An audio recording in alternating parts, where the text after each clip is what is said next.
Hello, and good morning to the third day of the Summer Talk Bids of 2021.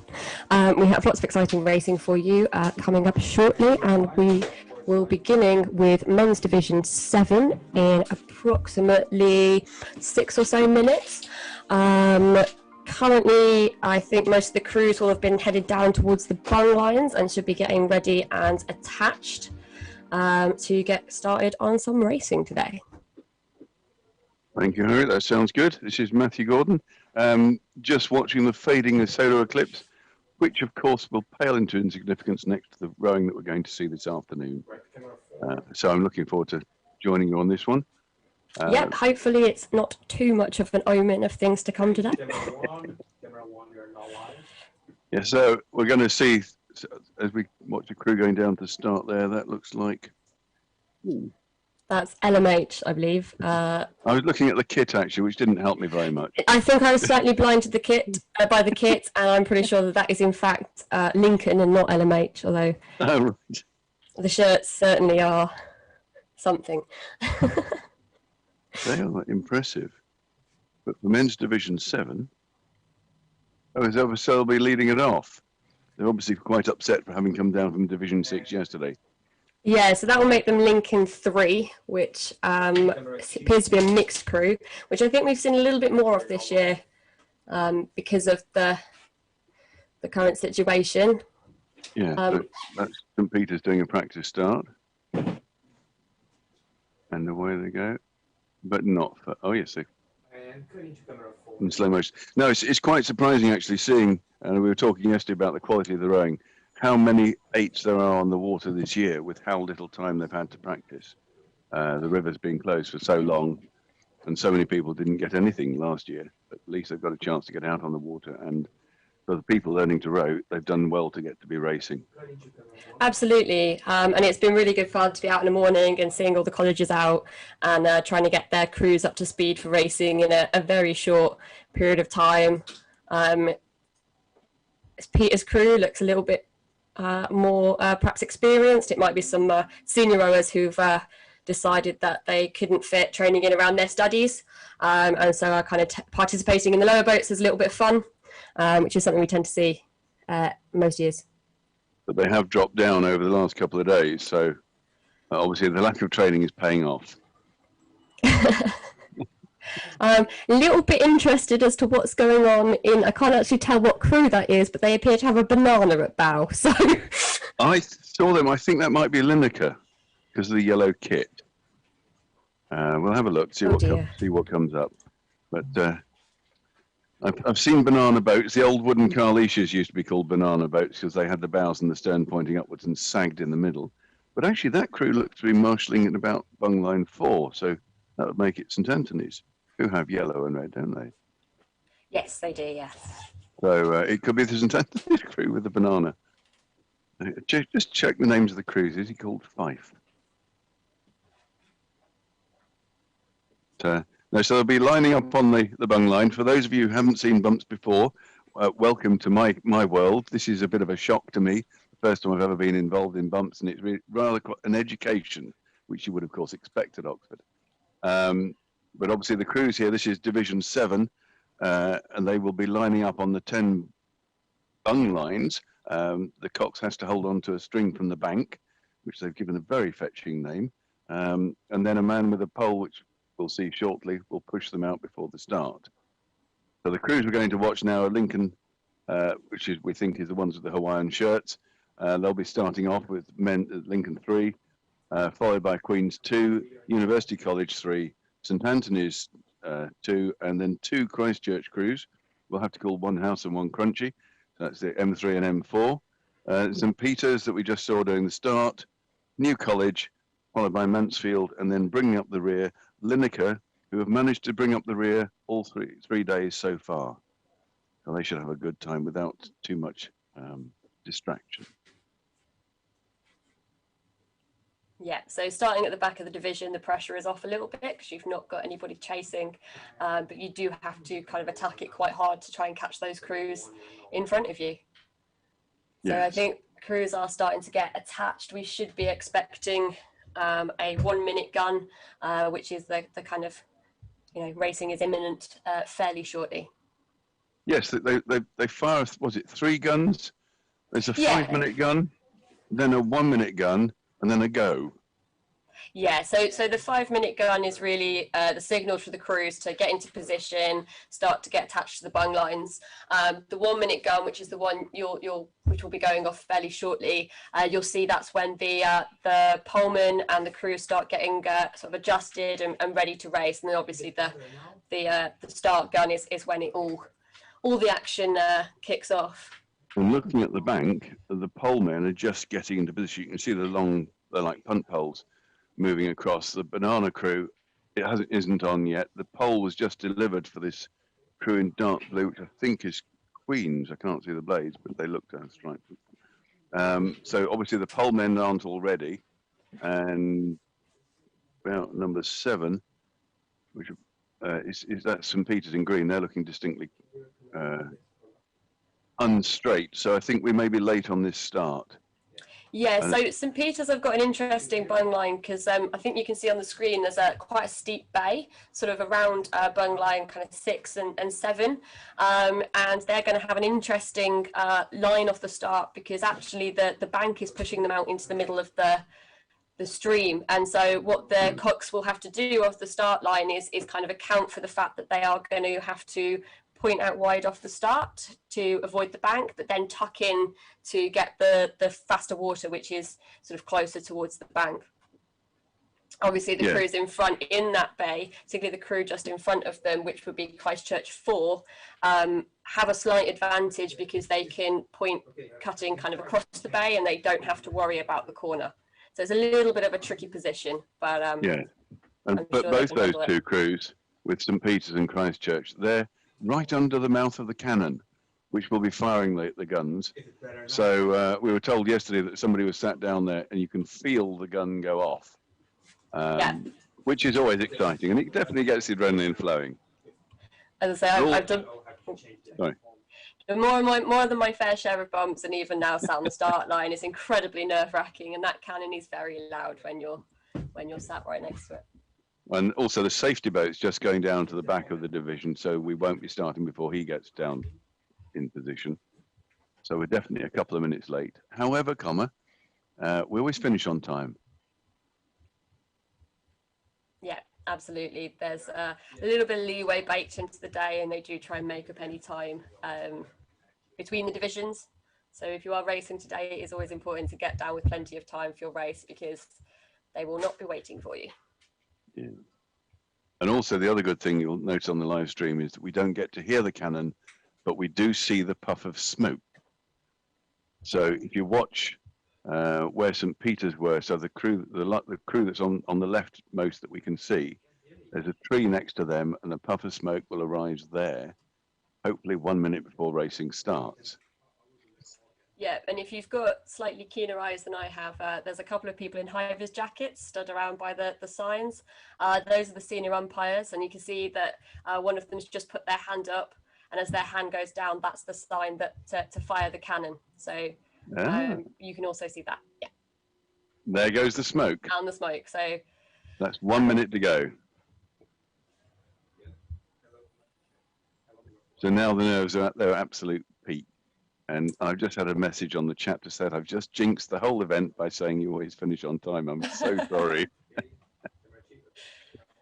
So now the crews have to keep themselves straight, and this is when the bankman or the poleman will be offering advice to the crew to get straight. The cocks will be trying to do the same thing, not always with the same instructions. And then when the next gun goes off, all the crews want to be pointing upriver, but not into the middle. Yeah, so on the bridge, which the crews will be able to see, there is a lamppost, and the coxes really should be aiming for that lamppost. That is the perfect line. They're starting to get square and buried, so I think we must be, yeah. And they're away. So we see the start before we see the smoke. And not the cleanest of starts there from Lincoln. And Queens are really taking a run at them. There could be a very early bump here. Yeah, so in fact, they've conceded straight away. So Queens have done their job for the day in 5 strokes. and the Hawaiian shirts have to, because when you start head of the division, you have to get up to the finish. And the University Banana Boat is chasing them down, but they've pulled away from St Anthony's, who are now, with the two Christchurch crews behind them, in danger of being bumped as well. Yeah, and New College are making good ground on St Peter's. A little bit difficult to tell, but that would be about quarter, half a length water there. So New College will be putting in a big push to try and close that down over the next, 200 metres or so. And New College always have easily identifiable crews with their blades, with that lovely magenta colour, but they've got hats on to help us. And they're upstream from Donington Bridge. We've moved to camera 2. You can see now that I think it's St Anthony's are being caught by St Peter's. It's very close to getting a bump there. Yeah, so I think that's actually Christchurch 3 on St Anthony's 2, but we've also got Christchurch 4 closing on them pretty quick. Oh, yes, there's St Peter's, sorry. Yeah, so St Peter's have just rode onto the screen, being chased really quite hard by New College still. New College taking the much tighter line, which will be giving them an advantage as they come around that first corner into the gut. And also yesterday we saw some very interesting steering. The crews will tend to pull off to the right once they've achieved a bump, but some crews are going right into this bay and hugging the bank, therefore using an awful lot of rudder and taking a longer journey. And other crews are cutting across the bay, and as the stream is reducing with each day passing, it looks like that might be a better choice. And the Banana Boat will be racing one position higher tomorrow, which was University 3. Yeah, and there's Lineker, the last crew, bringing up the rear, chasing Mansfield for all they're worth. So there is an alternative line through the gut, which appears to be what Lineker 3 are opting to take, which is actually, particularly in high stream conditions, if you cross over to the far side of what would be the right-hand side for us, you can actually get a little bit of advantage because the corner on the exit of the gut is not quite so severe. However, if you see, we've just lost, but there was... So we've got, this would be Christchurch 4 now moving on St Anthony's at quite a pace. Yes, because Christchurch 3 have already bumped them and pulled out. So yeah, both Christchurch crews look like they're going to pull out. Christchurch having a very good year. And Lineker look to have bumped Mansfield. I'm sure they'll have got off the bottom. Yeah, they'll be happy about that. So Christchurch really closing hard on St Anthony's, probably down to a canvas away from them there.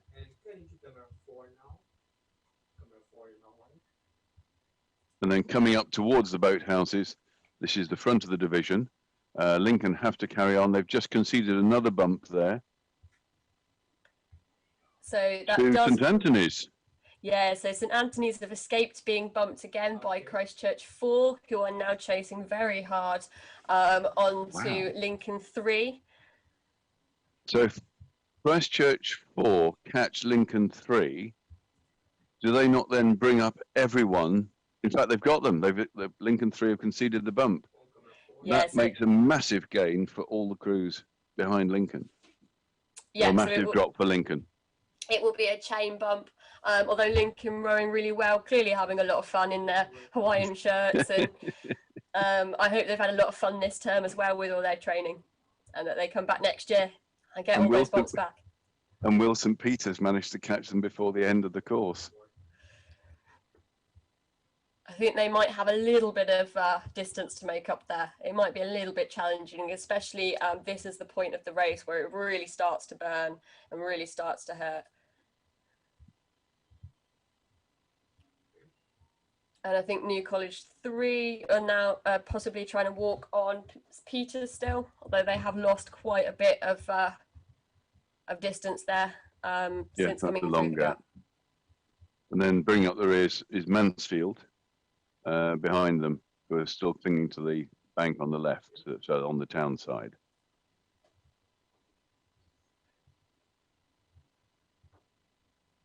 Yes, that's St Peter's going up past the boathouses. They have a long gap ahead of them if they are going to make a headway on Lincoln 3. So they are coming past their boathouse, and that always does give you a little bit of a lift, knowing that you're in, home water. Most colleges will put in a push as they come through their own boathouse, and use that as a real landmark. And I think we can see that they have started to just put a little bit of push in and actually find quite a nice rhythm. Yes, they're rowing well. It's a good crew for being so lower down in the state in the divisions. And the crew ahead of them is obviously having a really good time. Yeah, bumps is, we always say that bumps is, it's not necessarily fair, but it is just. It's as much about your own, other crews rowing around you and what they do as well as your own rowing. So, but yeah, all crews having now found quite a nice rhythm down the Boathouse Island and coming into the home stretch. Having watched the bumps, I think it's very vindictive, because if you have a bad bump and you have a big mistake, you can drop a long way down the division, but it's actually much more difficult to climb a long way up the division because you have to actually catch the people. And that's exemplified in Torpids as well, where the crews that get bumped have to continue rowing, yes, rather than bumping out. So there is a little bit of incentive to go and try and gain on the crews ahead, which I think we've seen this division actually of people being bumped and then going on to bump. yes. But it can also be quite demoralising when you're in that crew. I think actually only 4 crews are going to cross the finish line out of the 10 that started, all the rest having bumped. So it's quite a bit of a crossover session on the charts. So the 4 crews finishing, you've got Lincoln, who started at the front of the division and therefore had to. St Anthony's are catching, about to come up to the finish line as well now. New College with the hat. Yeah, and then you've got Mansfield. Oh, St Peter's in the green. Sorry, St Peter's coming up, and then New College, and then Mansfield. So St Peter's Cox standing up. That's always a brave thing to do in a boat. I've seen them disappear downwards when they do that. So they're coming up to the last crew to cross the finish line will be Mansfield. So we have had a cluster of bumps. I don't know if there's a collective noun for bumps. Now, Harriet, what do you make of that? You're the expert on this. I think that was a really good division. I think there was a lot of crews kind of taking bumps where they were available. It's a bit unfortunate for Lincoln to start so high up in that division, but I think a lot of the crews took the opportunities when they were presented, and so I believe the bumps that we've seen is Univ 3, Queen's 2, Anthony's 2, and Christchurch 4 on Lincoln 3, Christchurch 3 on Anthony's 2, and Lincoln 3 on Mansfield 2. Yes, it was Lineker. Lineker at the back got Mansfield. Yes, sorry, apologies. Lineker 3 on Mansfield 2. So that is quite. I'm going to wait for the chart to come up because that is quite some collection of bumps. But I think at the top of the division will now. Gosh, it's probably going to be either one of the Christchurch crews or. It may be Queen's. University 3. Gosh, yes. We'll have to wait till the charts come up. I can never do it that piece of paper and a pen, unfortunately. Yes, yes. Christchurch caught St Anthony's, but Anthony's caught Lincoln. So does that not mean that they will move up? Yes. Yeah. So if you, they will. So the people they have to sort this out because the next men's division at 12:55, whoever's at the front will become the sandwich crew, and we think that could be Queen's because they didn't get caught. They bumped Lincoln first and didn't get caught. But then if everybody else caught Lincoln, they go up but behind Queen's, don't they? That's right. Yeah, so they will. It's very simple. It's the rules are so simple. If anyone's trying to follow this that's new to it, it's incredibly simple, honestly. I'm very slow to learn.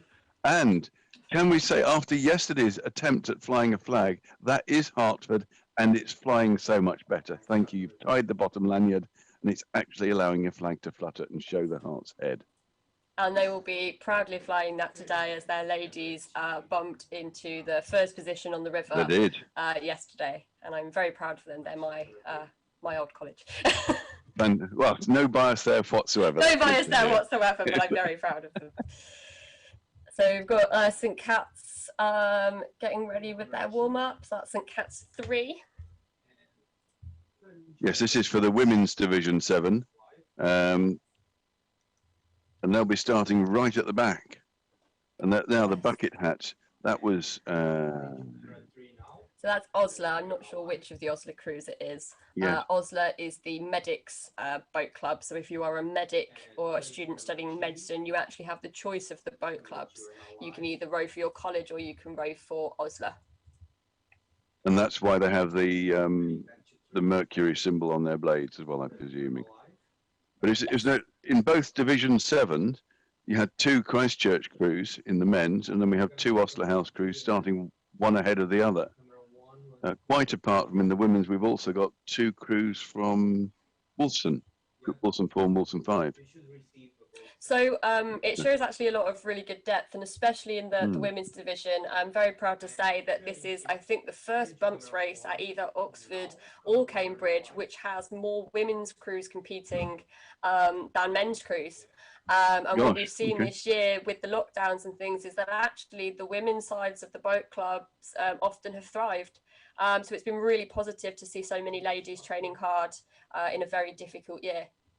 That is good. That is good. And then, so that's Toffee Yellow. That makes that Teddy Hall with some very good bucket hats on. Those are new today. We didn't see them yesterday. They seem to be the trend this year. There's usually some sort of fashion trend within college rowing, and this year it seems to be bucket hats. Or headgear in general. We've seen the men's crew with ribbons. We've seen one of the Hertford College crews with antlers. I think it's in the next division up, in Division 6, the crew that was the Hertford 2 had antlers on yesterday. Yeah, so their tagline is "Fear the deer." So that's where the antlers come from. Just oh dear. And this might be cats. No, it can't be. Not with yellow blades. Wolfson. What a pity. Oh, they're wolf seers. Thank you. Yes.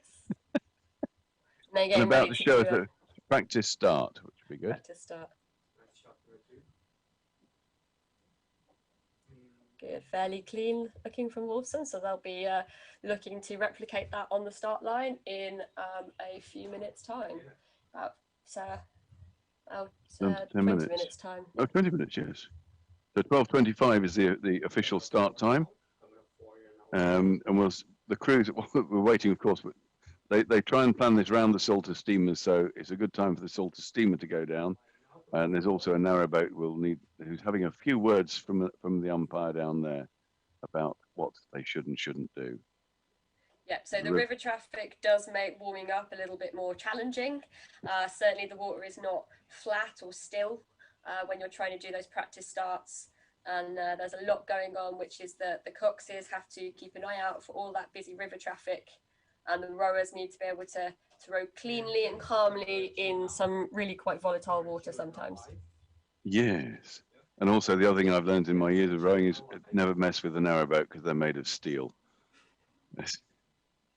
They don't even feel it if you tap them. So there we have, that's St Anthony's coming down again. So this is the camera 2 looking up from Donington Bridge. So now all the crews should be below Donington Bridge, I think. And that's the view down from the bridge. No, it's not. Sorry, this is... Yeah, so these will be the crews on the upper stretch. So to warm up the crews, if you're in the top half of the division, you have to warm up above the gut. And if you're in the lower half of the division, you have to warm up below the gut. And so you'll typically see all the crews in the top half of the division starting to head down in about 5 or so minutes time. And the gut is that narrow bit that we see above Donington Bridge where all the crews were taking some interesting steering manoeuvres. Is that correct? Yes, that is correct. Yeah. So there's a nice wide bit of river where the start is. They go under Donington Bridge, and then it gets a bit narrower just below the Charwell coming in, or just above the Charwell coming in, I think. And then after the narrow bit is where I presume people normally have a push or do something in their race plan to try and get them to get the bump at that point. Yeah, so typically crews will do a push into the gut and then a push out of the gut, with all the crews going ahead of front of you, and it being that little bit more narrow, and the steering from the coxes as well. It can be quite a challenging part of the course, but it's also the part of the course, depending on what bung line you're on, where that lactic acid is really starting to kick in and you're really starting to hurt. So it's a very interesting part of the course, and that's often why we see so many bumps and so much action in that part of the river. Yes, and definitely listening to you talk, you're definitely more the rowing than the coxing on the course. I do both, but yeah. All right, you're talking about having faced backwards, which is the only thing I'm far too big for a cox. But certainly when people have been talking, they've been talking about how difficult it is to steer, but actually the rowing bit as well. Apart from the red mist descending on the sound of a gun, it sounds like a very different experience from most sorts of races. Yeah, so they talk about the clear water advantage for the first crew going off in the division, and I must say it is an advantage actually.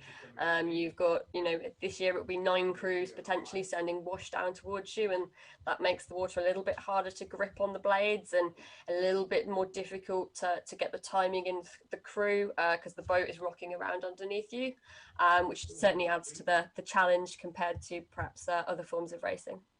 Yes, and that looks like a men's crew, therefore they must be coming back after the previous division or going out for the next one. That will be Mansfield 2. It's Mansfield 2. Yes. Oh, it says man on the side. There we go. So that they're just coming home after having had a bump against them. This is one of the Osler House crews. More bucket hats, but plain red ones this time instead of the checkered red and yellow ones for Teddy Hall. So if anyone's trying to spot the crews, because it can be quite difficult to see the blade colours on the screen when they're racing, but if you spot the hats, they make life a bit easier. And they're not quite so uniform, the hats on this boat. So it can feel like a slightly trivial thing to do, but making sure that you're on your race kit and you're all kind of looking like a crew can actually help psychologically with you feel more like you are a team, and you're representing your college and you can wear your college colours proudly. So that's Trinity W2, I believe, and they're rowing down to the start line looking quite relaxed and comfortable. And I agree with you on the choice of uniform for the crews. It's definitely the crews that put more effort into looking the same are the ones who've had the discipline and the drill, and you get on the start against a crew where everything is matching. And there is a slight intimidation to be had from that. Whereas you get on the start against a crew with all sorts of ragtag kit, that can give an impression. However, it doesn't always carry the conviction once the gun goes off. Yep, so traditionally, less so this year, but in these lower divisions, we would see a little bit more of the fun boats, the people who perhaps row and want to race for a little bit of fun, and we often see themed boats. So there are a few kind of long-standing ones, which we'll see a few of perhaps in the next few divisions, but I think this year that's unfortunately not been available as an option. Yeah. And we've got a fun fact here. One of the Osler crews, I'm not sure whether it's this, but it's Osler Crew 2, the one that starts behind, actually holds the record for the highest number of starts without being bumped. And that's 12 starts.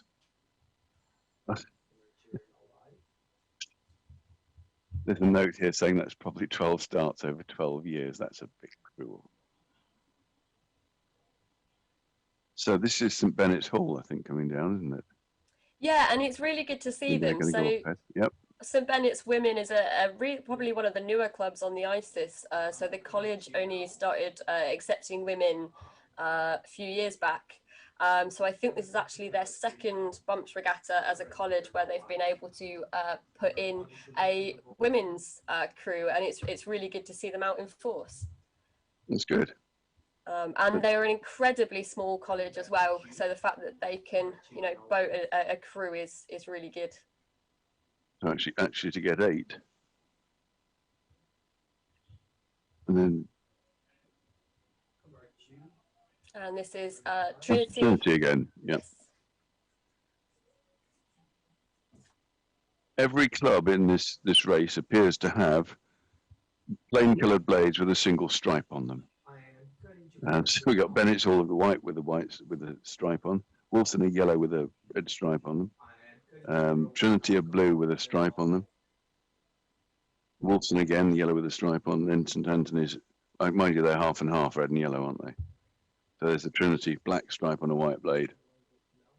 So that's Bennett's. I think Trinity are actually the reverse sorry. of that. It's a little bit confusing and a little bit complicated, especially when you get into the higher divisions and you have first boat blades and men's blades and women's blades. Oh, and then you get first aid blades as well. And then someone from St Cat's had a great idea to get a magnified part of a Catherine wheel on one side of the blade. And there should be a rule, which I've suggested for any of the future bumps races, that if people are going to put these lovely icons on their blade colours, they put them on the back of the spoon so they can be seen when you're rowing. But one of the things that people always seem to forget when they're doing sponsors kit, they always, or painting the blades, they put the colours on the front of the blades or the front of the kit. And in rowing, you never see that bit. You always see the backs.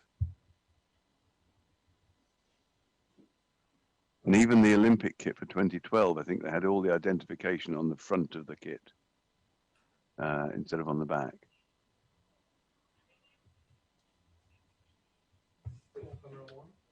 So now we're just 10 minutes off the start. So crews are starting to get somewhere near the marshalling area. Yep, And the nerves will down. be building.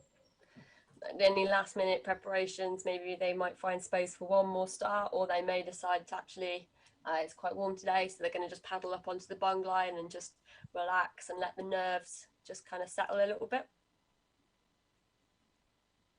Yeah. So Bennett's obviously chosen for that latter one.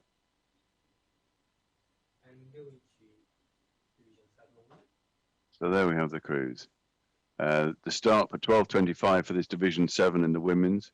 Leading us off will be St Bennett's Hall 1, as we were just discussing, a very small college, so they've done well to get 8 rowers. Wolston 4 will then follow them, a slightly different size of women's rowing there. Brasenose 2, and then on bungline 4 is Trinity 2. Then they're followed by the 2 Ostler House crews, the medics, on 5 and 6. Then Wolston 5 is on bungline 7, and they're followed by St Anthony's 2, Teddy Hall 3, and St Cat's 3, who'll be bringing up the rear. So that's the crews in this division. This is Division 7 of the women's race. And when the final results are published, basically these are crews about 60 something down to 70. So they're all seated in a great long, like a ladder. So it's crew 64 will be the last crew, won't it? It so will. And 55 to 64. And the positions roll on year to year as well. So it's not seeded on a time trial like at the regattas. So where you finish on the last day of one year, which will be tomorrow in this regatta, is where you start in the following year. So the aim is that over the years, you build up the legacy of your college and you go from those lower divisions. So for example, Bennett's with their W1, they're currently in Women's Division 7, and hopefully over the years they will build the depth and of their club and manage to work their way up into those higher divisions. And that's where the cruelty of being able to fall quickly by having a bad accident and the whole division go past you, and the relative difficulty of actually gaining places makes this so cruel. And it will have an effect on every crew that races for your college in subsequent years. And there you can see the poleman doing his work. He then holds on to 3 or 4 rigger just to keep the boat straight and at the right distance off the bank. The cox is now holding the bung line, which is a weighted line thrown out to them from the bank, and that ensures there's an even space between the crews. Is it a length between Should length be and a about half a length between and a them? half. Length and a half between the crews. Yeah, so it can Uh, adjust year to year depending on stream conditions and things like that, but it's typically length and a half, although I believe the gap between the first and the second crew in the division is a little bit less just to account for that clear water advantage. And it does right. look like Wolfson are just having a They're, little bit of difficulty they're getting having attached, but they should be fine. they're practicing hitting the bank. It's not the best thing to be doing. But I thought when I saw it was a length and a half, I thought there must be a tradition that this was probably 100 feet back in the 1880s when they started doing the event, because eights were traditionally 72 feet long. So I thought a length and a half would be 100 feet, and then they could send a man down to mark out 100-foot spacings. But, Yeah, so if you ever wanted to, you could wander down the towpath, and they are marked on the towpath pretty much every year. So you kind of can see where the bung lines are fixed to the bank, should you wish. We have got a steamer coming yeah, up the river, so but they the will 5-minute cannon's gone off anyway. So they will probably they might delay just a little bit in case of that, or wait for it otherwise, just to get clear of racing crews. Does he go all the way to Folly Bridge, or does he stop at Donington sometimes? I think it will depend on the racing and where they can moor up safely to stay out of the way of the racing crews. Okay.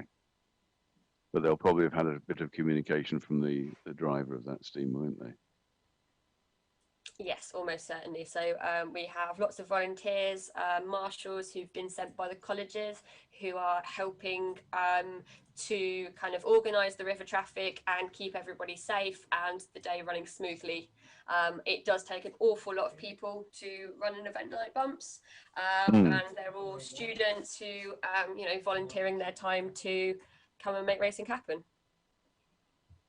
Yes, because there's a coach, which tend to be the alumni and alumnus members on the bank alongside each crew, but there's also an umpire going up who's one of those volunteers. So every crew has somebody going up alongside them to watch what's happening. This Salter steam's going in below Donington Bridge, so he'll be clear. Okay, there's a little fun fact that Osler used to have the Summer 8s headshipped, and they were dominant back in the 90s. But another fun fact is that the Salter steamers are all the longest steamers on the river because they were built without their bows and sterns, so they could just fit through the locks. And then the bows and sterns were added once they came up to Oxford, so that no other cruisers could get on the Oxford Reach. There you go. Little fun fact for you. We have seen a little bit of a resurgence of Osler over the past few years. So the reason that they've sort of fallen down the divisions is that they didn't enter, and if you don't enter a crew in Torpids, you automatically drop 6 places. At the bottom, yes.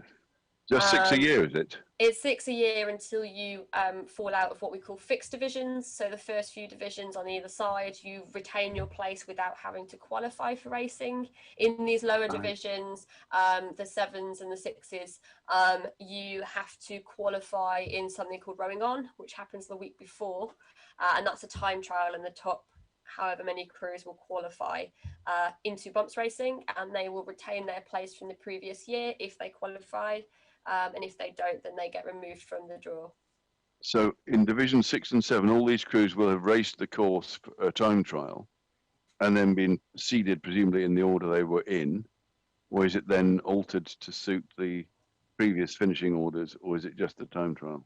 So they will have the crews will have been reinserted if they raced last year in their finishing order, or their finishing position, and then the other crews are inserted at random. So and that's why there's so much shuffling of order in the bottom divisions. Yeah, and also because you can have quite a range of ability in those bottom divisions. Yes. For a lot of reasons, but they are some of the most fun races that you can do. Is in these lower divisions where anything can happen. Yes, and also, especially this year when there's been so little time on the water, the reliability, let's call it, of the pace of a boat is far less than normal. And we have seen some wobbly bits which have been entertaining. But it means that you get some bumps. And also the coxes are less experienced, so their decision making, because there's an awful lot of decision making for these coxes, that the onus is on them to get up to the finish. And when there's a 1 minute gun gone off, when there's another crew ahead of you, you have to go decide whether to go inside them, outside them, what they're going to do next, because you want to get the bump, you don't want to be in the wrong bit of stream, and the crew ahead sometimes takes evasive action. So. Yeah, and probably one of the toughest decisions as a cox sat on the bungline is the one that these coxers are making right now, which is where do you point yourself off the start? Because, you know, with bumps racing, the start is so important. These crews will have trained their starts for weeks at this point to really nail that first bit of the race. So it looks like most of the crews have decided to start reasonably straight, which is all good, and hopefully they'll get some nice clean starts. So the blades are starting to be buried. Trinity are slightly further out, and we're expecting the gun now, aren't we? They're definitely, the nerves are there. And Woolston are pointing out slightly. And that's it, they're off. The gun has gone. So St Bennett, they're making a decent start, but Woolston a better one. So they're gaining straight away. And Brasenose behind Woolston have also made a good start, and they're gaining on Woolston as well. And there's Trinity taking a bit of an evasive action, and the Red Hats of Osler are gaining rapidly, so their quality is shining through. In fact, they've already made the bump. Osler 1 have already made the bump. But the crew they bumped, Trinity, have to keep going. They do, but they are on a good line. They are nice and tight to the bank, which should give them an advantage as they come up to the bridge. And we have Woolston putting in a big push on Bennett's, and Brasenose following relatively rapidly afterwards, much tighter to the bank actually, which will give them an advantage coming around that corner. And that's St Anthony's pulling out as if they've made a bump as well on the other Woolston crew. Yep, so that means that Teddy Hall will then be trying to push onto that Woolston crew. And it looks like we've got a little bit of a 3-boat sandwich, as we call it, starting to appear in the guts between Bennett's Hall, Woolston 4 and Brasenose 2, followed by Trinity and Osler, who are rowing just a little bit more distance. It does look like Woolston are clearing and therefore have got that bump, which will mean that Brasenose continue to push up and onto Bennett's Hall. With the crews bumping out, it does look like Woolston 5 have got a little bit more distance to make up on the crews in front as well.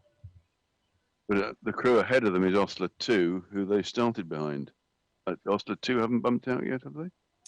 I believe one of the Osler crews has, but I'm not entirely sure which, to be fair. I think it was the first one. It was Osler House who caught Trinity straight away with the red hat, which you can just see down there in the black bows on the bottom left of the screen.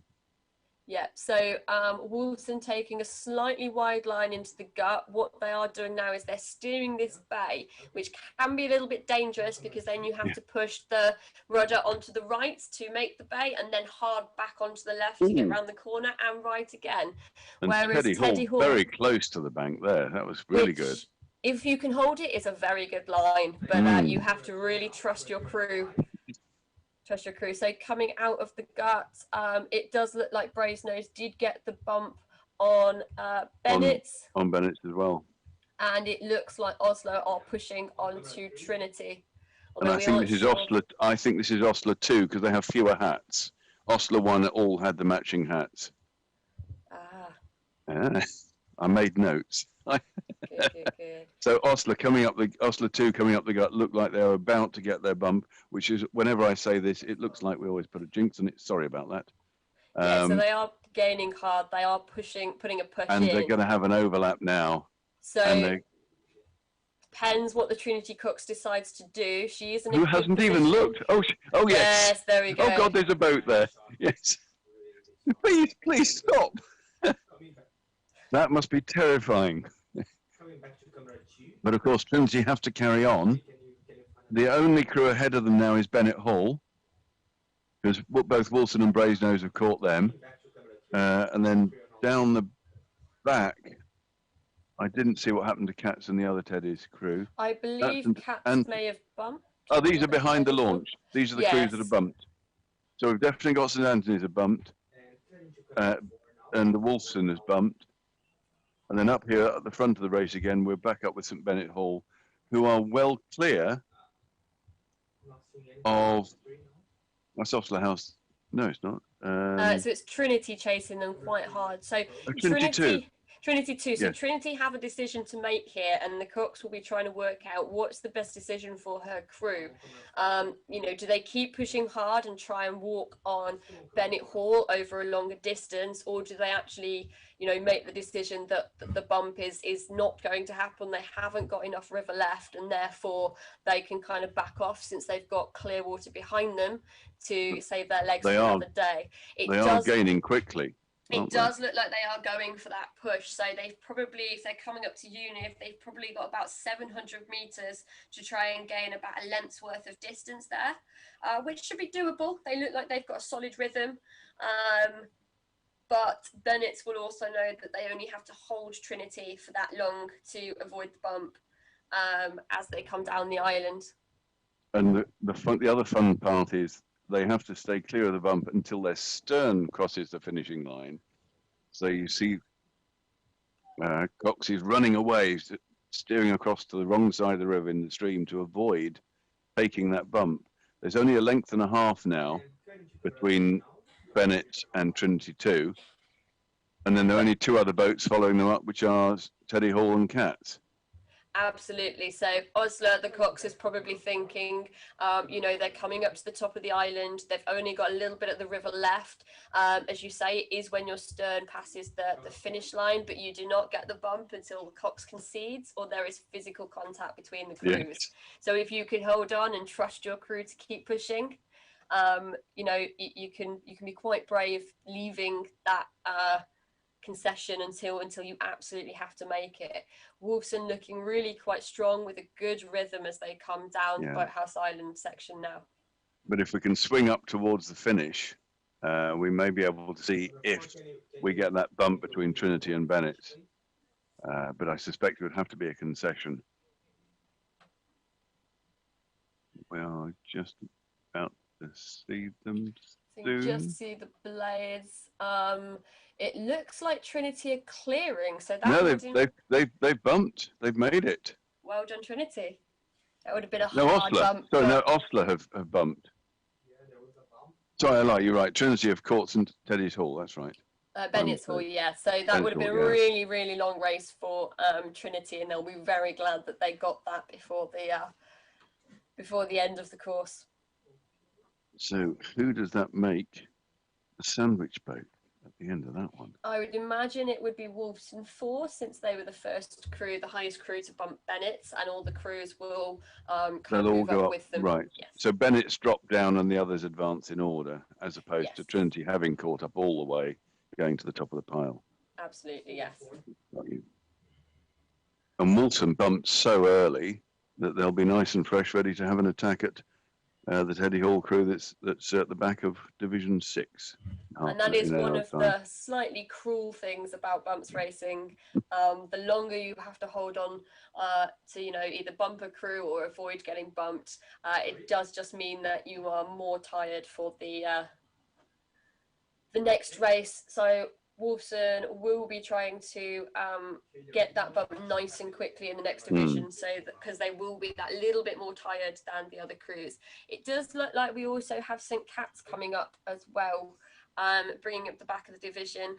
Again, rowing quite nicely and neatly, but perhaps have decided that they are going for a row over rather than to chase crews down at this point in the race. Yes, because they lost 3 places on first day, and then they lost another place yesterday, so they at least they're not losing a place today. And there should be the launch you can just see on the right of the screen, so the crews behind are the ones just coming home, and that's the Osler House 1 crew with all the hats on that got the first bump on Trinity.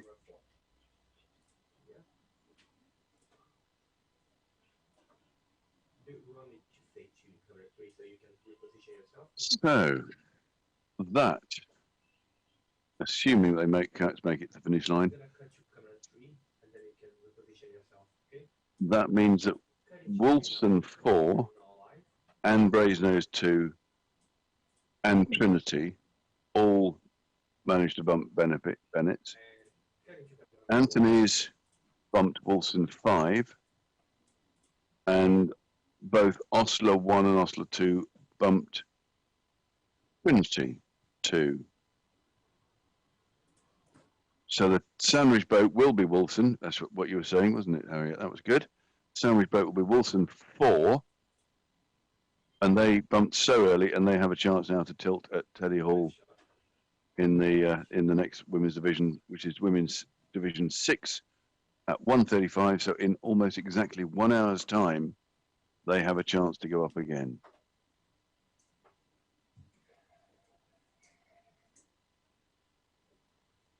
This is the St Anthony's crew are very pleased with themselves. Because they got their bump. Yes, They got their bump. And they got it relatively early, didn't they? So that clears the way. That's the first of the women's divisions, Division 7. And as ever, a lot of swapping over. And here are the confirmed results of Division 7 in the men's. So the first race of the day. Can you see those, Harriet? Or, I can, yes. Oh, right, okay. Did you want to run through them? Or Phil just threw them to me. He threw me the under the bus, basically, yesterday, and said, look at those, tell me what happened. However, I'll have a stab at it, but please tell me where I've gone wrong. So Queens are the top of the division. So they finished top of the division, having gone down yesterday. And then University, which is the Triangles, I think have come up just behind them. So it does like we've got two results not being shown, which is Lincoln M3 and Univ M3. What that possibly means is that there's an appeal ongoing about that result. And therefore they're not yet sure what is kind of the outcome of that. But we shall see. Probably later today that will be resolved if there was an appeal, and go from there, really. But Lincoln did get caught by quite a few crews, and I think they're going to drop 2, 3, 4, 5 places on that one. But we'll see how that goes. Yes, there's an appeal because that's definitely moving. But that looks promising for certainly for Queens, who got back to the top of the division. And then if University do manage to hold that, because they'll follow up after Queens, because they both bumped Lincoln, didn't they? Yes, so they will both move up one. And it's then a matter of what happens, because the Christchurch crews both appeared to catch Lincoln, but it may be that Lincoln weren't, sorry, St Anthony's rather, but may not actually have managed to bump them. We'll see what happens. When we get the confirmed results, we will actually come back to that. Yeah, so the results are also available on the web through either Oxbumps or through, there is a page which is doing sort of live results. Those are not official results, but they are available if anybody is at home trying to keep up with what's going on. Yes, there's one called bumps.live, which I think is Oxbumps, isn't it? Yes. Oh, there we go. This is, I think, now the official result.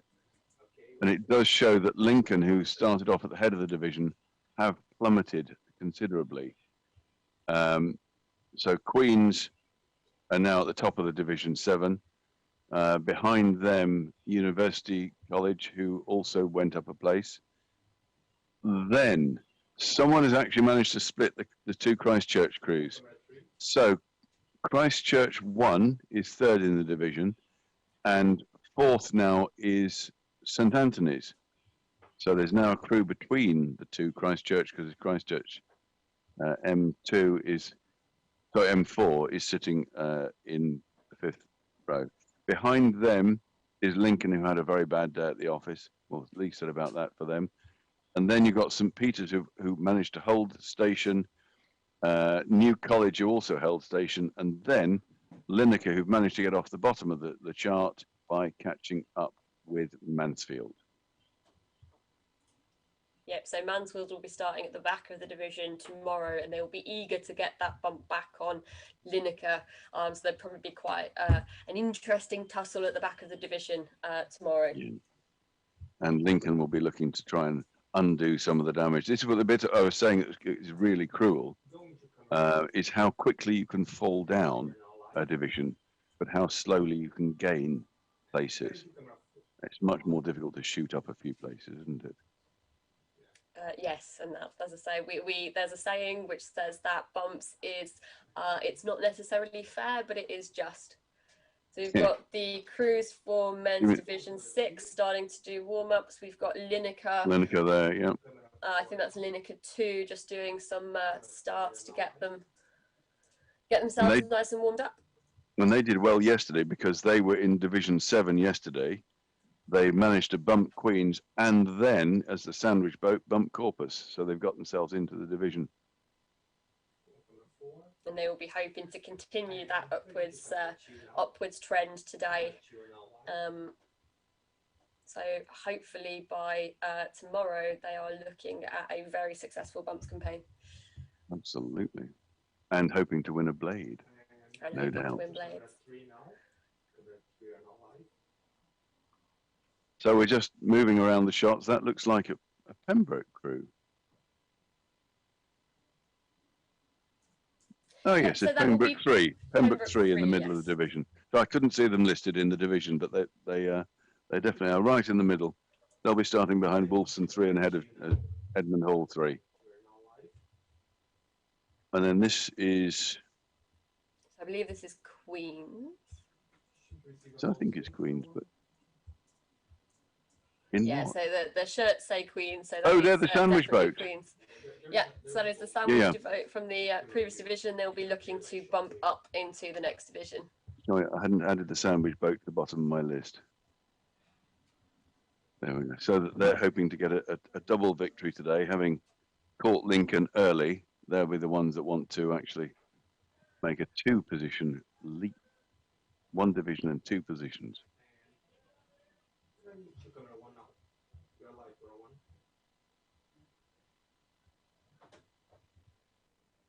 Yes, that's the Queens, the horizontal stripes. Very distinctive colours on those blades.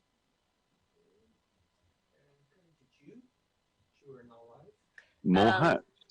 So this is one of our more long-standing fun crews. So this is the Corpus Kittens. So there are a few on the river most years. I think the Kittens are the only one this year that have entered, but they're typically a fun boat for perhaps novices, and alumni will come back and maybe help, support or train that crew, and perhaps people doing their exams this year might have jumped in just for a day's racing, and it's really good fun actually. The other crews that are like that there's the Jesus Vikings and the Jesus Valkyries, and over the years we've seen various iterations. As I say, we've seen pirates from Oriole and all sorts. Gosh, and also those Corpus Kittens are going to be starting just ahead of the Queen's crew we saw just now, and they're the ones who are up to try and catch them. So this could be quite an adventure after the gun goes off in this division. Absolutely. And that must be Lineker again. Yes, Lineker. Yeah, just doing some last minute checks to make sure that everything is secure in the boat, that their foot plates, which are the plates that their shoes that they push off on, and they'll also be checking the gates where they all sit to make sure that everything is ready for racing.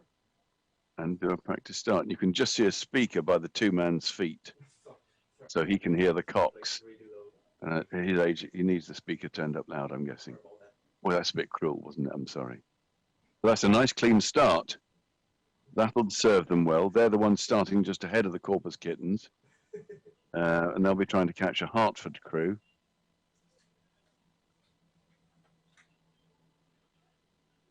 Who I think are just getting yes, Hertford are just behind them. Yep. Oh So no, that's sorry, Teddy no, Hall. that's Toffee Yellow. That's Teddy Hall. yeah. Thank you. And again, you see the variation of kit in this crew. So at least when you've got the kitten ears on, everybody knows you're taking it seriously. And we've got Wolfson coming down, so that'll be Wolfson 3 with the mix of the Wolfson and the St Cross blades. So the yellow with the red stripe is the Wolfson, yeah. and the purple with the white L. L shape Yeah. is the St Cross blades. And that's normally their second 8-cut blades, isn't it? It is, but they're one of these clubs that actually represent more than one college. Yes. Which is why they have 2 sets of blade colours. Just to catch out the unwary.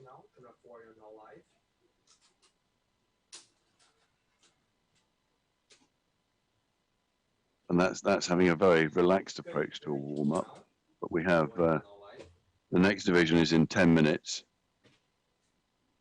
Also interesting socks in this Lineker crew. Sorry, Wilson crew. I'm sure they will have raided Sports Direct earlier this week to go and purchase them. So yeah, all the crews should be starting to head down towards the bung lines now, with 10 minutes to go to racing to get themselves nice and ready, so they've got plenty of time to spin and get attached. And that Salter steamer that came up just before the last division has obviously moved on again.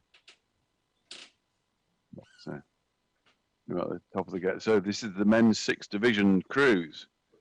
So as we said, 12:55 the start time in 10 minutes time. Leading off the divisions is Regent's Park 1. Then we have Magdalen 2, St Hughes 2, Wolfson 3, and Pembroke 3. And then the remainder of the crews are St Edmunds Hall 3, followed by Hertford 2, Lineker 2, the Corpus Kittens, and then in the gap there is the Sandwich crew, which is Queens 2, who got the very early bump in Division 7. So Queens 2 will be following Corpus Christi 2, and not shown on that chart. So we're looking forward to that race. But, I don't make predictions now because I discovered yesterday that every prediction I made put the mockers on whoever I made it. So we'll wait and see what comes out. Perfect conditions for racing. You can see there's no wind whatsoever. Lovely still day.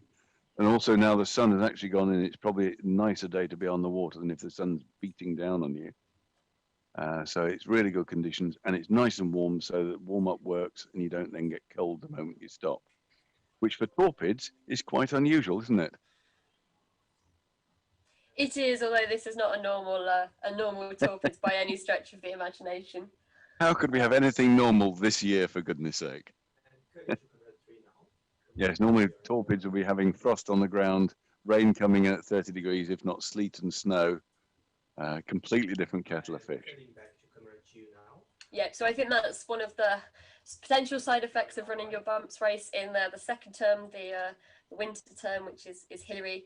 So it's typically in February. So no, not normally the gorgeous weather that we'll be having today.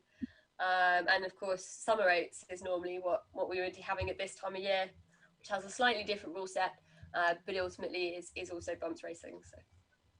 I believe one of the considerations for actually doing the torpids rules was the fact that the bump crew has to carry on, so you have fewer crews stopping within close quarters of each other.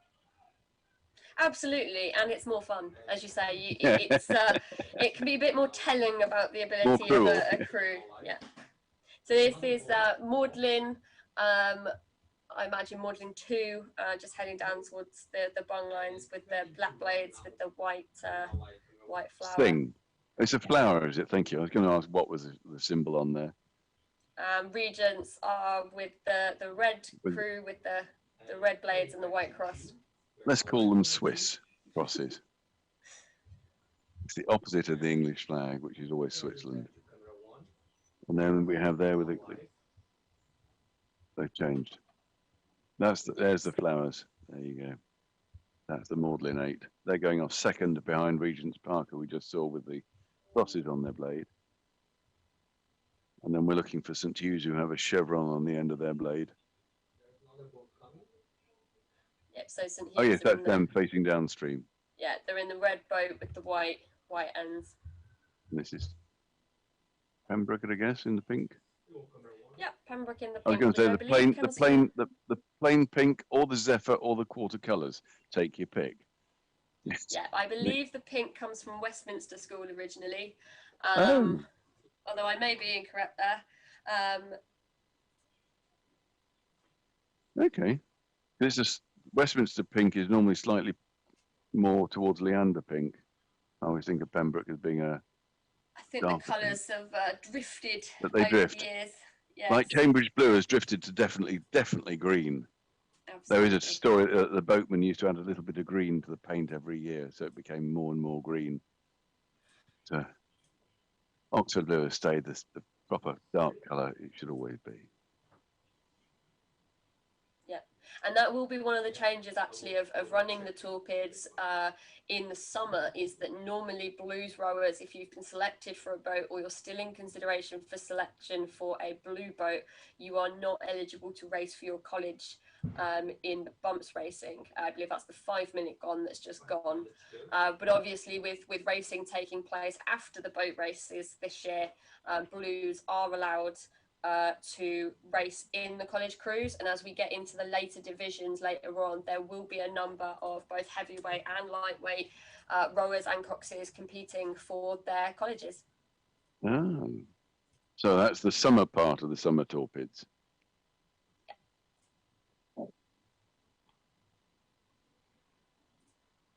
Yeah. 2-8 turning against the stream, bless them. I always used to love doing that. Give yourself extra work to do if the stream's working against you. So today there shouldn't be too much stream. I did nip over the lock on my way here, and it does look like most of the things are closed in. So the lock is how we determine the streaming here in Oxford. The Iffley lock. Yeah. The Iffley lock, well, it's the weird, but yeah. The river is fairly still. There is a little bit of a breeze down at the bottom, and that will actually be having more of an impact on the crews than the stream. And it looks like it's a slight tailwind. So actually, the wind will be pushing you down the course rather than stopping your progress, which is always the best way to have it. And it suits the lighter weight crews. It does. And it does mean that the crews will have to adapt their rowing ever so slightly just to make sure that they can get those blades in and covered at the race pace as best as they can. Yes, for those who are watching for the first time and not used to rowing, when there's a gentle tailwind, it actually helps move you over the water. But if you're a lighter crew, then you gain more advantage from that. Whereas the big fat boys, I was one of those, you don't get that much advantage from a tailwind. And the worst thing is actually racing a lightweight crew when there's a howling tailwind, because they go so much quicker than you want them to. And lightweights never seem to give up. It's very annoying. But, they're now nicely marshalled, and I always wonder why the crews do aim so much towards the middle. You said about there being a steering mark on Donington Bridge, but they all seem to set off from the bank. When they've been pushed out by the poleman, their blades are de facto clear of the bank. I don't quite understand why they don't just run parallel to the bank and stay out of the stream. So you can't quite tell from the angle that we're looking at, but the bank is not that straight. It does have a little bit of a wiggle to it, but the bank is also a solid brick wall.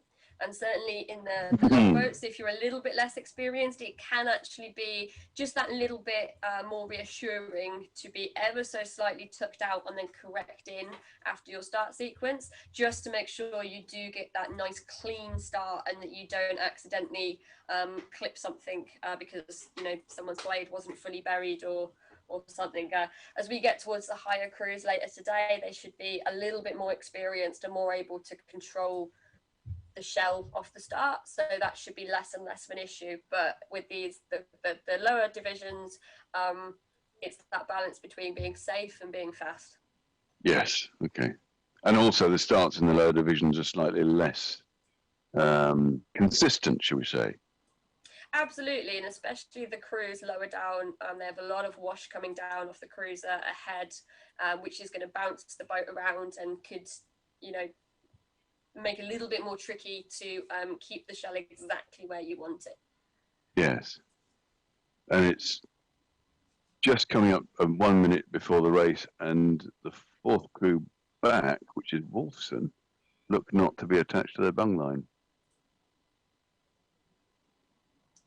The marshals will very much be giving them some gentle encouragement to get as attached offering as advice quick is as the they technical can. term. Yes.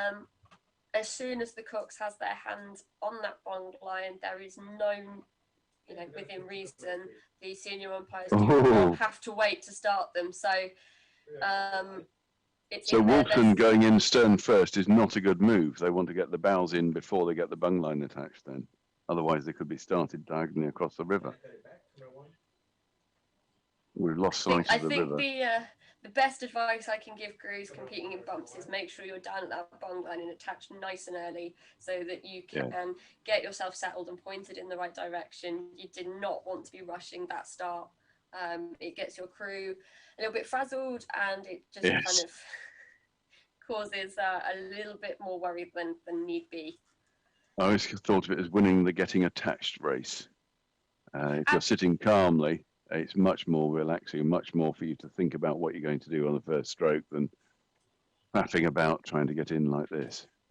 Absolutely, and that's one of the key roles of the cooks is you know, get your crew there on time, nice and ready. At that point, I always said when I was coxing that was basically my job done for the day. Is I've got you to the race. What happens after then? That's up to the rowers. I've got you there, you know, and I will steer the best line I can. But the cox's job really does start much earlier than I think people realise, and it doesn't end until the boat is safely back at the boathouse with all of your rowers. But this is kind of one of their key responsibilities.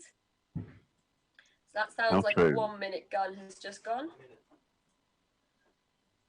Yes, there's the smoke just popping up. Yeah, and the crews are being moved out. Yeah, and yesterday we worked out we actually get 45 seconds after we see the smoke. So if we don't hear it, it gives us a guide of when they're going to go. So just to recap, it's Regent's Park leading this off. They're the crew in red. Magdalen following Magdalen 2, then St Hughes 2, Wolfson 3, Pembroke 3, Teddy Hall 3, Hertford 2, Lineker 2, who come up from the division yesterday, Corpus Christi, and then Queen's 2 will be the sandwich crew chasing up from the rear. So everyone's ready and itching to go.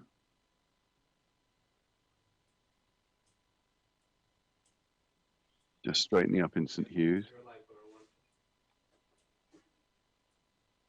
Regent's Park are keeping it nicely straight. And they're away. And there's the correction you were talking about, Harriet. They've done a couple of strokes out from the bank and then straightened up. And it looks like Regent's Park have pulled away from Magdalen, or probably more likely Magdalen have dropped back a bit to St Hughes, who are gaining rapidly. Oh! So and there's Pembroke trying to catch Wolfson, and Wolfson helping them. So Wolfson have moved out to try and avoid Pembroke, but what that has meant is that Pembroke have took the inside line and are going to very... I think they've bumped. They're rowing out, aren't they? They are. So Teddy Hall now in a bit of a gap, and we've got Lineker gaining quite hard on Hertford, but also being pushed very hard by the Corpus Kittens, who we mentioned earlier, and then Queens at the back of the division, very much going for that bump, which they've just got. And they've just got, yes. Absolutely. So that's 2 bumps before Donington Bridge in this division.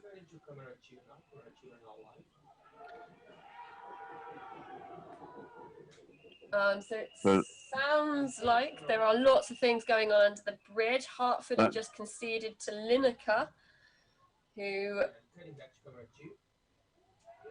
And it looks like Wolfson may have bumped out, or possibly are taking a slightly interesting line into the gut. I think that's a steering choice. I think that's a steering choice, but I do hope that Teddy Hall are not going to go in too tight for that bump and go for blade on blade contact. That I would think also they have. count as a bump.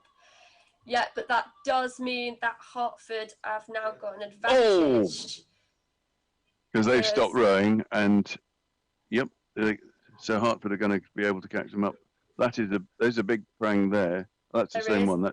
And that also, yep. So Hertford now have been able to gain a little bit of distance because Wolfson got caught, and it looks and rowing with 7 blades. Rowing with 7 blades. Not quite sure why.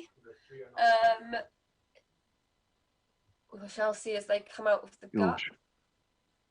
So Magdalen now chasing quite hard on Regents coming out of the gut. Both crews looking like they've still got a length and a half. Still got a length and a half, but Magdalen just looked that little bit longer at the two ends of the stroke, just that little bit more composed. I think Regents are starting to want to try to push away, crumble slightly. Yes. And that's St Hugh's chasing after Magdalen in the red boat. And actually, for Division 6, this is some very good rowing we're seeing at the top of this division. Absolutely. There's very good chance that many of these people learnt to row this year,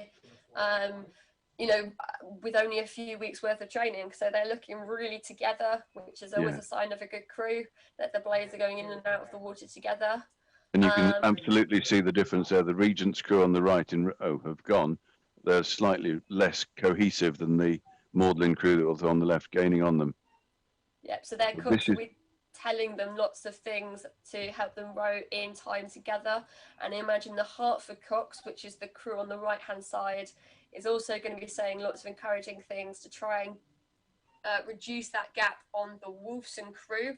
They've got it down to about half a length, which probably they got some of that distance because of the incidents in the gut, and it looks like they may have just fallen out of time a little bit in the Hertford crew, which hopefully they can get that back and keep pushing on to Wolfson.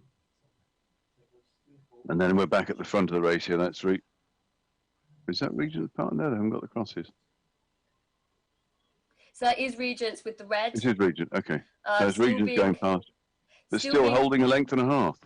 Yeah, it seems like they found a little bit of a second wind, actually, and are really starting to push away from Magdalen, who may have gone actually slightly harder in the first part of the race, hoping to get that bump sooner, which is where the tactics come in, really. Do you go off hard and try and bump off the start, or do you row a longer game plan and just eat away at the crews in front of you? Fly and die, I've heard about this one. Yes. So, but Magdalen look a very, very strong crew. They are definitely very cohesive. They have a good chance tomorrow if Regent's Park are going to have this. Actually, they might even get them. Regent's Park look like they've just had a little wobble. I think this will come down to, is there enough river? I think Regents might find that they've just got enough left to hold on Magdalen for long enough so that they can cross the finish line. But on a longer stretch of water, we would perhaps have a different story. Although the Regents Cox has steered, and in quite an interesting way, which certainly doesn't favour them. Doesn't favour them, although Magdalen have gone to chase, which will also again be slowing down that boat because you're on the run. Yeah. Often times the best thing is just to steer straight and wait for that crew in front of you to get drawn in towards you and not chase at all. And Hughes following quite strongly behind. So no changes in the first 3 crews. Yes, and Regent's Park looked pleased with that. So those 3 crews have rowed over and held station. And behind them, it is a bumping, I was going to say nightmare. It's not. It's been a feast of bumping. The first bump we saw was Pembroke against Wolfson, and then we saw Queens against the Corpus Kittens, and then the third one I think was Lineker catching Hertford, and then I think the Corpus Kittens bumped Lineker. Now that would be an interesting one. And then Hertford bumped Wolfson. So there've been a lot of bumps going on in this one. Yep, so the Kittens might find that they've fallen foul of the fact that if Lineker had bumped before they'd got to them, they would no longer have been a racing crew, which actually meant that they wouldn't have bumped anybody. So we will have to see what pans out in the results there. I think it was Lineker. Lineker had bumped Hartford before the kittens caught Lineker. Yep. So if you are the crew that goes on to bump someone, once you've achieved your bump, you are no longer a racing crew, so you can no longer be bumped. So if the kittens, if the Corpus crew hadn't realised that, they may have stopped sort of prematurely, and any crew that then rode past them would have in fact bumped them. Although I think given where they were in the division, they might have got away with that. Okay. We'll start to see the results coming through on this fairly shortly. But my prediction for the top of this division is that Regent's Park will finish at the head of the division. Magdalen will finish second, and St Hugh's will finish third. That was the easy bit. Yes, and all crews did very well, especially Regents, to re-establish that good rowing rhythm. Yeah. But unfortunately, and I think it's Wolfson who are going to be the sufferers, because Pembroke bumped them, and Teddy Hall also got them. Yes, that was bump 5. It was Teddy Hall against Wolfson. So I think we're going to have the top 3 unchanged, then Pembroke, Teddy Hall, then Wolfson, and Lineker, who came up from the division below yesterday, have made another progress because they bumped Hartford. That's right. That was the second bump that we saw. And then Queens will stay up in the division, but I think they may have got the kittens. No, they didn't. No, I haven't got a bump on the kittens. So if they rode past the kittens, because that bump that the Corpus kittens won't have got, because Lineker were no longer a racing crew, then Queens might find that actually if they've rode completely past that crew, then they will have bumped. So there are 3 ways that you can get your bump. You can get contact by any part of the boat with any other part of the boat. You can get the cocks to concede, or you can row cleanly past, entirely past with no overlap the crew in front. So if you row all the way around them, that is also a bump. Okay. I didn't know a Clearwater victory was a bump as well. That's yeah. So one of the key things I always tell my cooks and my rowers is, if you're not sure if it was the bump or not, you just keep rowing, because as long as nobody comes past you, you haven't been bumped. Yes. And if you sit stationary, then all the crews that row past you will unfortunately have bumped you. Yes, which we saw. Was that Lincoln in Division 7 on the first? No, one of the crews on the first day took out the bank. It might even have been the Christchurch women. They had a really bad bump. So in Division 5, so they had a really bad bump, which turned them across the river. I think then did a bit of gardening. And then by the time they got started again, everyone was past them. So they dropped a division. But then they managed to get back up the next day. But that's what I see on the cruelty of it. Sorry. No, absolutely, and that's one of the main incentives, especially in torpedoes, for the cooks, is to concede nice and early. You almost want to concede, with a little bit of water between the crews, as we saw with the Wolfson crew in this one. If you concede late and you've run away, you could end up getting tangled, and that could actually impact your race as you carry on down the course.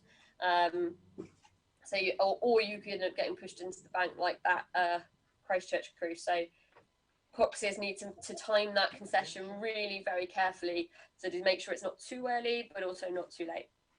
Yes, you don't want to affect your own crew too much. Absolutely. But also, some of the bumps are fair. You see the crews overlapping on the surge several times, and in a way, there's no point conceding then, because you might be able to get away. But when you see a crew mowing you down, there's no chance of escaping when they're just a faster boat. Absolutely, and there is no better feeling than being in that crew that's being chased, and the crew behind you is putting in a mammoth push to catch you, and then they just sort of, as you said earlier, fly and die, and you just walk away from them, which is, I think, what we saw with the the Regent's crew in this division was they really held that Magdalen crew very well, and then re-established their rhythm. Magdalen got tired, and they very much walked away. And Magdalen did look the more cohesive crew. They looked to be rowing better, but Regent's Park actually went quicker in the second half. You know, after after Magdalen had got close, Regent's Park were able to row away from them, which was really good effort on their part.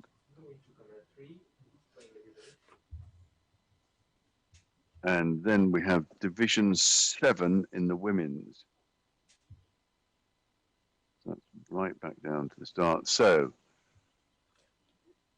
looking at that, the lead boat is Wolfson. That's Wolfson 4. There'll be the Sandwich crew for Division 6 in the women coming up next. Behind them is Brasenose, the black blades. And actually, these lines now represent the colours of the blades more closely, which is nice.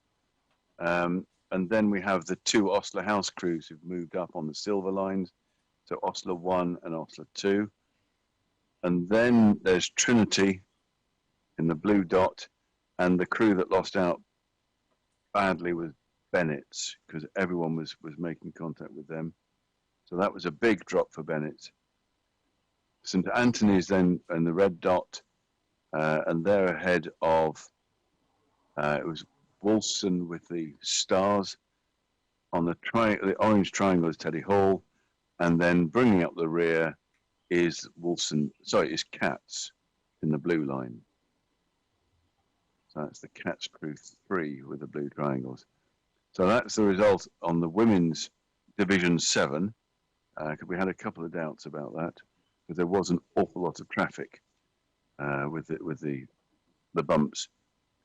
So it's the one that made the biggest loss, sadly, is actually St Bennett's Hall, who dropped down behind all 5 crews that were passing them.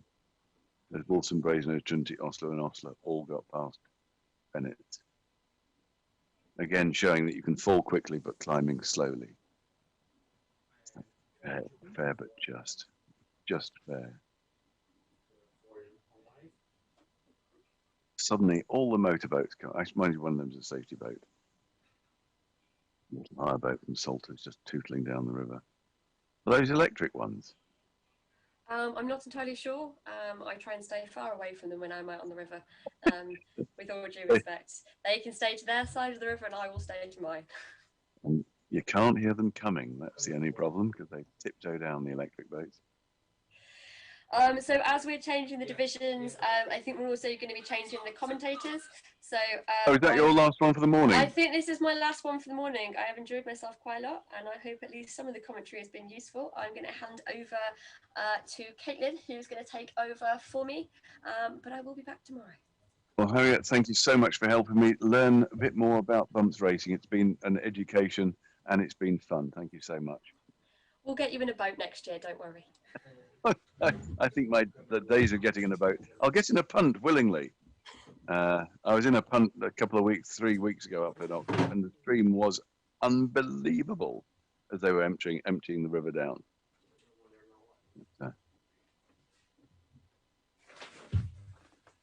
So Caitlin will be stepping in, I'm hoping soon, as we watch the crews going down towards the start now for men's Division 6. And in this, we just check the time. No, I lie. It's women's Division 6 is coming up next. That's at 1:35. So we just had the result for women's Division 7. That's what threw me. So going off first in this division, we'll have Worcester 2. They'll be followed by St Catherine's 2. Then LMH, Lady Margaret Hall 2, Hertford 2, University College 3, Magdalen College 2, St Peter's 2, Christchurch 3, and St Edmund Hall 2. So there've been a few changes. It was Bennett who dropped out of this division yesterday and had another pasting today, unfortunately. But Lineker, who'd come up yesterday from 2 slots, sorry, I lied. Teddy Hall came up from 2 slots back in Division 7. They got to lead the division, become the sandwich boat, and then they've managed to get themselves into this division to row on up. We're looking here at, that's Hertford, I think, Hertford women.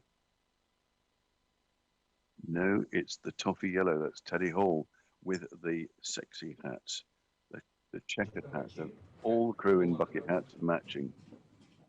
Hello, Matthew. Hello, that'll be Caitlin coming in. Welcome to this. Yeah.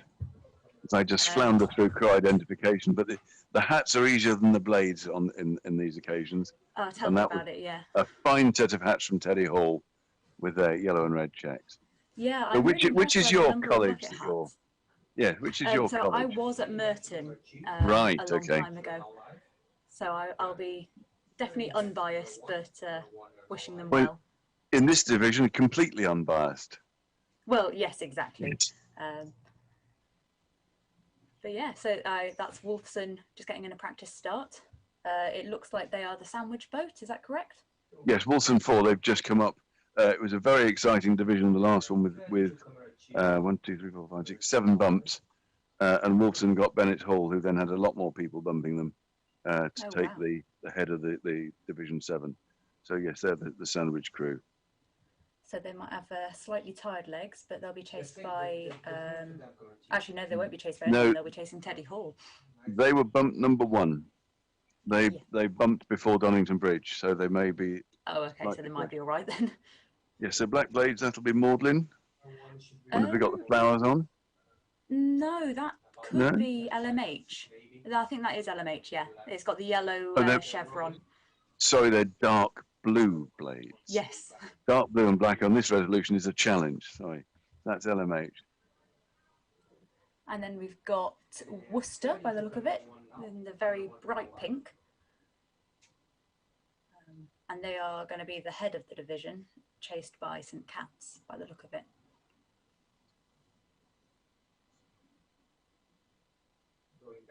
And that's LMH, and so yes, that's the line is bright yellow on the LMH, but it only shows on one side of the blade. Yes. I'm guessing this is a rugby 8. It looks like it, doesn't it? I like the dedication to the stripy shirts. But also the numbering system has got me baffled. Unless they got a number before they did the crew selection. Oh, and a crew of geese, not swans. Yes, that's and the white one at the back. So they're waving to the camera. So can we just say, for all the mums and dads who are watching, this is the closest you can get. And I hope you're enjoying the coverage with us, misinforming you wildly, and trying to give you a few hints as to how this racing goes on. And Caitlin, I have to tell you, I've never ever done bumps racing, so this is all new to me. I was a bumps virgin on Tuesday, and now I'm just wondering what I've let myself in for. Well, it's quite an experience. It's unlike anything else, I would say. There was a post, I think it was on Oxrow yesterday, asking what the record is for the most bumps against a person. They cited 21, so minus 21 over their whole bumps career. Wow. I have minus 32. So, Lord. So I know. That is a claim to fame. And I'm still rowing, so yeah, you can continue rowing after being bumped 32 times. But it might be an indication of quite how slow you are. Yes. So, where do you row now? Now I'm at City of Oxford, which is where I'm based. Oh, right. So you're sitting in your own clubhouse, in your own bar, doing the commentary on the bump that you used to do. That's lovely to see. Yes, I mean, I've been watching from the balcony for the past couple of days and cheering on the Merton and other crews that I've got friends in. So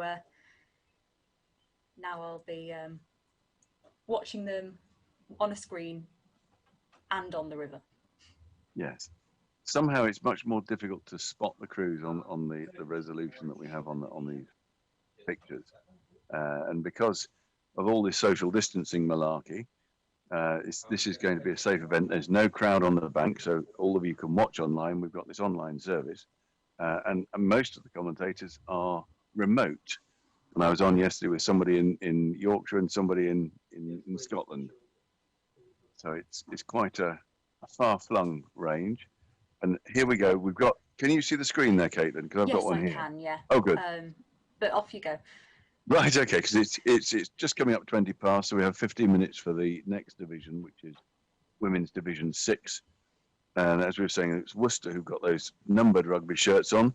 They'll be setting off the division, Worcester 2, followed by St Cat's 2. LMH 2 will be chasing them down, followed by Hertford 2. Then University College 3, Magdalen 2, then St Peter's. Is this Crunchy House or Christchurch? Call it one of those. Teddy Hall.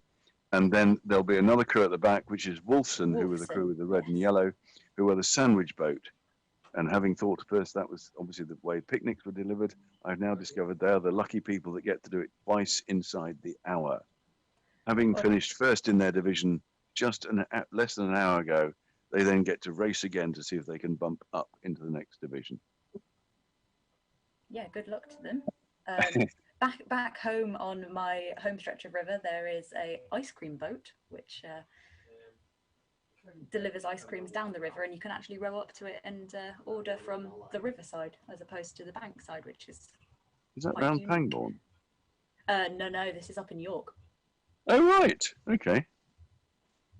On Ouse. Onto Ouse, yeah. Right. I'm losing. And if anybody thinks it's difficult, too long. yeah, and if anybody thinks it's difficult to boat from these stages and the banks down here, at York City on Ouse, you have what 8 or 9 steps to climb down with an 8, and halfway down there's a wide one, and the river goes up and down like a yo-yo there. Yes, So the flooding sometimes is, you have to walk down all steps, and sometimes you don't. Yeah, I mean, it was Boxing Day, I think, of 2014. I was given a call by our club captain saying, "Can you come down to the boathouse and start de-rigging boats that are on the bottom rack, because the water had come up. I think it's all 18 steps in total, and was about 2 feet deep in the boathouse. So yeah, if we think the flooding's bad here, you don't know the half of it." And also yesterday, Phil, who was on, was talking to me about this reach and the fact that 1,800 metres is a long way to go. The reach up at York goes from Neyburn Lock up miles. I think it goes up about 15 miles. There is no lock. There is no flood control apart from fields, which they call ings. Yeah, and they fill the ings with water, and once they're full, they're full. And all the And cows there's one lock between, or is it 2 locks between York and the sea? Oh, I'm not sure about that. One at Neyburn, one at Goole. Wow. Sorry, So that's the Yorkshire bit, and yes, all done. and having seen the triathlon at the weekend at Roundhay Park, that's all the Yorkshire stuff out of the way. Oh So yeah, today- of course, that's in Leeds. Yeah. So today In we're fact, now. previous rower that I know did that triathlon. So small world. Yes, and rowing and cycling actually go well together. Rowing and ball sports don't. No, So the if you're catching good is at- very different. Catching and throwing is impossible for most oarsmen, but the transferable skill of cycling and rowing is good. And if you're one of those rowers who can run, then you've got a good chance. But you're probably quite a rare breed. Yes.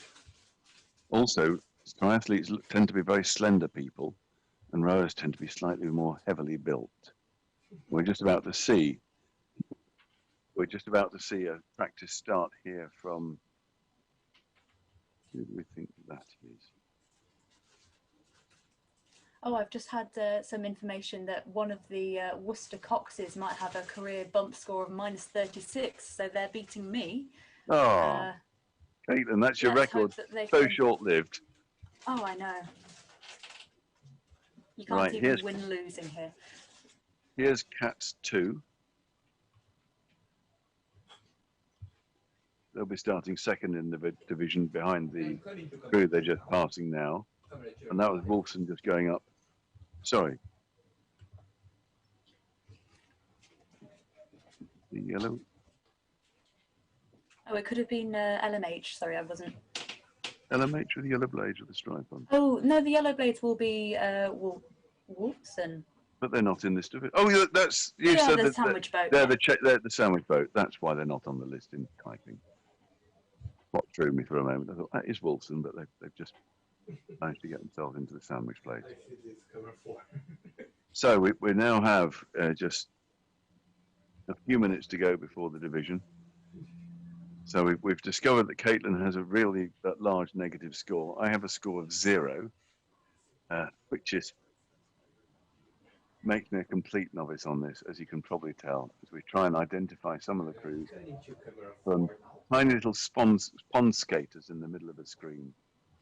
Oh, there's a shot of a Merton crew just setting themselves up for, I guess it must be men's division 6, 5. 5, yes, division 5 is next. We've had 6. Merton 2 will be in that one. But obviously the boat has been used by someone else. Oh, that'll be Merton 1 yesterday. So he's having to readjust his stretcher. Perhaps Merton 1 should have their Felipe. And that's the old Janicek, that it was the old first boat, called Harry Quick.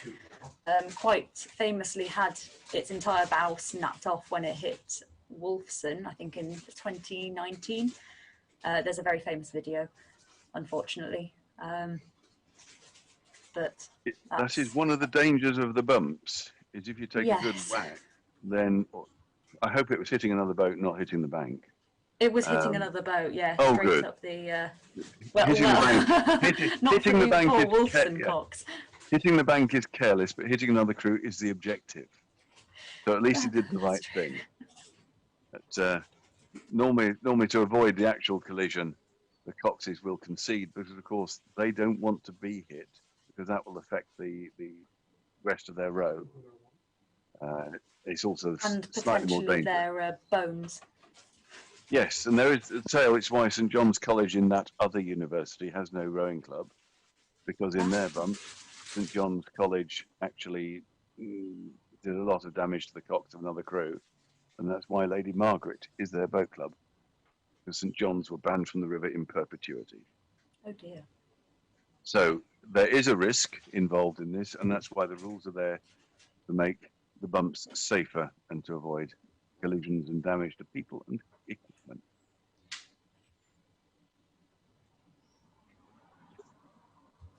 So you can see the crews are now turning to go onto the bung lines. Oh, it's the Deer Antlers of Hertford, Fear the Deer, on the 3 seats T-shirt there. We do like the headgear, as previously discussed. I must confess that I grew up in a time when rowing was very much bareheaded, and they always used to say, you know, if you can't row, wear a hat. But I think times have moved on. For instance, Lycra has been invented since then, so the amount of kit you have to wear is far less. And there is the best set of antlers on the river.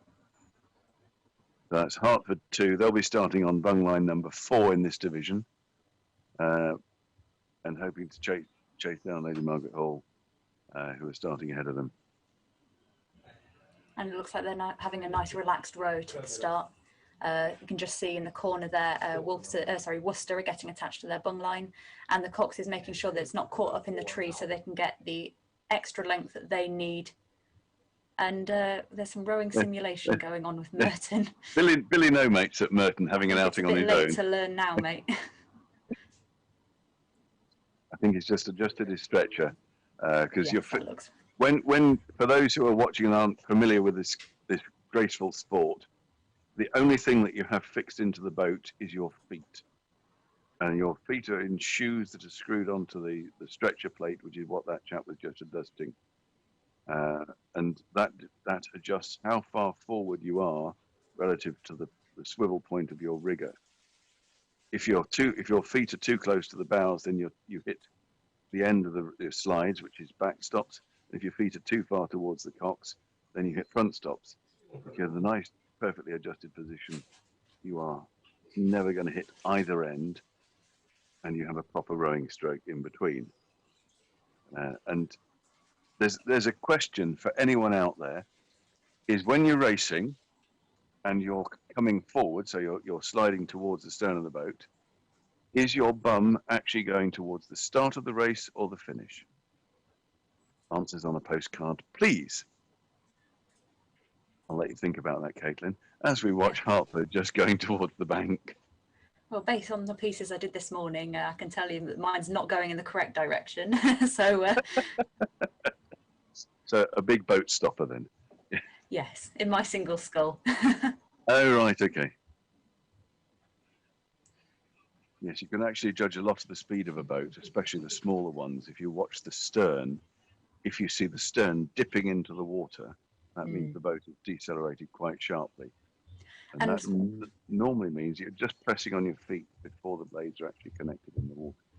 But what's quite interesting in these lower divisions as well is to watch the cocks and see how their body is moving. And quite often, if there's a big slam into the front end, then they'll be shunted around and kind of flopping around. And so it's the really good cruise where the cocks can stay nice and rigid and still, and they're not being thrown around by the weight of the rowers trying to propel that boat.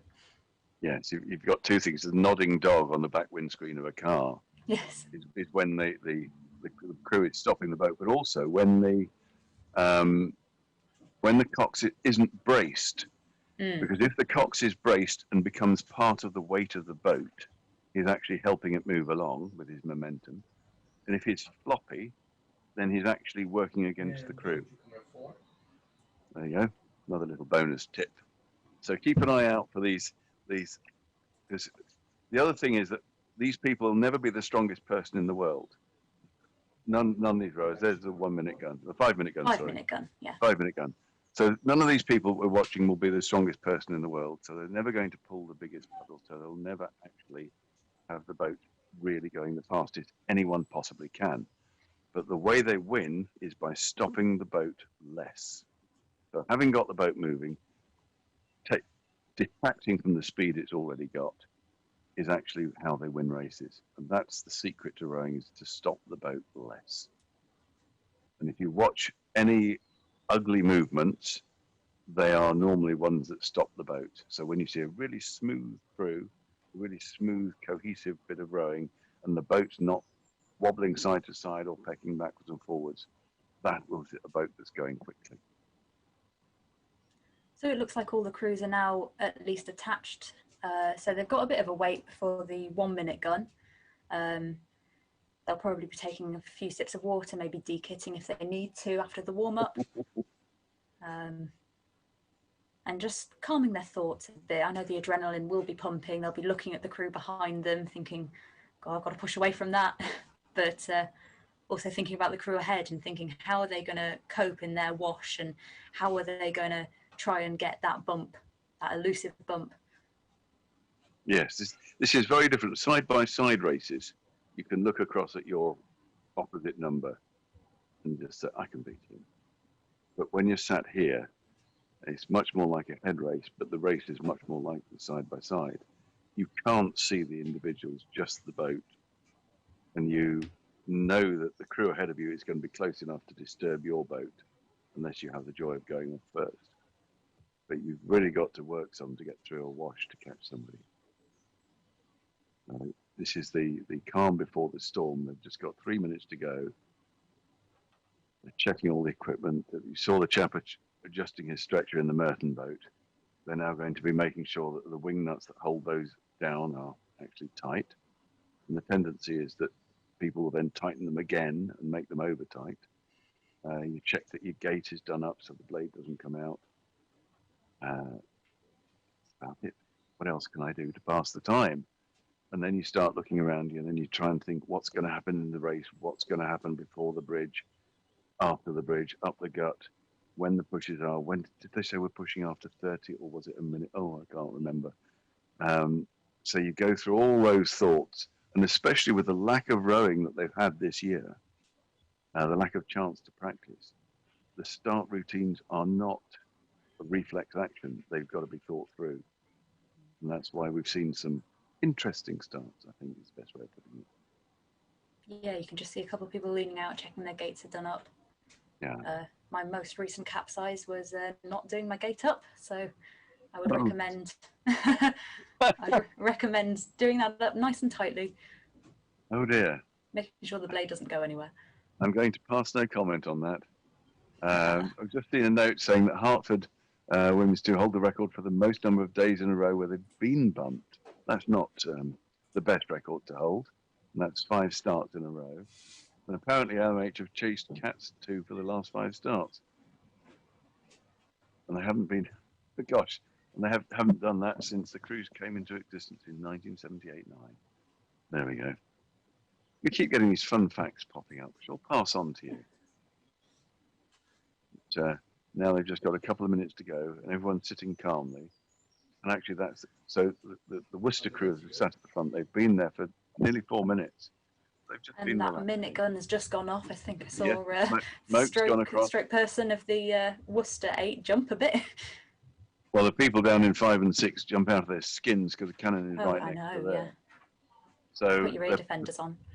the pole men are pushing out. I must tell you about Reading Head a few years ago. Pole men are pushing the 8s out, and then the Coxes have to get them straightened up in the line they choose. And again, they all point in a similar direction. And the crew number 4 is at the head of the bay, so they're in essence slightly further out than crew number 5. You have to aim out quite a long way. And then they're sitting ready.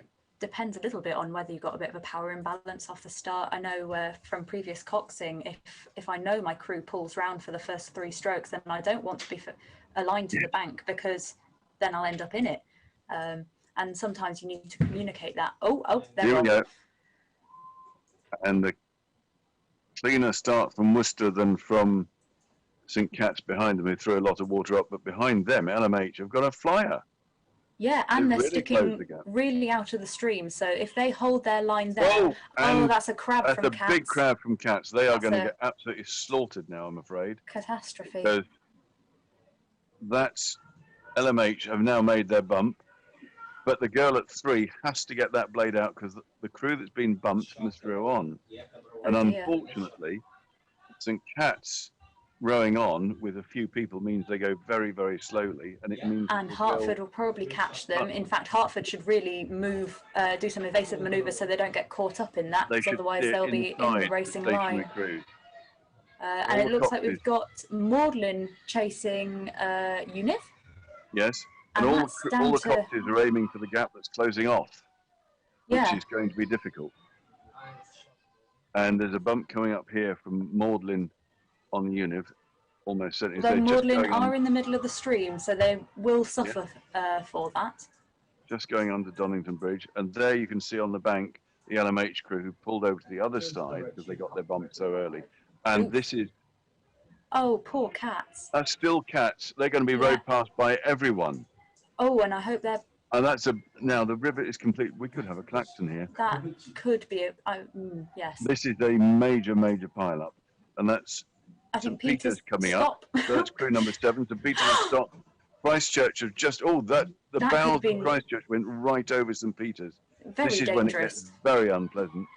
And this is one of the real dangers of bumping. And this is the lovely hats of St. Edmund Hall, who can just have the first clear course of the day and get through. And unfortunately for Christchurch, they... that was Christchurch. They won't have got the bump on Cat, so they are still technically a racing crew and have been overtaken.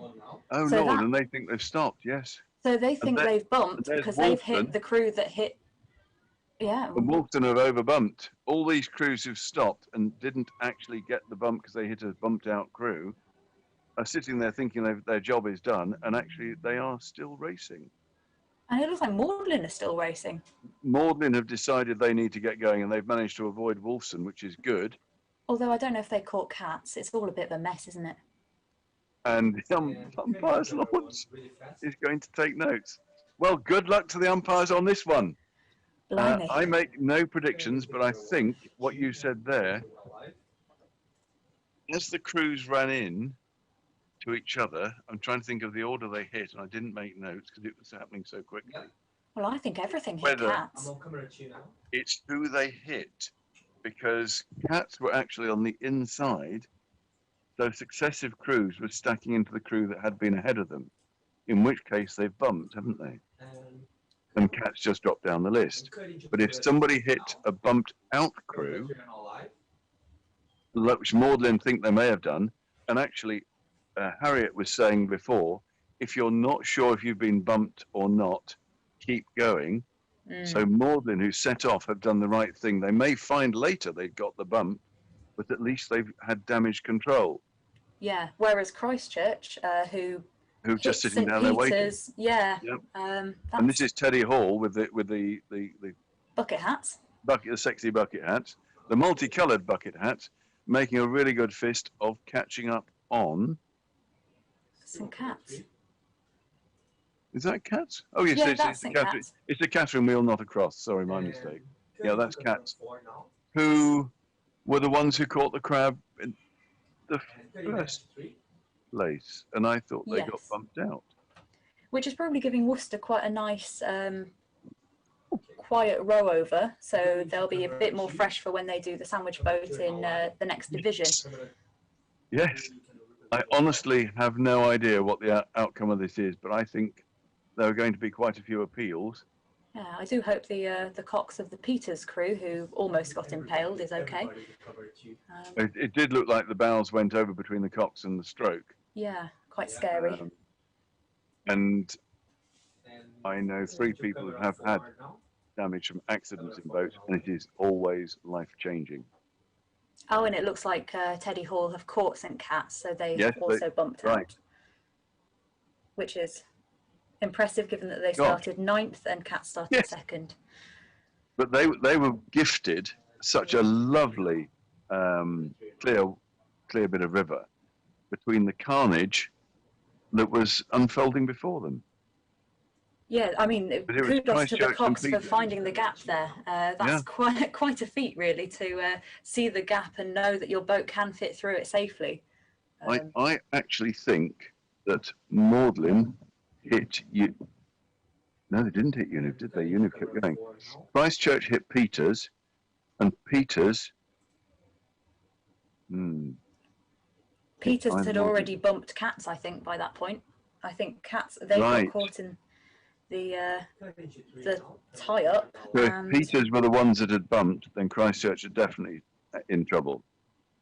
Yeah. Because they stopped racing and let both SEH and Wolfson get past them. I have a feeling there'll be some late night appeals going on and trying to figure out what's going on there. And hopefully the umpires were all watching and have at least a good memory of what happened in what order. But as you can tell from the way I stopped making notes, because normally I make a note of the bump when the real accident started to happen. I don't know if Phil, who's watching, actually plotted the order of the collisions, and we won't call them bumps, but it's definitely this is one for the judges to come and sort out afterwards. The good thing is now, actually, with doing this video streaming, they actually have a recording of what happened, so that can be replayed and assessed. So they've got VAR or the TMO on the case here, so they can actually run through the order of events and make the right decision for the right crews. So this is a prime example where technology can actually help a traditional sport. And I don't think anybody, having seen that, if they watch it back again, would then have any argument with the decisions that are made. And it makes the appeals an awful lot easier. So rowing up towards the finish there, they've just crossed the line. That is University 3. So Univ have rowed up. Oh, okay, yes. No, Yes, Worcester in the pink at the top, and then Cats have are just crossing the line now. And this That's is what I think it LMH is. paddling up, having bumped. Yes, being paced by a launch. And that's Wolfson just approaching the finish line. And they have almost certainly overtaken Christchurch, who we think was stopped without actually having bumped. And they're looking quite neat there, aren't they? Well, they did a good job on when they started in the previous division, because they caught Bennett's Hall so quickly. And they obviously know they've passed people, so they're very happy with their day's work. And actually, Wolfson are doing very well.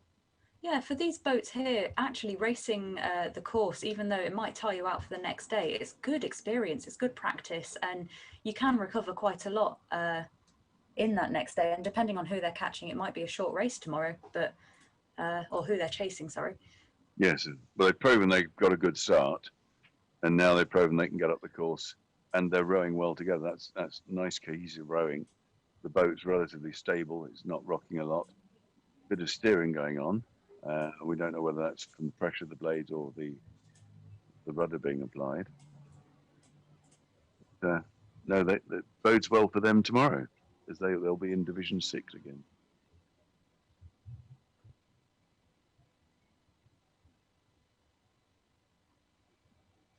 No, that's been an interesting race. I'm looking forward to seeing the chart on that one. And I think it's going to be a mess of lines, isn't it? The online chart basically suggests that Worcester have come in at the head of the division, and beyond that, it's holding its powder dry.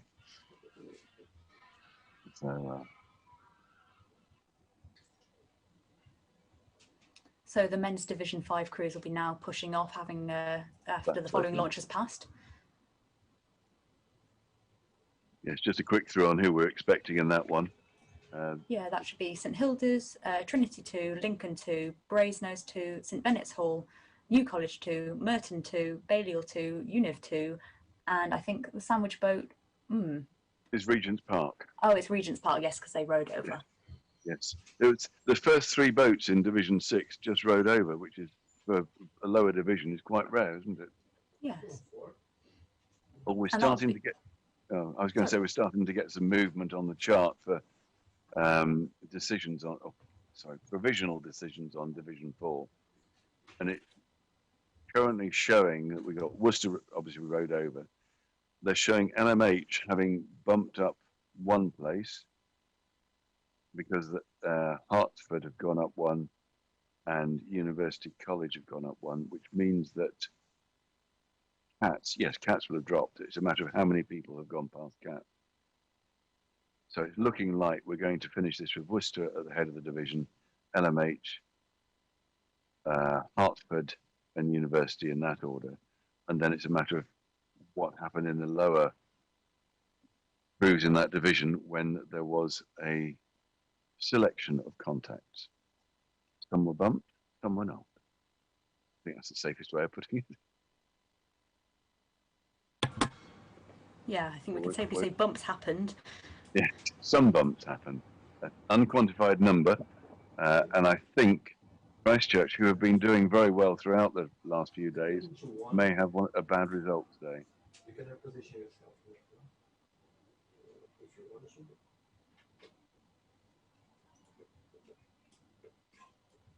Got a lovely view of the very clear river downstream of Donington Bridge. Yeah, so after that storm of contact and noise, we now have an absolute quiet period. And I think we've got the crews coming into land. There's Worcester with the rugby numbers on, and there's the men's one. And then we've also got Teddy Hall with the lovely hats on. So they're the easily identified crews. I think we can see some Hertford antlers coming out. And you can see that the women's crew's coming in at the top end of your picture, and the men's crew's just starting to go afloat nearer to the camera.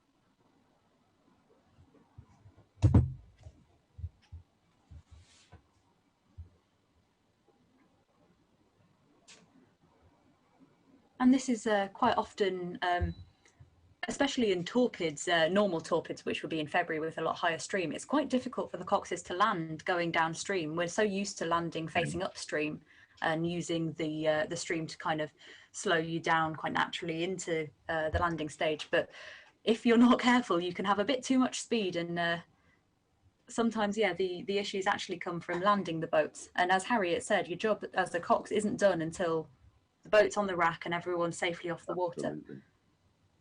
And there's the watermanship on show for trying to land downstream is quite impressive. Because the rule of thumb is you always land against the strongest element, and normally that is the stream. And if you're landing a way that you're unfamiliar with, that makes it even more difficult. Because normally when you're trying to land against the stream, you point your bows at where the stern will finish. landing downstream. Who knows where you'll finish? That's the only problem, isn't it? You see that on the river time and time again. And that's Merton 2 paddling through the gut. They got out nice and early. Oh, and we have the men's Division 6 results. And that looks like Regents, which is what we were saying, had held the division. Mm-hmm.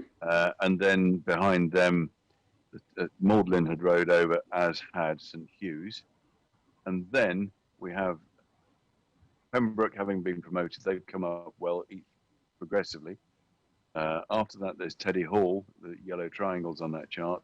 And then Wolfson, who had a very bad day at the office, and they went down a couple of places on the first day, one place yesterday, and two more today. Following them up the bright yellow line, that's Lineker, who come up from the division below, and they're doing really well. And they're followed by Hartford, the red circles, and then there's a final crossover, which is Queens coming up from the division below, and sadly, I think that's it was Corpus. Yes, Corpus, the other line, have dropped off because they've gone down to the division below with their sandwich boat. So Lineker will be hungry for blades tomorrow. They'll be chasing Wolfson M3, who are on for spoons, unfortunately. So they will be really fired up for this last day of their bumps campaign. Yes, to go up, yes, 3 times now already. They just need one more to get their blade. And Pembroke M3 will also be looking to get that bump on St Hugh's. And, yes, they're the same, secure aren't they? their blades as well. Yes, they've only come up one fewer positions. They've done well too. So that's really interesting. You can start to see the private challenges that are presented on these charts. You can see the crews that have sadly gone down each day and they're not having a good time. But the opposite is there when you see the crews going up. And we were talking yesterday because Christchurch had so many boats in both men's and women's. And most of the Christchurch boats were doing relatively well, apart from in Division 5, the Christchurch boat had dropped 6 places on the first day and then made a recovery.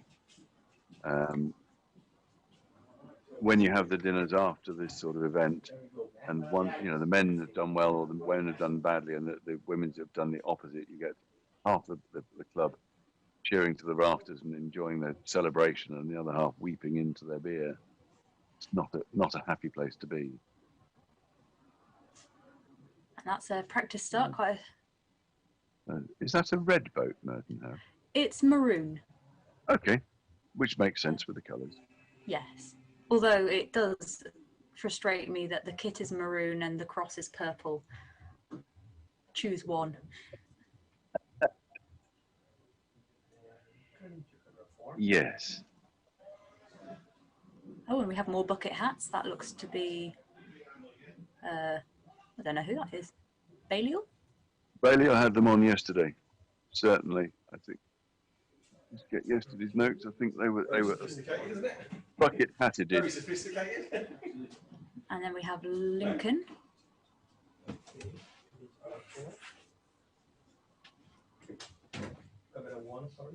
Yes, Balliol first 8 had bucket hats on yesterday in the men's, and I think the women did as well. Yes. Oh, it's interesting that they've got something on their blades. Hold fast, send long, something or other. Yeah, boys. That's on the spoons of their blades. Got some, I don't know, well wishes. I think they're coaching tips or encouragements. Yes. Well, I hope their coach isn't encouraging them to look at their blades during the race. Well, you never know, do you? Rough water can help, but not on this. So there we have the white crosses on. So this is Univ. University. Yeah, Univ, yeah.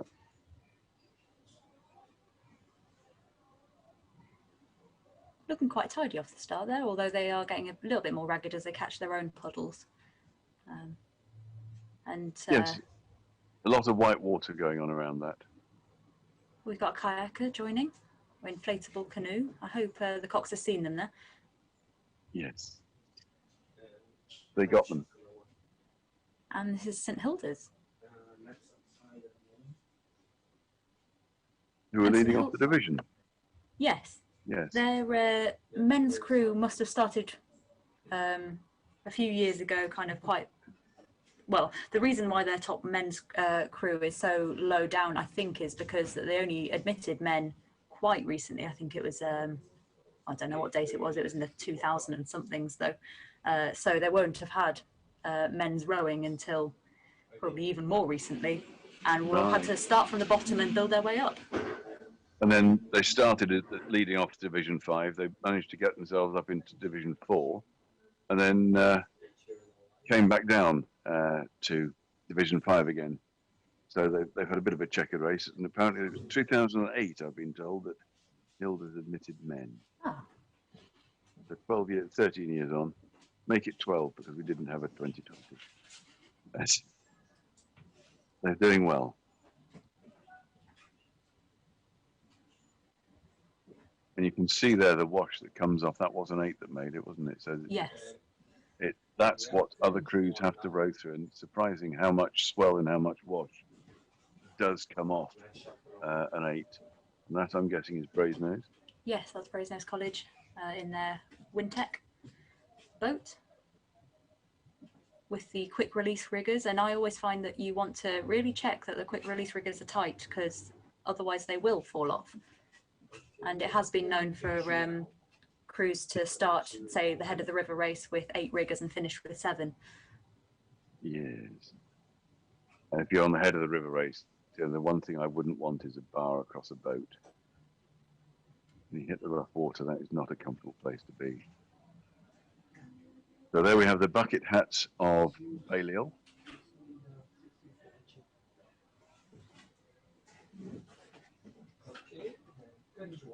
Having said that, they got white on the back of the blade. There's an interesting version of hat. Which will be. Yeah, it looks like the 5-person doesn't want to be seen in their camo. And this is in with purple crosses on the blades. Yes, That's it. Merton. Maroon blades. Yes, that's Merton. Yeah.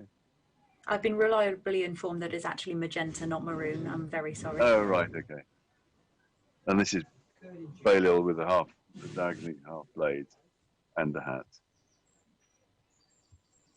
And it's Regents again with their They only have shark crosses hat. on, and they only have Shark. crosses on the half of the blade, one side of the blades. That's a pity.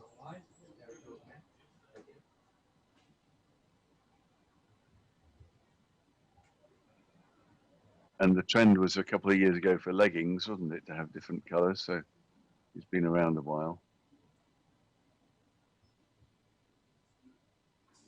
Is there a minimum dress code that you have to have a singlet on? There probably is in the British rowing rules, but given this isn't a British rowing affiliated event, I believe. There is when you practice for Henley, I think, certainly. I don't know if it is for the rest of practicing.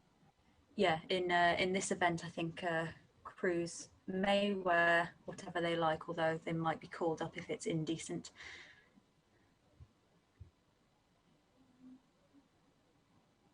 Right. So I'm just looking at Burke appears to have a very warm hat on. Well.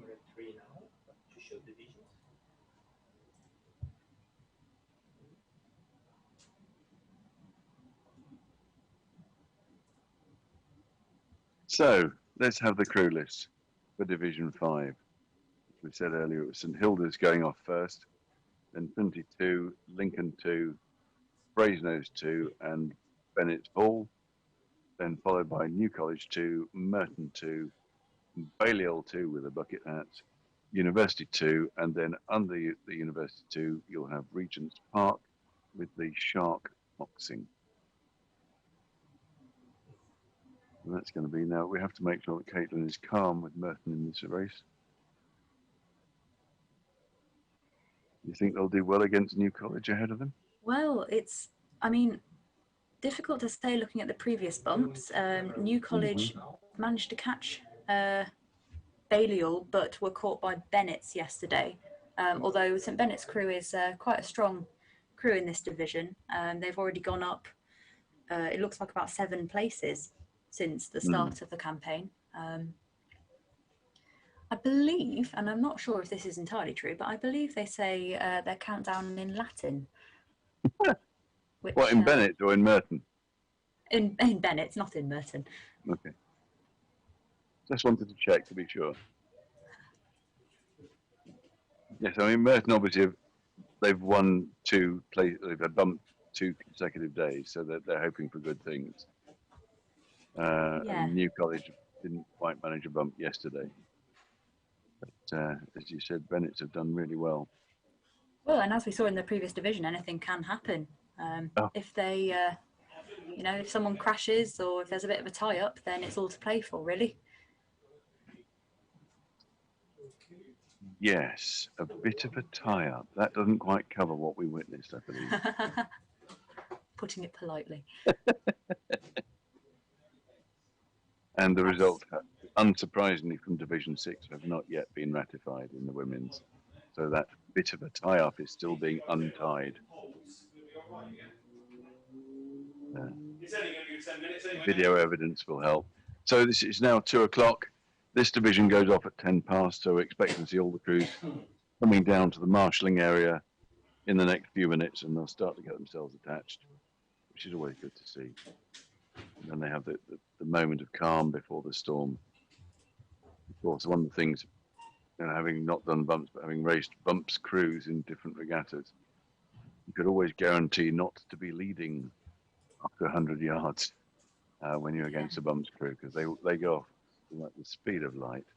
The starts are really drilled into these crews, and they're, you know, you're trained to row in this dirty water that's being sent back to you. So a real clean, fast start is what everyone's kind of looking for. And you've just seen in the last division what a difference it makes to have a quick start and to get your bump in early. Absolutely. Well, everyone's roughly under control and in order and sorted, because once one crew bumps, people have to go around one crew that's stopping, and the crew that's been bumped, if they've been slowed down, are a target. But, so the crews are gently lining up. You can see how far around the bend the crews go. It's far more, I was going to say leisurely, it's not true. It's far more relaxed today because there are only 10 crews in the division instead of the usual 13 or 14. So the gap between the first crew in the division and the last is much shorter.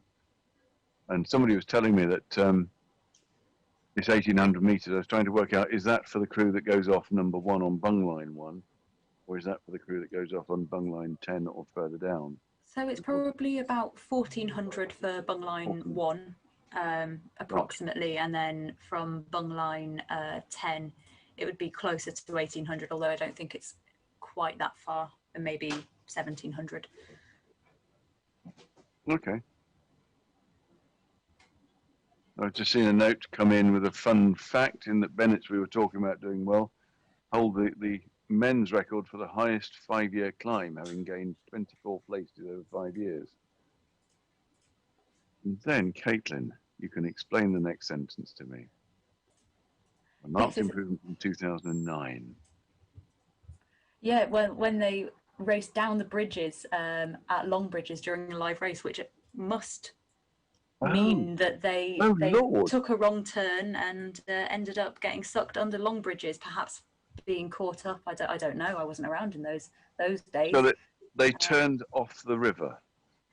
Yes. You always say on when people ask you which way is it, and you say, well, you've only got a choice of left and right. They actually found an alternative and turned to the main river. Whole division road passed, and then it got flaxened apparently. Wow. Dear Lord. Poor Bennett's.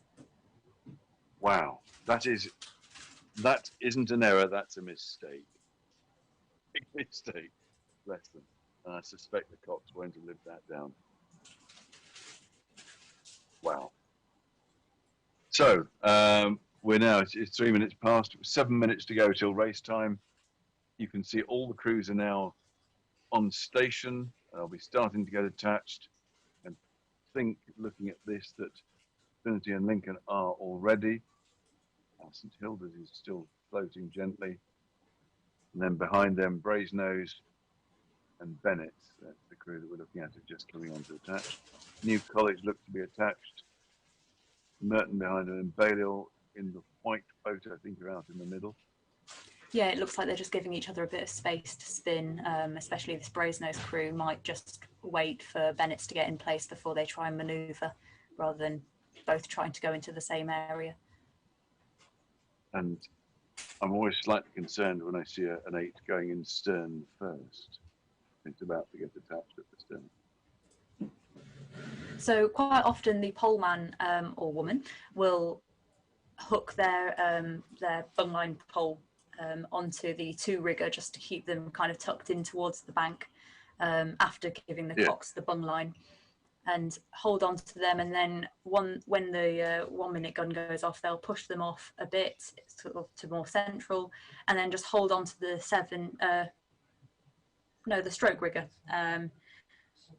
just to keep them kind of in the right place, and be constantly telling them to tap up, which rowers need to take the smallest strokes to adjust their line, and then when it gets closer to the bang, they'll let them go, and the cocks will take the control there. It's actually a surprisingly hard job poling off. I've done it for City Bumps before, which is the City of Oxford equivalent, raced in fours. Oh, that was a 5 minute gun going there. And it's a very unwieldy long pole. So trying to control that and keep your crew in the right places is surprisingly difficult. But these guys on the bank have had many years of practice, and they know what they're doing. Yes, and you don't want to be damaging the boats either. Absolutely not, no. Quite a few of these are boatmen, I know, so that they'll be thinking of that as well. And the final part, once they've all gone, is taking the bung line away so it doesn't get caught. Quite often the cocks will drop it and the poleman will swing the pole and scoop up the bung line and sort of take it out of harm's way so that it doesn't get in any rudders or get caught in any riggers or anything. Yes. Yes. But there are several regattas that actually start you with a string line to help. And it's something that is very distracting for the whole crew. And in this case, the cox is the only one that holds the bung line itself. But and it's a good way of spacing out the crews. But having a pole resting on your rigger, people get very distracted, I think is the best phrase, nervous by having something out from outside the boat that can affect them on the boat. So it's and I've definitely seen videos of coxes forgetting to let go of the string and being launched out of the boat in a multi-lane race where they're holding on for dear life, and all of a sudden the crew go and they don't. So we want to try and avoid that at all costs. In fact, I think in the old days at Henley, when there was a crosswind, they used to throw a string to the bowman or two man on the upwind side, and he would have to hold that until, and in those days it was an "Are you ready?" as opposed to attention, and then on the words "Are you ready?" this string would just disappear, and it was the most unnerving thing in the world. Sit there holding a blade with a bit of string underneath it, and suddenly, just when you're thinking about being square and covered, you feel something disappear out from under your hand.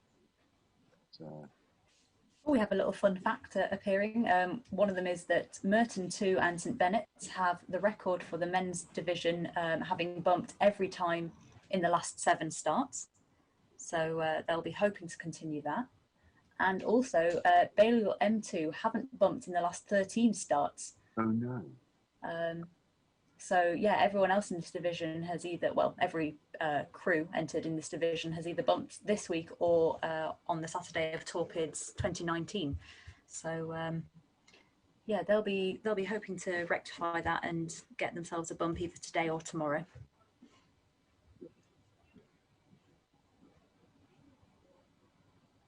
Balliol actually came down 2 places on Tuesday and another 3 places yesterday, so they're really not having a good time. Oh yes. So I suspect that even though Univ lost a place on the first day, they held station yesterday. They will have high hopes of regaining their position. Brasenose, so the Balliol ahead of them. So Brasenose should really be starting to think about straightening up. We've probably got 2 minutes to go. It should be 2 minutes. Because the more the Cox is chatting to them, the more they're going to get a little bit agitated. It's better to just sit quietly and let your crew kind of just go through in their heads what the plan is, rather than having to do lots of manoeuvres, which might unsettle your crew a little bit.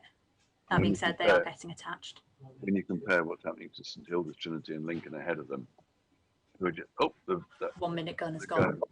They were just sitting quietly, and Brasenose was still manoeuvring, trying to get themselves sorted. So the first 3 crews being pushed out, they just need to get themselves slightly straight. The wind has turned, the smoke is going the other direction. It was coming across the river from the cannon, and that went away from the river. Oops, bit of a wobble there in St Hilda's. Cells ready, it's covered. And the pole is still, you can see the man with the pole still holding that, as you said, on the stroke rigger. And you'll see that lift up very shortly before the cannon goes up for the start. And they're squaring up now. There's the pole gone, and he's walking away. And they're off. That's it. Away. They are.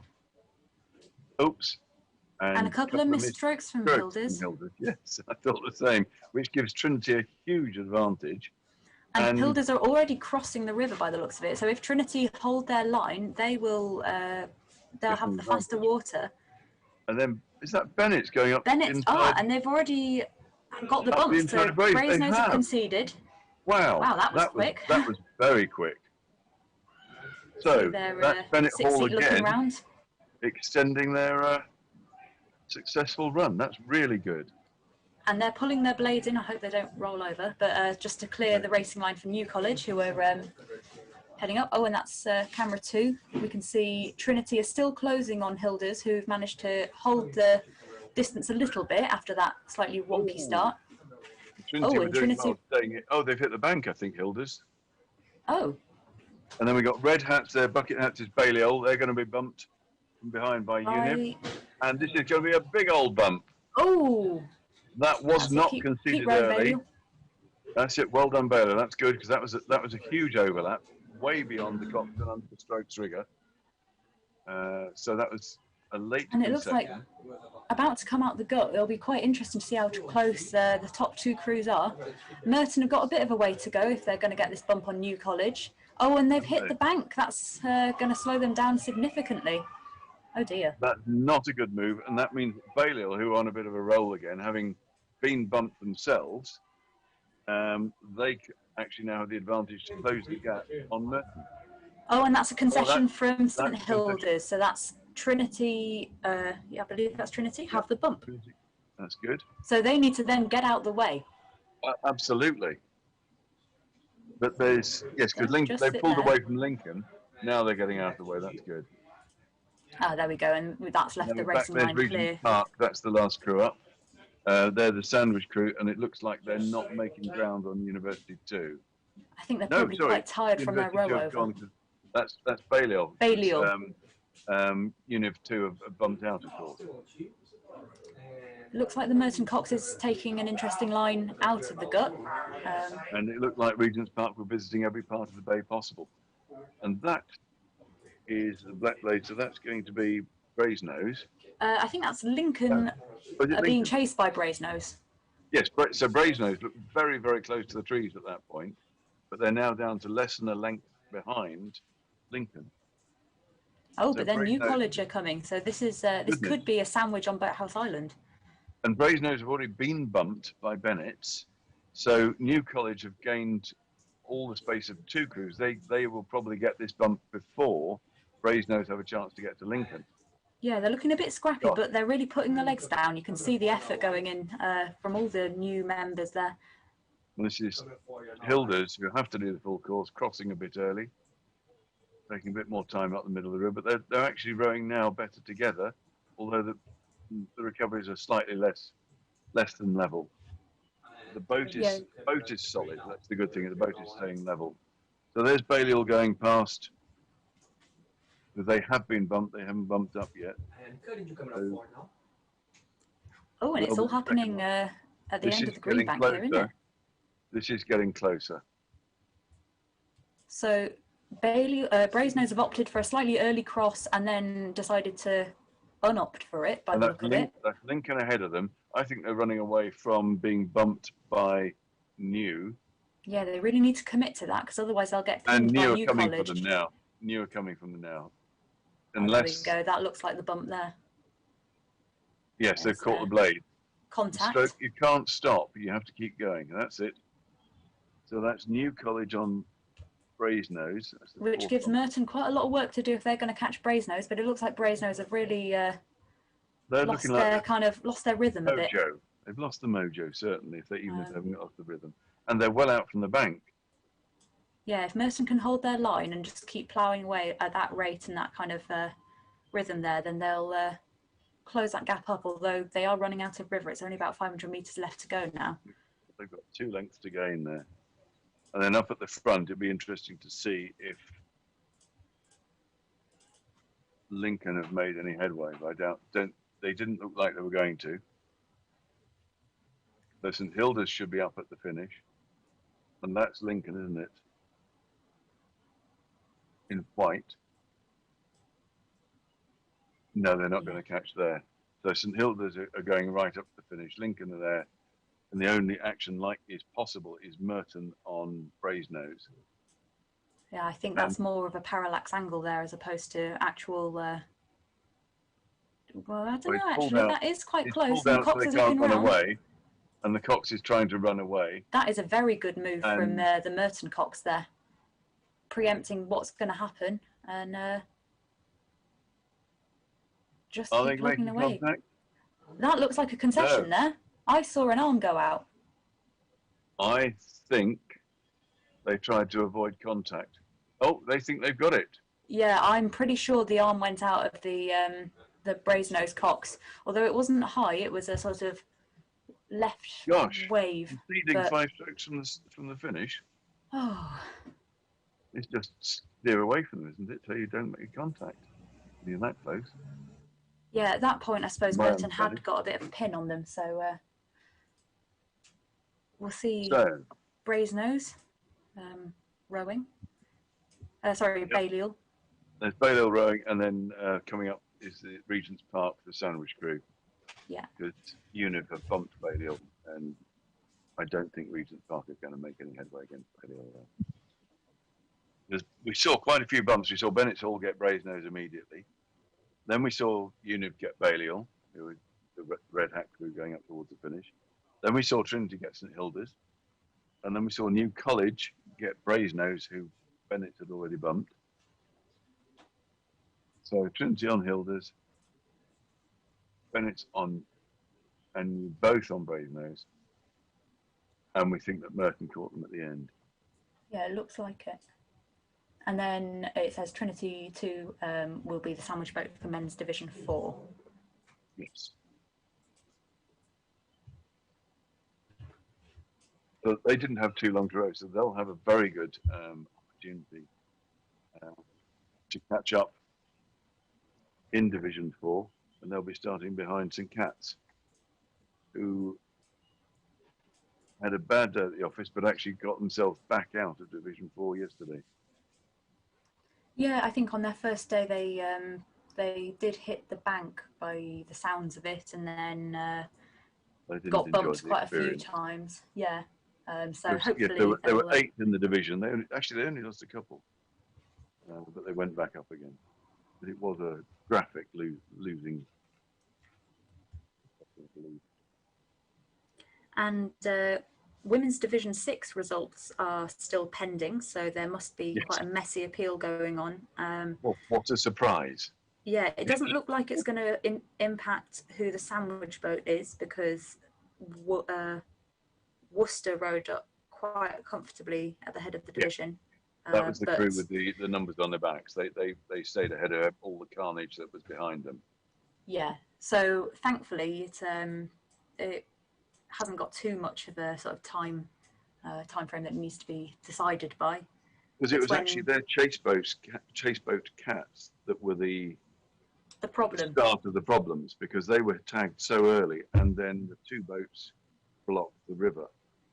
So it's then a matter of who the other crews bumped, whether they bumped a racing crew, St. Cat's, or whether they bumped the crew that bumped them, which was LMH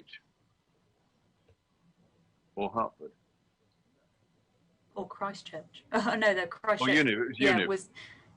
Yeah, because then you had three boats who were all bumping out, St. Cat's who was still racing, and the crews behind then didn't know who was what. So Magdalen, Peters, and Christchurch all in danger of having stopped thinking they've got a bump, but they didn't get anywhere near St. Cat's. God, that will be fun. Yeah. But as you say, it does not affect the sandwich boat. So we know that Worcester will be chasing up at the back of Division 5, which is a really good opportunity for them. And we wish them well. Yeah, they'll be probably paddling off now, getting sort of bit of a warm up in. Although, having just rowed over, they will not need to do maybe as intense a warm up as they did in the past division. I think in truth, they can regard their rowing over as their warm up. Yes, yeah. Because it was a nice, gentle, full length outing, preceded by a racing start. Does the OURC's launch of Googly Eyes, or is that just lights? I do believe it has Googly Eyes on.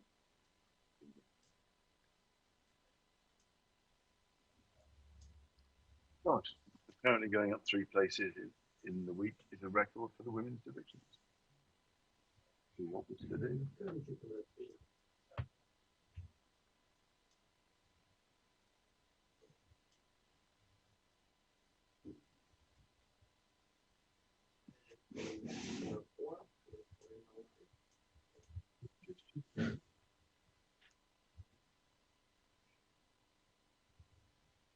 That's Corpus there pushing off.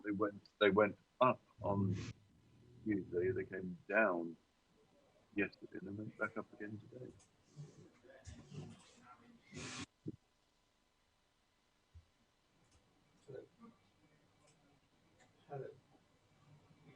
Okay. Right. So as the crews come back, that was a fairly straightforward set of bumps. We know that we've got, so I've got the women's sheet up now. We know that we've got Trinity going up to be the sandwich boat in Division 4. As St Hilda's were following, they'll be second on that. Just looking to make sure I got this right. Yes, so St Hilda's will be second in the division. Then Lincoln, who held the station, and then it's Bennett's who had that very early bump and came up. With them up come Newhall and Merton, and the big losers there are Brasenose, because Merton did get that bump just before the finish, we believe. This is provisional, by the way. Then Uni also got a bump on Balliol before the end. So that was men's Division 5 with a fair bit of activity in it. A bump at the head of the division, and then Brasenose going down 3 places, and Uni going down. Uni going up 1, with Balliol losing another, I'm afraid. So they've had 3 bad days, Balliol. So that's fairly straightforward by comparison to the women's Division 6. There is still some debate about where St Cat's are going to finish and where Teddy Hall are going to finish. But it looks like now the first 5 places are sorted, and Worcester will be the lead crew, LMH second, Hartford third, Uni 4th, and Magdalen 5th. And it's a matter of whether Cats go down into 6th or whether Teddy Hall actually go up, I believe. So that's still to be debated and to be adjudicated by the Yes, by the umpires. And just a thought, so I'm sitting somewhere near Henley to do this, and there's a note here just because Caitlin, bless her cotton socks, is sat in a bar to do this commentary. So it must be a tough gig, this, Caitlin. But there is some background noise as people rush in to buy drinks and food and do technical jobs behind Plumbing, you. by the sounds of Oh. it. There is, I think, someone sorting out our plumbing. Plumbing And the then bit. obviously the live stream directors and people sorting out getting the images to you. So yeah, sorry if there is a bit of background noise there. That's right. And then just below City of Oxford, because this camera is just literally outside, it's on Donington Bridge, just upstream of the City of Oxford. That's Lineker going down towards the start. They'll be starting on bung line number 7. And again, actually, one thing we haven't talked about is the bung lines. Essentially, these are, for those who are not familiar with the bumps races, the bung lines have been marked at about 100-foot intervals to give a length and a half of clear water between the crews. And a weighted line is thrown out to the cocks. And they have to hold on to that until the gun goes. Presumably there's a penalty if you let go of the bung line early. I don't know what the penalty is for a false start in bumps. I expect it could be a penalty bump. I suppose it might depend on whether it affects the outcome of the race. But you do have your umpires checking that the crews are attached right until the point where the gun goes off, because otherwise, yes, they could get an unfair advantage there. And my expert advice is coming in. It's 130 feet between the lines, so that's and 72 foot for an 8. That's almost a 2-length start in an old-fashioned 8. The penalty for a false start is a technical bump, which means that you have it's a bit like in the Formula One. You have a position taken off you wherever you finish. So actually, if you had a really bad day and you'd lost 6 places already by having a bad day, the full start would make it 7, just to really add insult to injury. But if you'd managed to bump up 2, you then only get the 1, so all the hard work would be wasted. So it's worth the cocks hanging on to that bung line, and of course leaning back as far as they can so that the crew can stretch forward on the end of the line. And each crew has got an umpire cycling alongside them, one of the many volunteers, to look out for exactly this sort of thing. Exactly, and the umpiring job can be quite difficult, especially if you're in a sort of a sandwich situation, or you're trying to see whether your crew is going to bump or has been bumped, and finding out which is first, because a boat is a long object, and trying to see both ends of it at once can be quite challenging, especially with all the noise and everything else that's going on. Especially if you're trying to cycle up the bank and there are people in the way and trees in the way. Yes, and yesterday's poser for Phil, who I was talking to, was how can you possibly have a tree between the towpath and the river? Because the whole point of a towpath is a horse that can tow a narrowboat up there on a rope. So all those trees are what we would technically call weeds and shouldn't be there, which would make the umpire's job a lot easier, wouldn't it? I'll let you contact the Environment Agency about that one. And, yes, see how far you get. Yes, as the river gets narrower and narrower and shallower and shallower. Well, quite often at City, we'll during the summer and usually before our regatta, which is normally like mid-August, we'll go out on a launch and cut back some of the really overgrown trees on the city side, because that helps us have clearer racing lines and also makes the gut a bit more manageable. Yeah, sometimes you'll see us with a couple of saws on a launch going down and trimming back some of the bushes. Yes, Oxford City Regatta is this course in reverse. You stop after Donington Bridge. No, before Donington Bridge. No, you stop in line with long bridges, so you don't race through the cut because it's side by side. Oh, right, okay, got you. Yes. And when we look towards the finish, there's a lovely concrete pontoon that's floated out across instead of state boats, isn't there? Yes, yeah, and they set up a little gazebo there. The umpires will be there. Bill Platt, our president, is normally with a megaphone telling crews where to go. He's actually polling off. I think he's 80 years old, but he's still polling crews off, which is very impressive. And integral member of our rowing club, having pretty much built it himself. And you know, laid the foundations. Tell you something else. I said I was in a punt trying to sort out some stuff. I was at Oseney. I went in Osen Marina down the slipway. Having done the recce for a trip later on this month, I then came back up the slipway, and guess who came up the slipway behind me? It was Bill. Ah. He was bringing the City of Oxford launches up for a bit of a servicing. So he's a very active and busy man, and it keeps him young. Absolutely. There are some characters on the river. Yeah, there are some characters on the river, and Bill is one of those.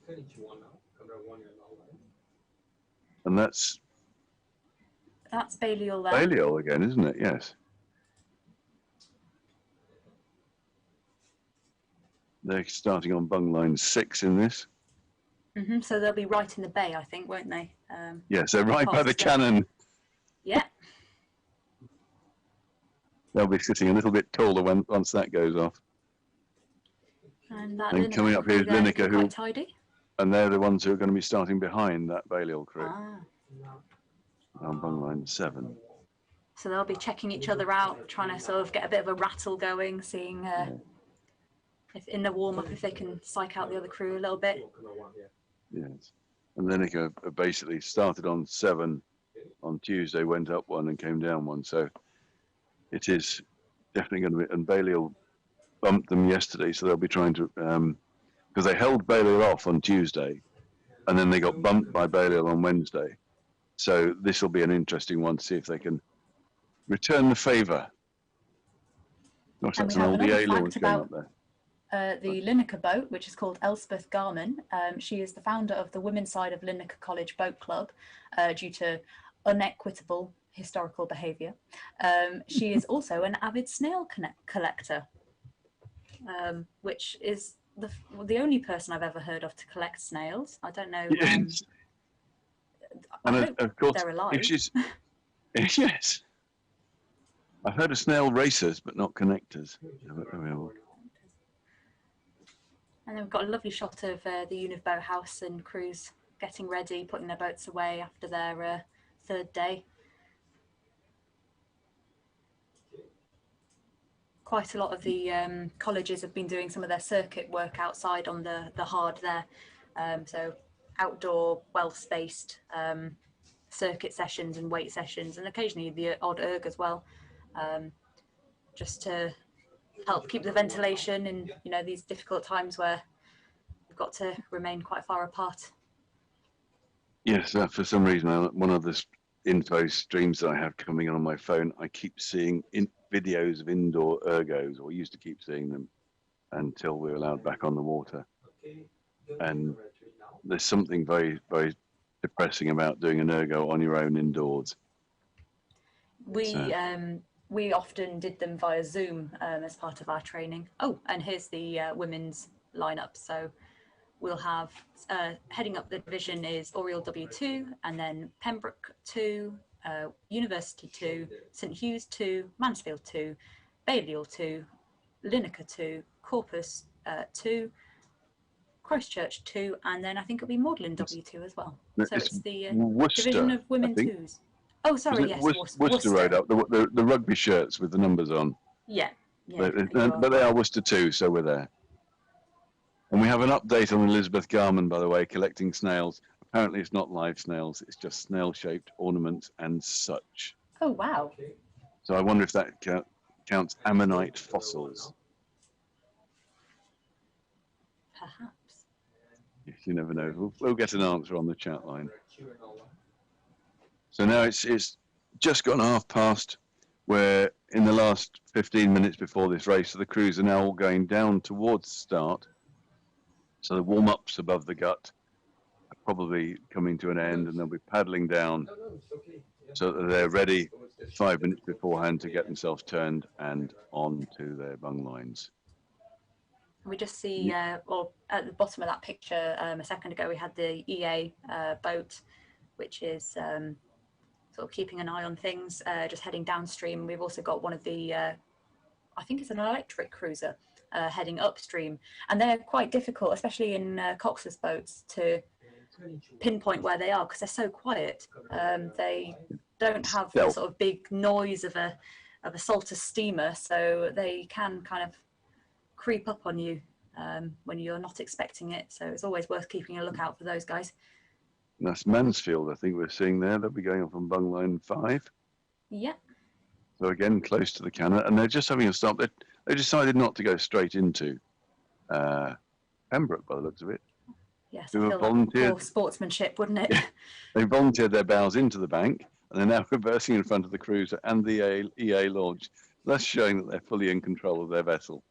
So when you get the old boys on those EA launches, they are masters of watermanship, and it's the one thing that is, I think, most impressive about this whole event is the degree of competence on the water, the ability to manage the eights, which are not forgiving, with so little time on the water.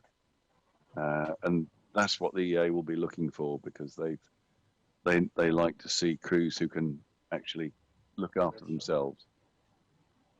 The definition and of a lot of it is also the communication. If the Cox can speak to the person driving any launch, that usually helps out in saying, you know, we're going to undertake, or we're going to do this, we're going to stop and tuck in. Yeah. It's those little things that actually really benefit everyone when it comes to sharing the river. Yes. It's one of those things where actually pointing where you're going to go does to help people. So, but with more and more electric boats on the river, they are difficult to hear. And one of the things about most launches is it's the drivers are facing forwards, and they're going slower than any of these racing boats on the water today. So they will have no inkling that there's an 8 coming up behind them. And that's something that has to be borne in mind. It's no use shouting at someone unless you're just trying to attract their attention. It is a busy bit of river, and this year, and especially, there have been so few rowers on the water because the clubs were closed. People have got used to not having them about. And then there's also been an influx of stand-up paddleboards and canoeists who've been able to use the landing stages that the rowing clubs weren't allowed to because they were private boats. So they've been on the river not knowing that there are rules. And suddenly there's a bit of a shock. And river users groups up and down the river having to explain to different groups how boats are able to move and how for us all to coexist on the water. And exactly it's not that. always obvious.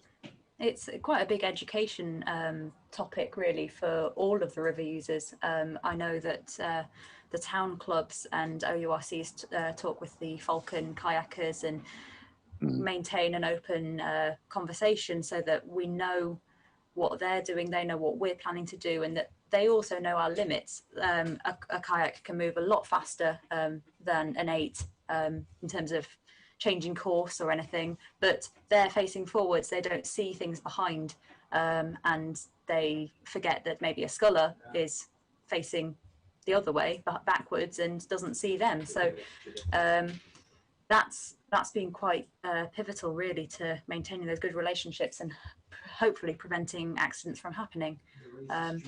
The other one that we've had quite a lot of recently is wild swimmers, especially last year in the nice weather. A lot of people took to the Isis to have a bit of a dip, but I think they forget that they can't be seen.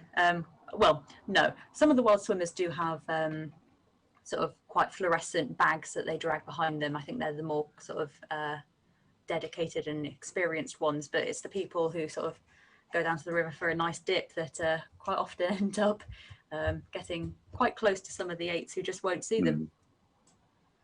Yes, and I believe the boat race has experience of one of those. But we'll gloss over that, shall we? Yes. But now we can just see now it's 14:38, so we have 7 minutes to go, and the crews are getting themselves towards the bank. You can see the pole man there for bungline 5, I think it is, just walking down to his position. And he actually puts the token on the end of the pole and passes it out as the alternative to throwing it at the cocks. I believe one causes slightly less splash than the other. But, it's Oriel pulling them there at the front on bungline 1. They've got themselves nicely close to the bank. Pembroke there behind them with the pink vests on. And then Univ on number 3, and St Hugh's facing towards the bank in number 4, and Mansfield in red facing out from the bank on bungline 5. And then Balliol with the hats and Lineker with the yellow blades of the crosses on. They'll be down right next to the cannon.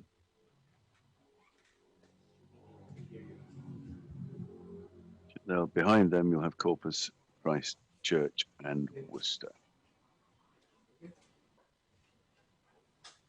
So we've got about 6 minutes to go before the start of the race is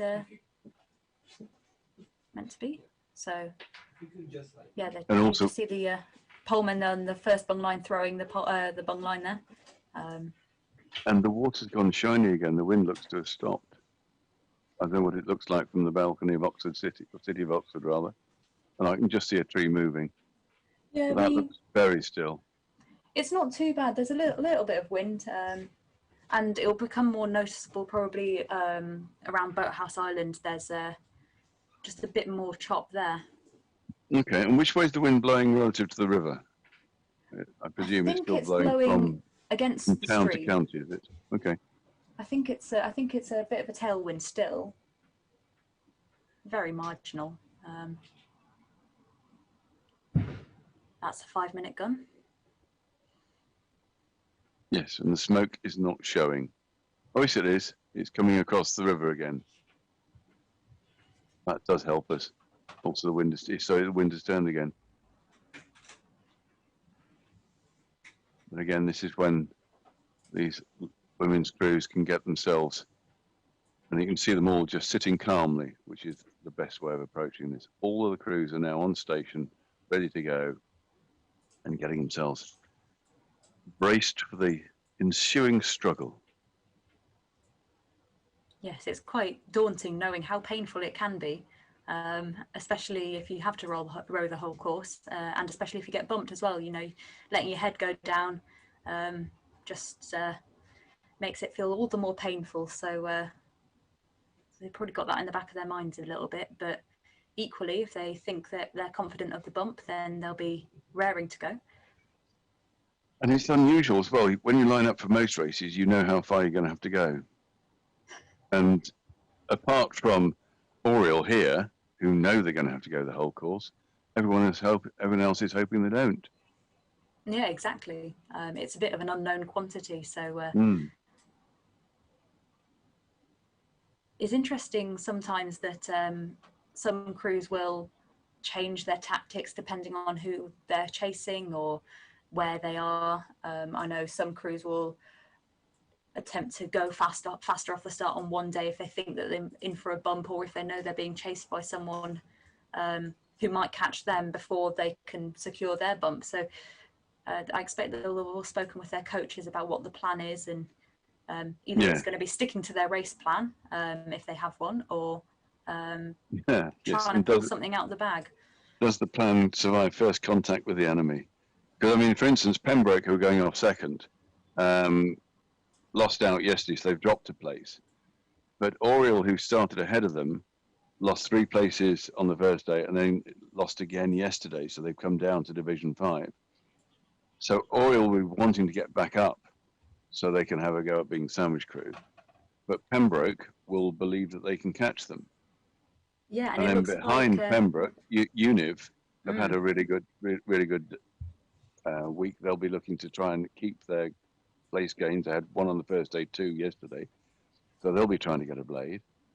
So yeah, if I was the umpire of the Pembroke crew, I'd struggle to know where to look, I think, because it's gonna be tight whether Univ get to Pembroke before Pembroke get to Oriel. But yeah, time will tell. Look at what unfolds. That's all you can do. But Pembroke, I'm sure, will be aiming for an early bump on this one.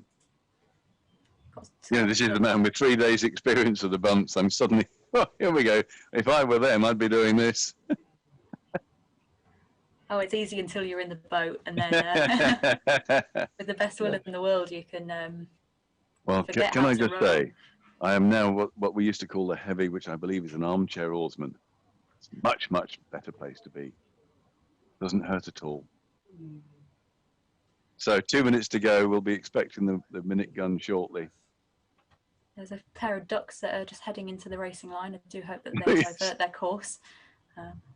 Otherwise, they're in for a bit of a shock, although they're pretty nippy. The swans say, have been Ducks are removed normally for quite the nimble. week. Oh, have they been lifted? Yeah, they Okay. get swan-upped, which is the process of taking them to a sanctuary and keeping them off the ISIS, so that because they are quite immobile, and Yeah. that's the 1 minute gun. But also Yep, don't tend to get out the way because we're not allowed to hit them. I don't think they've had it ingrained that it will hurt. So yeah, they're removed and brought back after all the bumps is done. they're brought lifted by the Vintners Company, the Worshipful Company of Vintners, rather, or they just lifted. I don't know.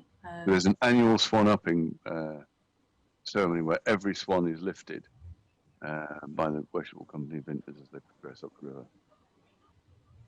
Come back to that one probably.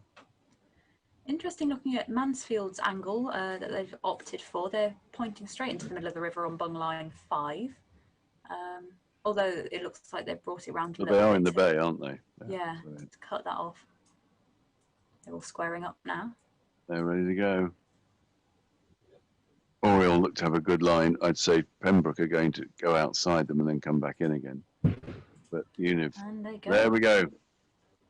Univ have got a good line and Pembroke are now veering round, so they've got straight. And I'd suggest that Oriole have managed to pull away. I hope that's a car horn, not a klaxon. That was a car, by the sounds of it. Pembroke Expressing would have done well to perhaps stick to the bank rather than going into the middle and chasing Oriole, because Univ are coming thick and fast. They are. Univ are definitely going for an early bump on Pembroke. And they're not under much pressure from St Hughes, who are being chased down quite significantly by Mansfield. And there's a bump conceded already there. Oh, wow. Lineker have got their bump. Well done, Lineker and Elspeth, the boat. Yes. It looks like Corpus And- might get a bump as well, actually. I was going to say Bailey will look like they'll be caught by Corpus too, didn't they? And that's a nice course behind them by Christchurch, who Yes, cut that's out an the bay and excellent going, line, isn't that it? is where, to me, I would want to be. It's a really good line, out of the stream. Blade work a bit ragged, but they're still making headway, aren't they? And Corpus are nearly on Balliol.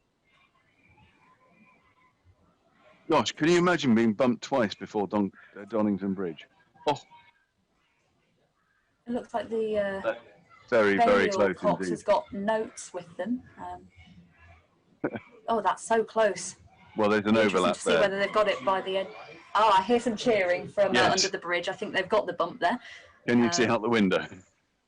Yeah, so I can hear it. There we go. That was an arm in Yeah, the air. there's a bump. Um, And then there's so Corpus Worcester have who've got rowed them. up. And who's chasing Corpus? Well, Christchurch were behind them, and they were the ones with the slightly raggedy blade work, but making headway. But they seem to have dropped off the pace. I wonder if Worcester. No, there's Christchurch. And then Oh, it behind looks them like should be. someone's bumped out at the just at the gut. So that will be Univ having bumped Pembroke there. So now Pembroke will really want to try and catch Oriole to. And the course that Christchurch have taken is not a conventional one, I would hazard a guess, No, Which that's has given- a very wide line. which has given Worcester a good chance there. I would Yeah, say that Worcester cost them looking- half a length. Worcester looking very relaxed in their rowing there. They have a nice long stroke. That's Lineker who got the first bump. And there we go. St Hughes are exiting the gut.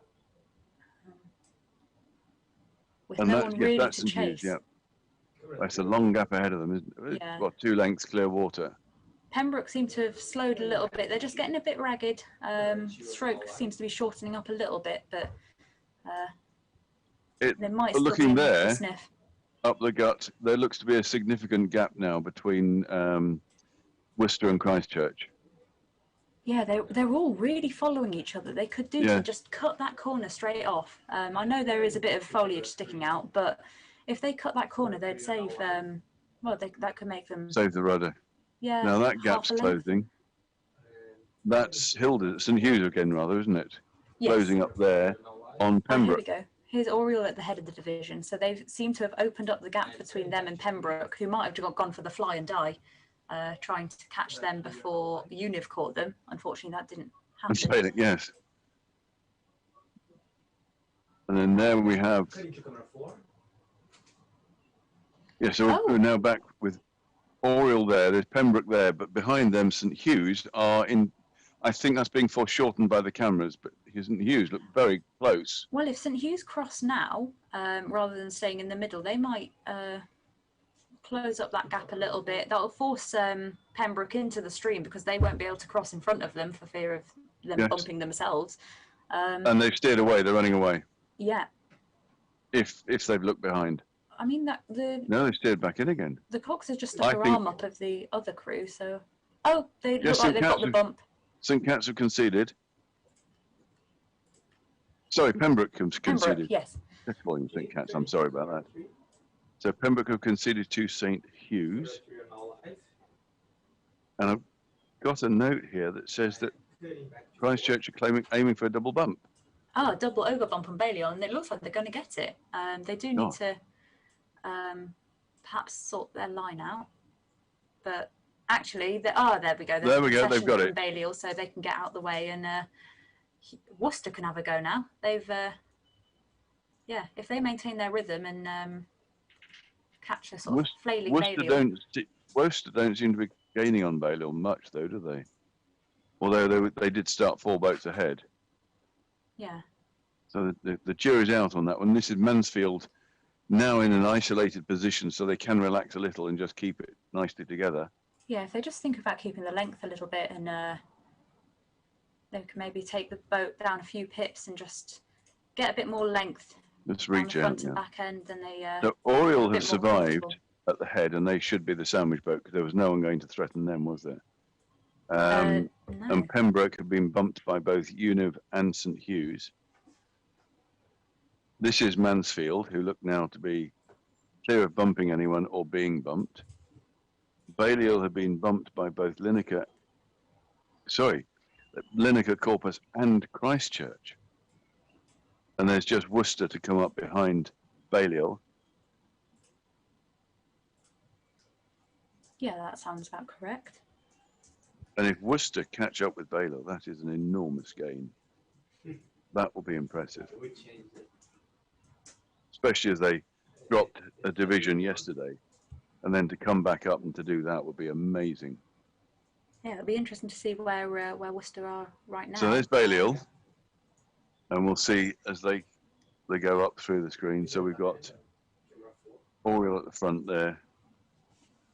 No, Yeah, that must be Pembroke. Oriel should have finished. Oriel finished. Oh no, Oriel at the front, Pembroke, then Lineker, Mansfield. Mansfield, and then Mansfield, Balliol, and then followed Balliol by there. Worcester, who don't seem to be too close to them, but they're not in shot, so No, maybe they'll pop these- out. the 5 surviving boats. And then we have some confirmed results which have come through from the contentious divisions. So I think we've got Division 5 men and Division 6 women. Here we go. So Division 6 women. Ooh, there's a big St. Cat's were the ones that got bumped by everyone. They've decided it was Cats that got bumped, not everybody else. So all the collisions in this division hit the crew. Hit St. Cat's as opposed to the crew that was bumped out. In summary.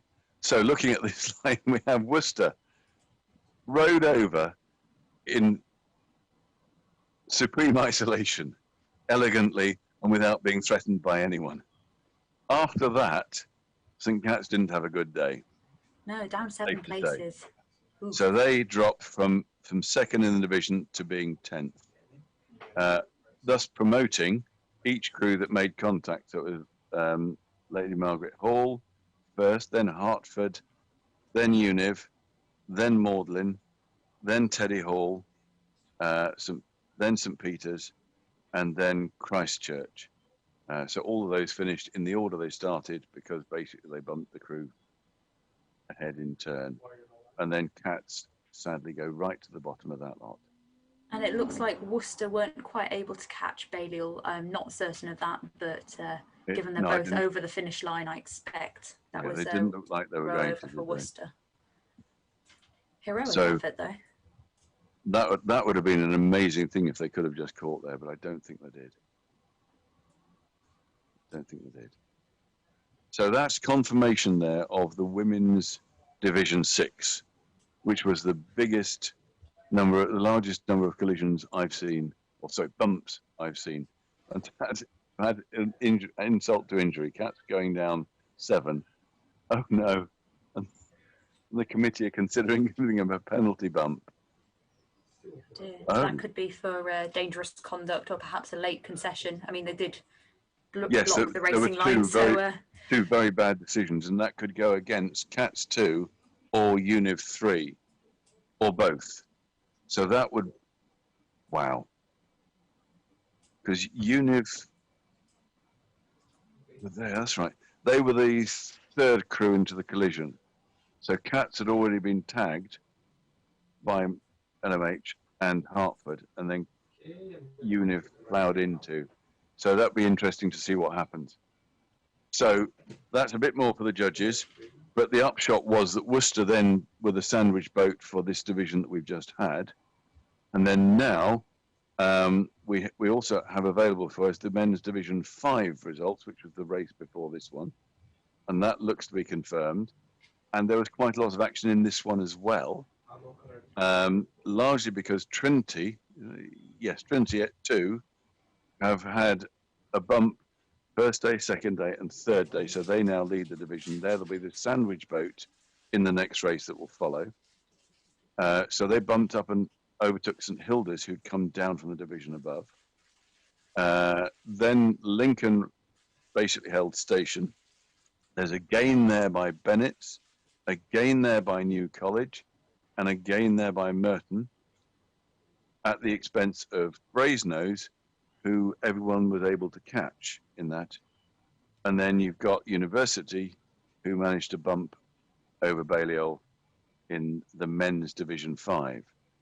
So it looks like... I was going to say, so it looks like Trinity and Merton are going to be trying for Blades next. Yes. And Trinity, not only trying for Blades, they've got another chance to row now as the sandwich boat in Division 4, where they'll be chasing Cats. Cats another Cats crew. This is Cats 2, who went down two places on the first day, but then recovered one yesterday. Yes, hopefully the Cats boat will have sorted out their steering and not bump the bank.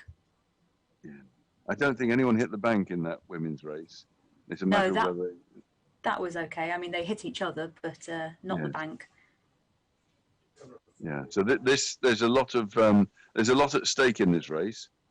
As you said, Merton are on for a blade, as are Bennett, as are Trinity. So I'm just checking my notes each time I'm about to say a name. So you've got Trinity, Bennett, and Merton all on for blades in this race if they can keep their progress going. So the pressure starts to build on the third day, doesn't it? Yeah, definitely. And then the fourth day, you haven't got any more racing left to do, so you can just give it everything. Or you've had a walloping, and that's the wrong approach, isn't it? So, in men's Division 5, there's an appeal about Brasenose and New. That would be tough. So we'll see what comes out of men's Division 5. Because those results yet to be confirmed. Okay. And the discussion is between Brasenose, who went down quite a long way, and New College. Sorry, I can hear you well. I believe it was New College who got the bump on the Green Bank in that division, or apparently did. So we'll, Okay. to refer to the. We'll find out. Yes. So that's worth checking tomorrow after the midnight oil has been burnt sufficiently. But as things stand, I think that's the best way of saying it. We have Trinity, are the Sandwich boat rising up, or having the opportunity to rise up from Division 5. And the Division 5 results behind them were after Trinity St Hilda's, then Lincoln, Bennett, New, Merton, Brasenose, Univ, and Balliol. So that is under review at the lower order of that division. We know that we're going to be seeing Trinity in a few minutes. So the next race, which is the women's, sorry, not the women's at all, it's men's Division 4 at 3:15. And I will be happy to hand over to Ed when he arrives. So I think, Caitlin, you're going to have a change of voice and hopefully someone who knows what they're talking about. Well, I'm sure we'll hear more from you tomorrow. But, no, I'm off duty. This is I did yesterday and today, and I'm off duty tomorrow because it's only experts on final session, which is only right. And no proper. pressure then.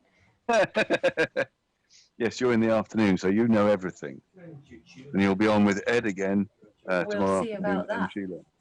Well, thanks for joining us, Matthew, and hopefully maybe you'll one day jump in a boat and experience it in person.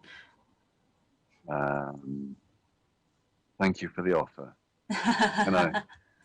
You can't see the screen, but I am over 60 and I will not be doing that. I limit my racing to racing and punts, and if you want discussion about that, I'm available for hours on end. As long as there's PIMS, I'm sure. No, racing punts doesn't involve PIMS, trust me. Oh, right. But you're in 2-foot punts or the best and best, and they're quite quick boats, and it is watermanship personified. Well, I've never seen that. Oh, we see you've not lived. The nearest club to you for punt racing is Wargrave Regatta has some, and then they go down as far as the Hampton Court Reach, where you've got Ditton Skip and Punting Club. You see it at Raisby on the Runnymede Bends, there's some there, and at Walton there's Thames Valley, and there's even some at that other place, Granta, has punting up there, where they have racing punts as well as the tourist versions. So, and just before I go, there's no sign of Ed having arrived. I will just say that there's a blue plaque being unveiled in Oxford to a champion punter and boatman whose name was Abe Beasley, and he was unbeatable. And he actually coached. The name will come to me, but he was an unbeatable punter, champion punter for nearly 10 years. And they're unveiling a plaque to him on Saturday, the 26th of June, at 11:30 in the morning, on Castle Mill Stream, on Upper Fisher Row, and it's the first and only plaque we know of that's been awarded to a punter. Oh, how lovely! That's happening in Oxford, at a bridge near you. It's right by Hythe Bridge. Oh. There you are. You didn't know any of that lot. Well, so, I will. If I'm ever around there, I will look out for it, I'm sure. And then if you fail to get to that, there's lunch in the pub called The Punter on the Oseney Reach afterwards. Yes, I have. If you like vegetarian and vegan food, that's where you go. We're not sponsored, by the way. No. It's just my recommendation from personal experience as not being a vegetarian. Actually makes stuff that's edible. And that's St. Cat's going down to the start, ready for men's Division 4, isn't it? I very much like the high-vis hats in the two-seat there. I think the more high-vis we can get on the river, the better, for visibility, safety, and also fashion.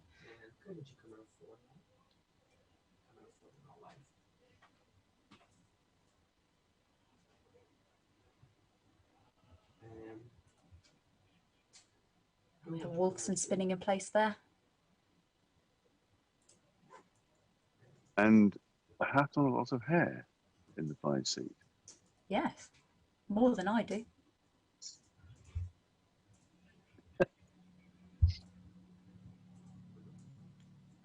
And here we have the lineup for. Oh, would you like to do the final lineup before you leave, Matthew?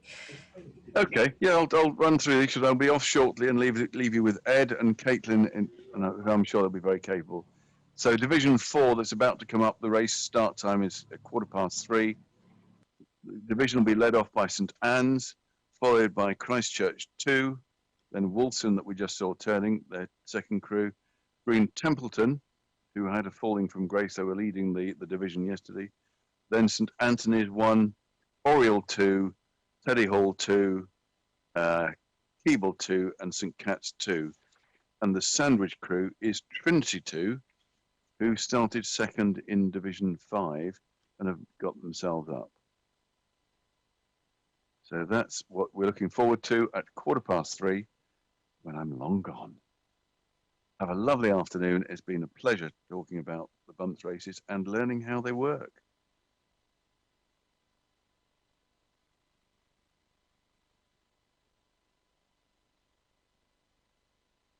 I think we're going to have a slight break in transmission as we wait for this race, and there'll be a change of personnel. So have a lovely afternoon, or you may get an expert witness just joining in to fill in with some fun facts and interesting gossip.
Cats.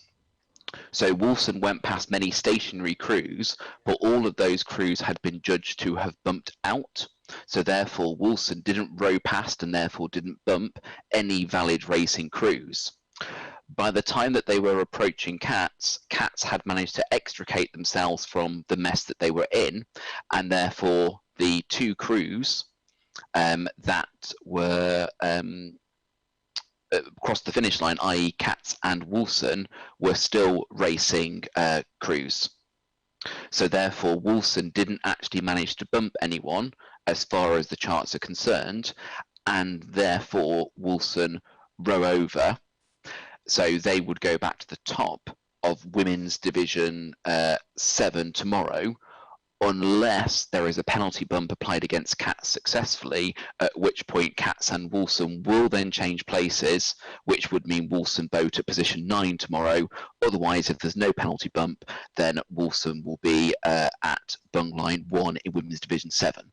So there's an active appeal ongoing with that. So we will know more probably later on today once the event committee have had the opportunity to get to the bottom of that very messy division.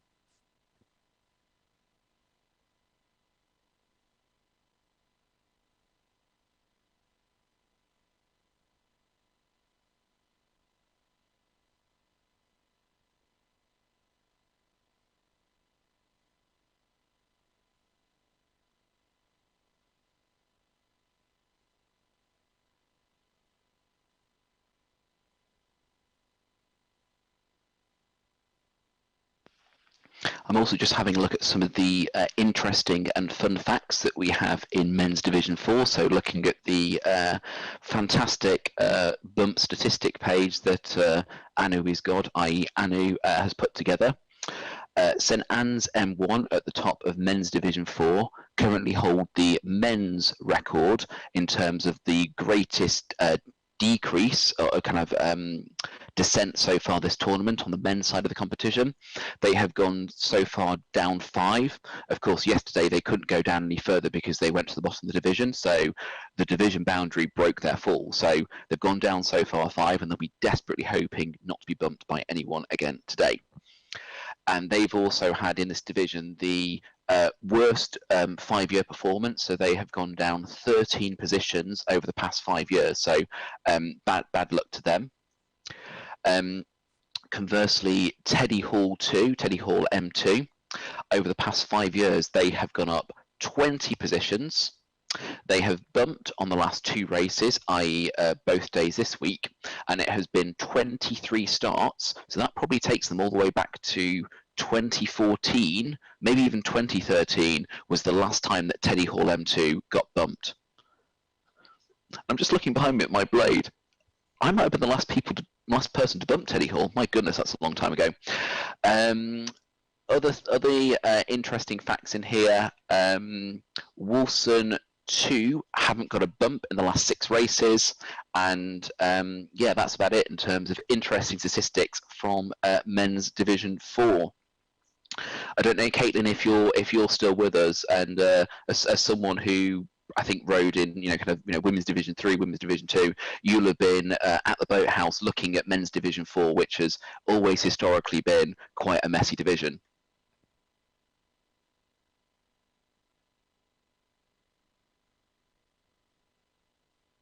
No, I don't think we have Caitlin at the moment. I think clearly the lure of the bar. Hello. Oh, there we go. We have her back. Sorry, I was muted. Sorry, There we go. The Fraser 2021. I was wondering if I interrupted you waiting for a drink at the bar then. No.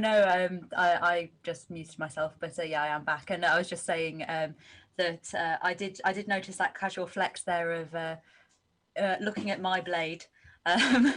So yes, we understand you have a blade, and that's lovely. But yeah, looking at men's Division 4, it usually can be quite messy just because of the disparity between crews. You can get some very high M2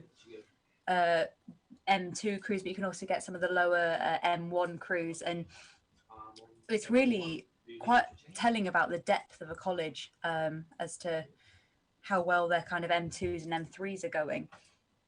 So yeah, this division can be quite fast, but can also have some slightly less experienced people who don't know how to clear the racing lines, or have a bit of scrappy blade work that can put them in the wrong place. So it's yeah, it's definitely one of the divisions to watch if you want to see some bumping.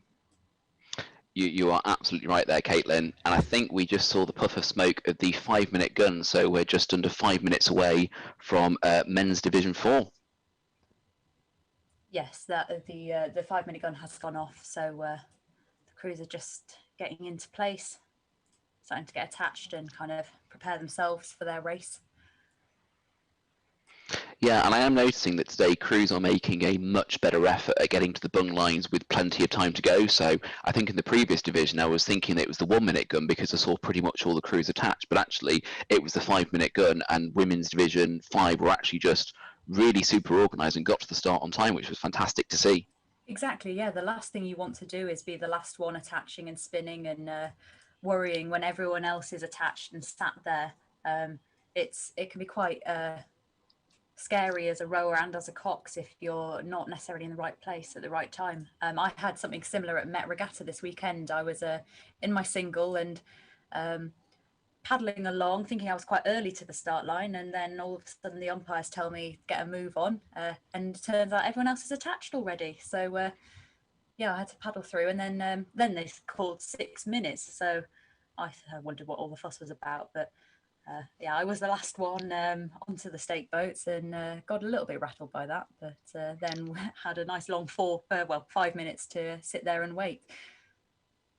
I can imagine, yeah. Sometimes in regattas, when some of the marshals or the umpires might not be talking to each other, one will tell you you're late, and then all of a sudden you turn up and you're absolutely fine on time. And sometimes you just have to swallow your pride and go, yep, fine, whatever. Especially in this race, if you are at bung line 5 and 6 or 7 and you are late to the start, not only do you have to spin very quickly, you are also spinning under the watchful eye of the senior umpire, who will be staring at you, probably analysing your every mistake. And as soon as you're kind of connected, you will probably hear them go over the radio, "Can I have a fine for X college for being late to the start?" And then they'll probably stare at you. So that, you know, as well as the monetary fine, the shame of having the SU stare at you for 5 minutes is probably enough of a deterrent here. Yes, you'll probably receive an email afterwards, the classic debrief email for everyone's misdeeds. So yeah, you probably feature in that if you are too late to the start. But this is not the case in this division. They all seem to be well organised and pretty much ready to go. Yeah, and on the flip side, I have to say some of the lines that we've seen taken by the Coxes over the past 3 days have been very suboptimal for what should be a race. So I think you were mentioning it in the past 3 divisions, that there have been so many crews that just go up, that we call it the classic middle of the river approach. You know, sometimes it's up Greenbanks, they just race up the middle. But even at Donington Bridge, a lot of them are going straight out into the middle of the river.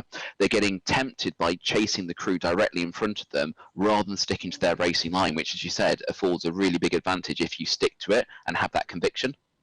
Exactly, yeah. And while I understand that there's, you know, if you're in the middle of the river, you're probably not in the bank. So it's the lesser of 2 evils, but it still isn't going to give you that edge if you're a bit slower than the crew and wanting to catch them. We've got the 1 minute gun that's just gone. You can see the puff of smoke there. I think I actually heard it in the background of your booth. Yes, it's quite loud even here, and I'm sat about 300 meters away from it inside, so I'd hate to be next to it.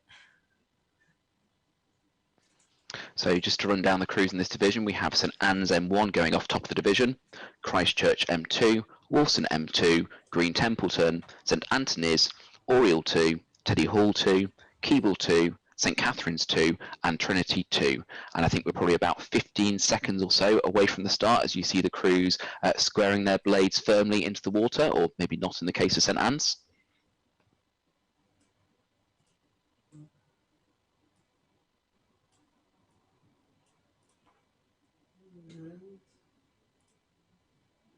Should be any second now. And that's the gun. There we go. Men's Division 4 is underway. That looks to be quite a good line off the start by Wolston M2, who are sticking, although actually they're looking very close to the bank already. Yeah, Have they actually just... Yeah, they've rescued that one. It looks like second crew. Who is that? It looks like St Anthony's with a very bright start on Green Templeton there. St Anthony's almost got a bump on Green Templeton, expecting a concession from the Cox any second now. Can we see their hands sticking up? They're going for the rope. Oh, there we go. That was it was, you know, a very late concession there, to be honest. There was half a boat of overlap. My goodness, that was inevitable from the offset. St Anthony's now need to get out of the way. And it looks like Christchurch have got their bump. They were already moving aside. So Wolfson are going to... Oh, we've got Teddy Hall chasing down Oriel 2. Meanwhile, we've got Trinity 2 closing down on St Catherine's 2. So this is a fight to stay in Men's Division 4. The loser of this battle will be ejected out to Men's Division 5. And it looks like Trinity have the better line of the 2 crews. Although Cats might have to do some evasive steering to avoid the bump, but they don't want to get caught up in those crews that have bumped out already. Absolutely. And does that look like 2 crews that are almost there going into the gut? I have to say, I saw the Bowman of Trinity looking around. Yes. Because then that's Keble right behind them, isn't it? Yeah, so we could be seeing a bump between Teddy Hall and Oriel 2 at the bottom of the gut. Meanwhile, Cats are now closing quite spectacularly on Keble. Cats are making a push. Actually, Trinity have fallen back slightly, probably about a length between Trinity and Cats actually closing on Keble. This is quite an exciting bottom of the division. Trinity will have to do a lot of work if they're going to try and overbump on Keble, if Cats can get them, although Cats are steering out a bit. Mind you, Keble won't have much space to go. If Cats cut off that bay, Keble will steer right into them. Oh, and that's a concession Cats probably there. Steering. Oh, there we go. So is that Cats? Oh, no, actually, no, above that. So that's Teddy Hall having bumped Oriel, I believe. Yeah. And it looks like Cats are pulling away. So we think that actually Cats have bumped Keble and Teddy Hall have bumped Oriel. So that's 4 bumps already in this division. before the gut. Impressive. And now we've I got know. Trinity, who've got to do a bit more work to catch up with Keeble. If they haven't gone too hot off the start, they've got a good chance of catching Keeble somewhere along the top of Greenbanks. Yeah, it did look like they'd closed up quite a lot and then opened it up again. Well, Cats managed to open it up again, so maybe they sort of did a bit of a fly and die. But that will remain to be seen. Green Templeton looking quite comfortable, although they have just been bumped. Yeah, so from 4 lengths between Green Templeton and Oriel, that probably looks to be about 3 or so lengths. So, I mean, both Green Templeton and Oriel too both have the demotivation of having been bumped. But, you know, all is not lost in Torpids. If you get bumped, you can carry on. And this looks like Trinity actually closing down a little bit on Keeble now, maybe down to about 2 lengths between Trinity and Keeble at the foot of this division. And if Keeble get bumped by Trinity, that's them out of this division. And that's quite good steering by the Trinity Cox there, keeping quite tight to the city side, not letting the sort of the other crew steer them out into the middle of the river. Unfortunately, the Wolfson Cox is doing some very interesting steering. Yeah, talking of a good racing line, that's definitely not it from Wolfson. They wanted to start to cross, then gave up, and then have decided to cross again. Not the best for the crew. They actively crossed the other way. I've never seen that before, but it doesn't look like it's going to affect them too much. Well, the thing is, I'm sure that Wolfson crew know they can taste blood because of how far Rands have come down over the past 2 days. I think if there's a big gap there, I know. I think if they had any chance of bumping Anne's, they need to be down to about 3/4 of a length by now, and it's way off that. So I think St Anne's actually appear relatively unscathed at the top of this division, only going down by 1. Yeah, that's probably quite a good result for them, really. Meanwhile, we've got Wolfson, Green Templeton, Oriel 2 and Keeble 2 still racing. And possibly Trinity as well as the sandwich boat. Oh, of course, yes, and the sandwich boat. Yeah, and you know, as a St Anne's crew, their objective for the week is damage limitation. So, you know, if they only go down by 1 place each day, bumps is only 4 days long, and you only have to endure 4 days of minimal damage, and then you survive until next year when you can try and do something about it with a brand new crew. So damage limitation is the name of the game for Anne's.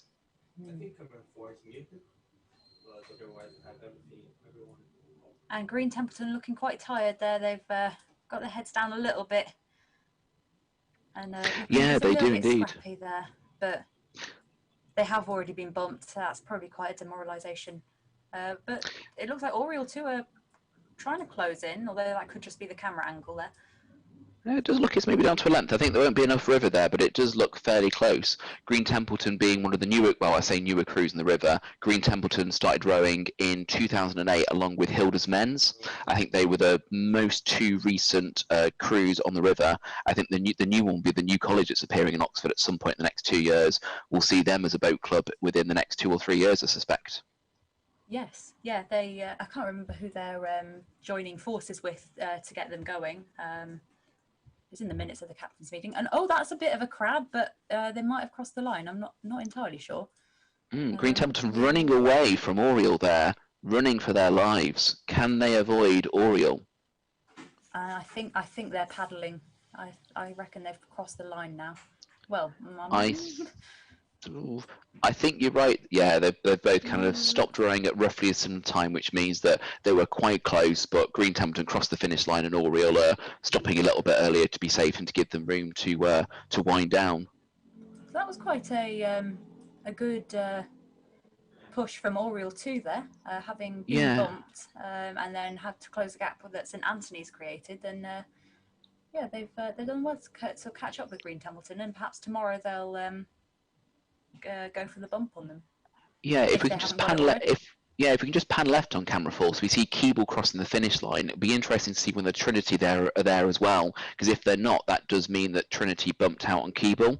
If we can at all look to the left, that would be really helpful to see. I don't think I see a Trinity boat there, so the presence of the following launch makes me think that Trinity might not be there. I think you might be right.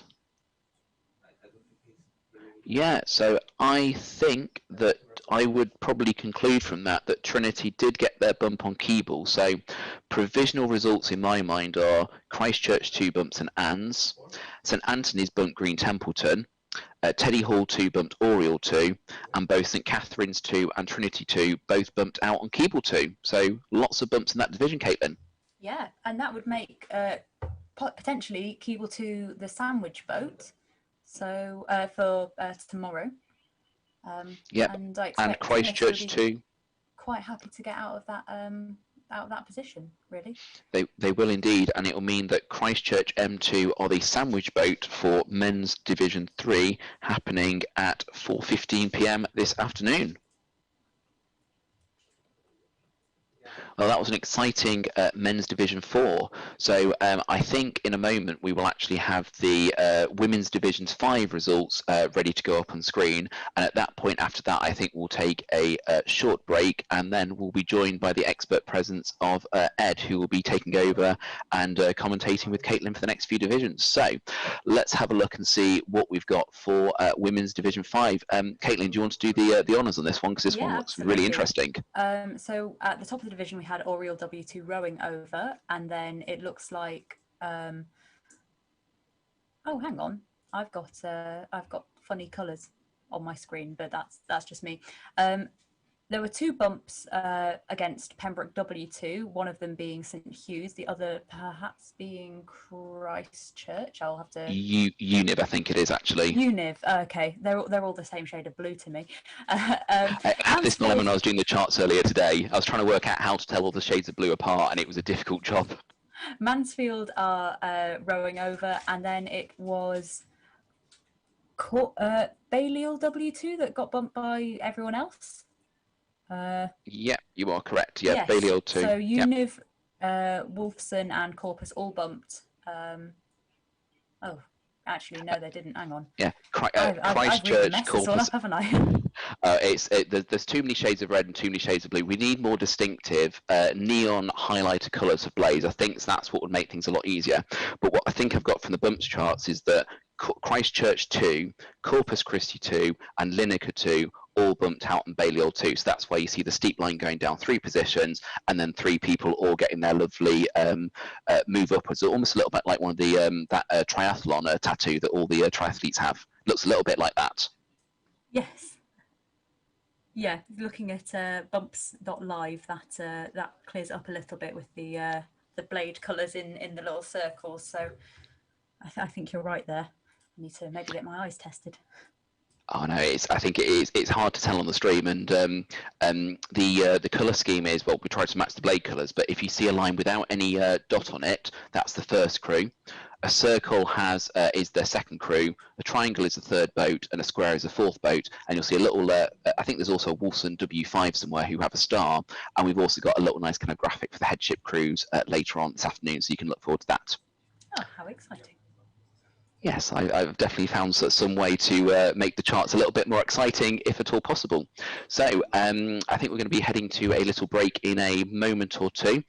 So for everyone who's watching, this is a great opportunity to go and get yourself a glass of water, a couple of snacks, stand up and stretch, because it's important to make sure that in a world where we're all staying at home, or staying at home reasonably amount these days, to get some movement and get your steps in.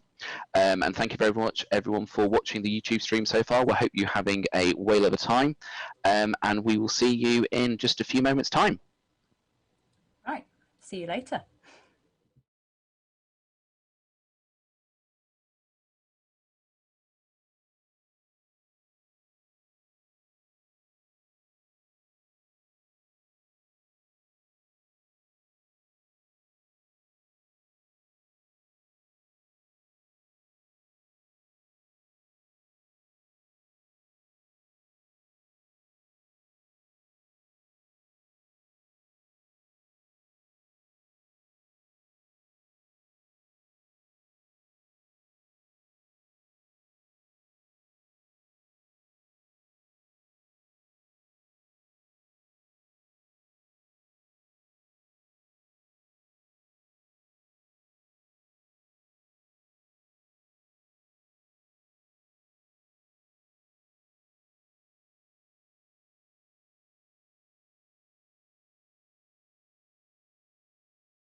Hello again, everyone, and welcome back to the commentary for Bumps.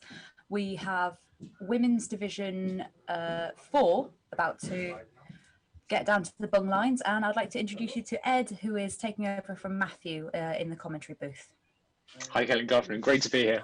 I was last commentating back on Tuesday. I was just sort of tuning in sporadically this morning, Wednesday. I'm seeing some really, really exciting racing, so it's really good to be back.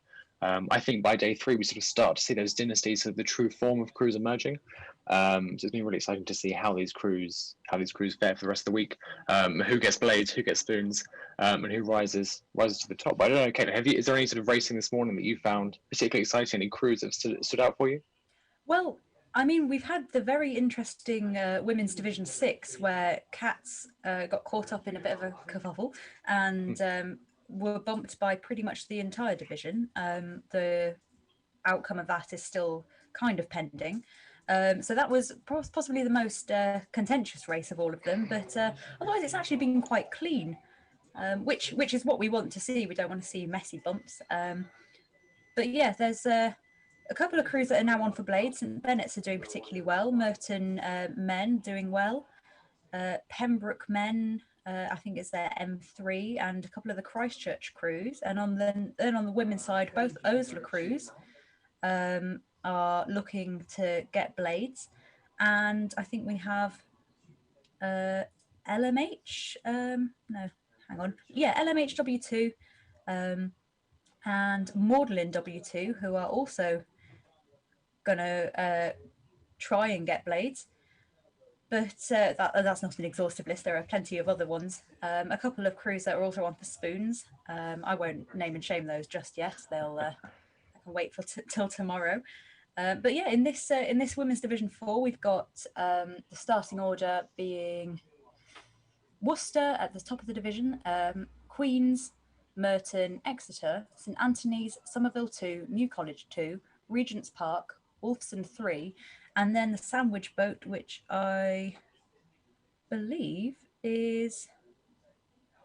I'll come back to you. Who is the sandwich boat?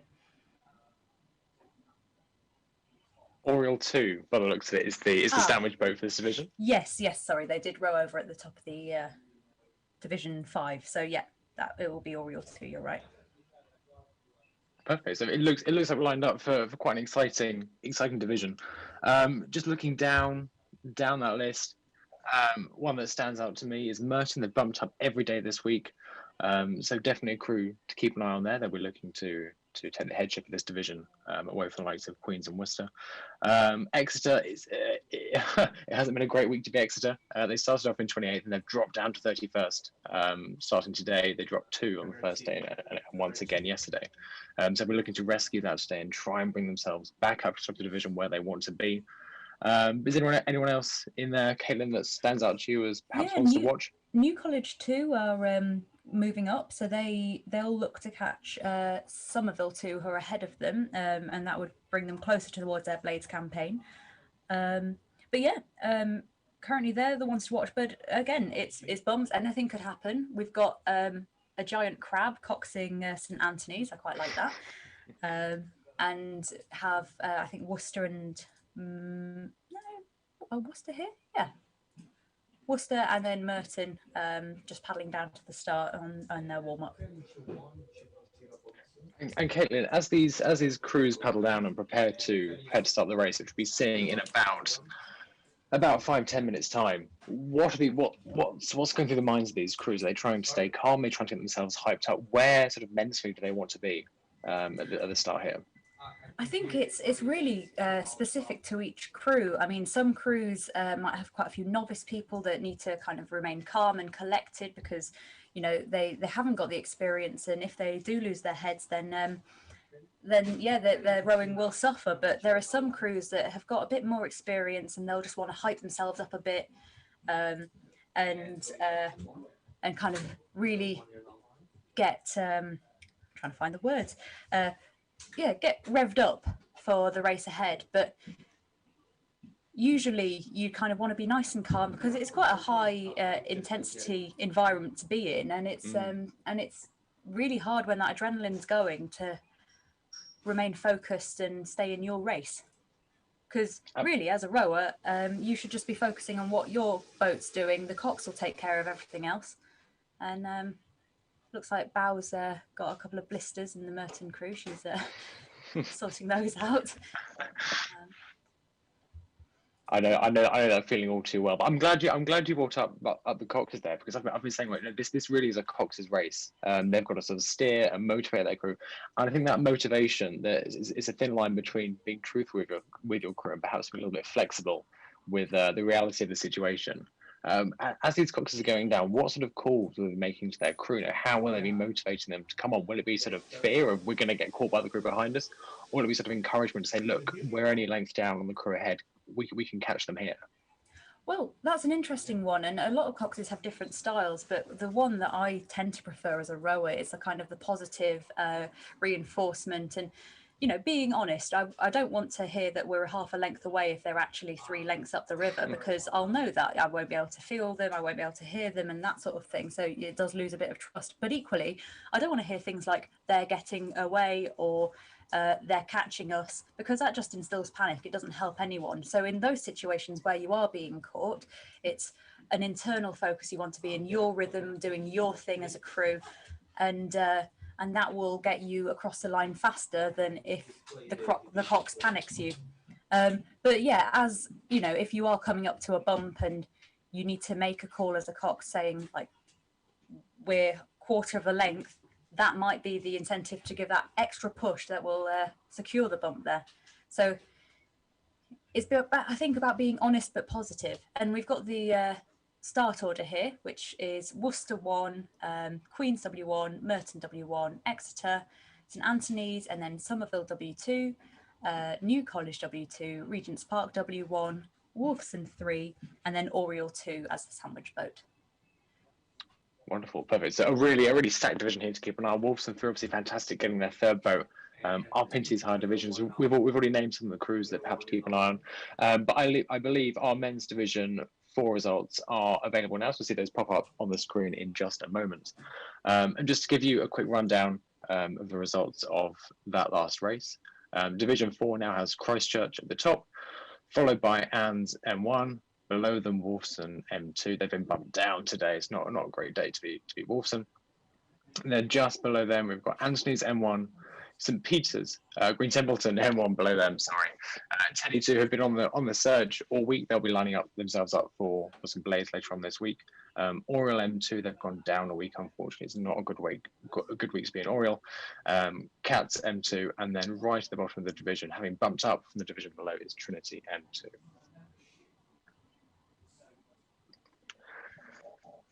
Great, so we've already had the 5-minute gun quite a while ago now, so Merton will be really wanting to get attached sooner rather than later, otherwise they'll might be a bit rattled, but I'm sure their Cox is doing the right thing. It's funny you mentioned that, Kelly. We were having this discussion just the other day of sort of striking that balance between not turning up to the start too early so that you're sort of watching everyone else come down, getting cold, getting a little bit stiff. But also you don't want to be turning up just in the nick of time, because that's then going to fluster your crew.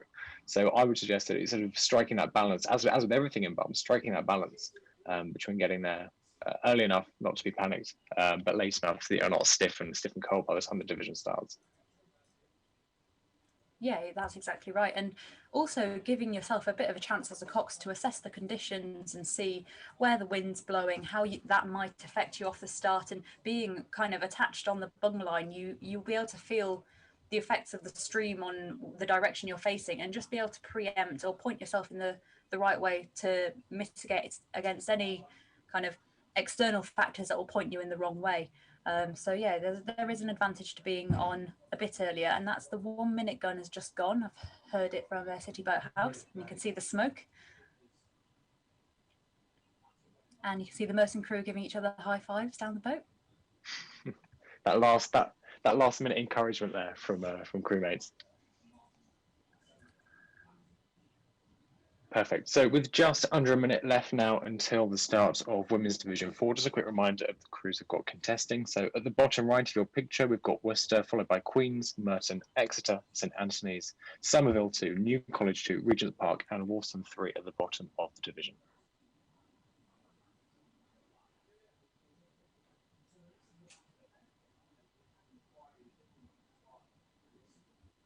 all coming forwards now, squaring up, getting ready. I'm sure they'll all be pumped full of adrenaline as that countdown goes. I can almost feel their hearts racing. It's always a nervous moment on the start, And off they especially go. here we go. And they've all had quite a clean start there, except for it looks like perhaps Somerville, who got a bit too close into that bay. They're going to have to put on the rudder to get away from that. And it looks like St Anthony's catching Exeter at the sort of top of our screen. The Exeter Cox looking round. Yeah, that's a concession from the Exeter Cox. So a good early concession. And that gives them space to get out of the way. Sorry, off you go, Ed. Absolutely. I was just going to say that again. Exeter's week just gets a little bit worse. That was a really flying start there from St Anthony's, just to pip them just before the bridge. That's exactly how you want to do. You want to get out quick, knock your opposition on the head, and Queen's doing a great later. job catching up with Worcester there. They've really opened up the gap between them and Merton, and it means Merton might have a bit of a longer row if they bump out. But we've got Wolfson gaining rapidly on Exeter. I believe it looks Exeter. like it is. It looks. No, that could be Regent's Park actually. Beg my pardon. Because Exeter have just come under Donington Bridge, so that is Regent's Park, and that is a concession there. So Wolfson will wind down, and Regent's Park will carry on.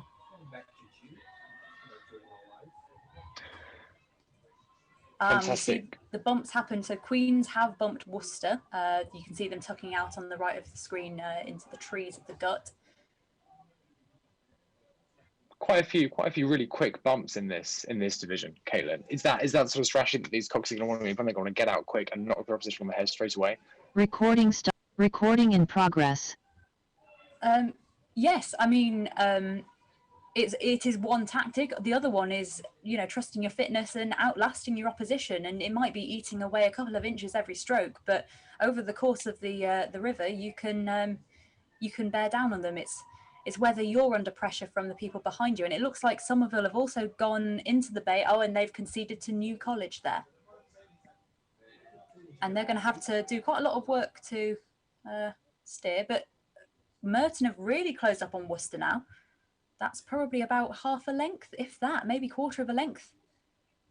Yeah, I can imagine Merton are going to take the bump here against Worcester. Worcester's been a bad week for Worcester. They've come down from 24 to 28, and it looks like they're going to sink down another position here as Merton close up on them. Waiting to see the concession there from the Cox. That is a concession, and Merton will be delighted with that. That's their third bump of the campaign, so they are looking at Blades, hopefully, if they can secure it for tomorrow. Yeah, absolutely. A really, really strong start to this season for Merton. They'll be looking to continue that tomorrow and secure those Blades for the rest of the season. And we've got Oriel 2, who are rowing at the bottom of the division, still quite far away from Regent's Park, so Regents might not be in any danger of being bumped a second time. And the very distinctive Merton boat is a kind of a cerise pink purple. It was recently resprayed. I do enjoy seeing some flamboyant boats out on the river. It's good to have some recognisable landmarks out there. Yeah, it goes quite nicely with the Worcester Blades there. All clash horribly. Worcester are actually, although they might be a bit slow, they're rowing quite neatly. So they're keeping it together. It just unfortunately wasn't fast enough to evade the two following crews, but we have about a length and a half, maybe 2 lengths between Regent's Park and Oriel.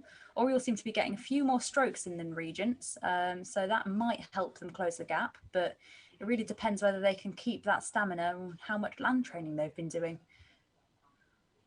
Yeah, absolutely. I think this is a little bit of an unknown. Most of these crews have only been out at a race, maybe 2 this year, and with so many of these crews new after no racing last year, it really is all a mental game just to see if you can beat a relatively unknown opposition. And some of the crews are coming out on top, and some of them are struggling. I've got to say the Worcester Coxers did quite a nice line there. The crossing was good, and they're staying nicely tucked into the bank, not in the stream. and they have got the clear river to kind of enjoy and use as they please, really. Although I wouldn't imagine taking too many details will do them any favours. No, looking very composed for a crew that came under fire just a few months ago. Looking very, very happy and relaxed there. And it looks like St Anthony's, I think they've bumped out already. So they, yes, they bumped Exeter. So they're just paddling behind the following launch. And Oriel have closed the gap between them and Regents. It'll be interesting to see if they can continue to do a bit more damage there. They definitely won't want to be the sandwich boat again. So, yeah, they'll be quite hungry for that bump. Yeah, absolutely strong motivation to get yourself properly cemented into the division. I would say there's enough time to make that bump, but we'll see again. Like we keep saying, it's about the stamina, whether they sort of kept enough off that start to make sure that they can evade captures, we come into the sort of last portion of the race. And it'll be interesting to see whether the Regent's cocks can do some evasive steering if they are getting a bit close for comfort. They can, if they position themselves right now, they can steer across the river and hopefully avoid the bump. But they do need to prepare for that now, because if they find themselves pinned in, then there will be nowhere to go. Yeah, absolutely. It's all about tactics. I think it's very easy to look at bumps and go, just got to row as fast and as hard as you can and try and crash into the boat in front of you as quick as you can. These cocks are going to be thinking about a million different things. Traffic on the river, where they're placing. So, like Caitlin, as you say, so that they can evade the boats behind them if they come up. And I think there we could potentially see a bump from that Oriel crew just coming up now. Yeah, they've really closed the gap. That's probably a length gap in maybe less than 500 meters, but will they run out of river? And it depends how much the Regent's crew tire as well. You can see the bow girl looking round and thinking, where are you? Or just looking at her blade, I can't quite tell.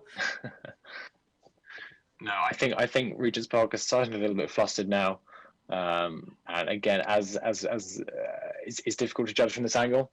But if I was in that Oriel crew, I'd be wanting to make that bump, sort of solidify my position in this division. Yeah, they're coming off the end of Boathouse Island. You know, there's not long left, so you can really throw the kitchen sink at it, and it's gonna hurt. But Regents are steering the wrong way.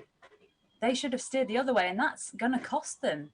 And they might be trying to get out of the stream, but they've just steered themselves directly into the Oriel crew. And will the clacker go down before Oriel can get them? That's the clacker down. So I think they have just, by the skins of their teeth, evaded that bump there. Yeah, definitely a strange choice from the Regent's Park cocks there. Not quite sure of the intention, but you are giving yourself a few more meters to row. But it looks like today it came down in their favour. But an interesting division all around. Yeah, a lot of good quality bumps, and also some good steering as well. So I'm sure a lot of happy crews out there. Merton, St Anthony's, New College in particular, and Wolfson, who all appear to have bumped. Yeah, definitely a good day for some of these crews. Perhaps less enthusiastic for others. That is the nature of bumps. And that puts Queen's as the sandwich boat for Women's Division 3, as they bumped Worcester, who were originally the sandwich boat, or the top of the division. So.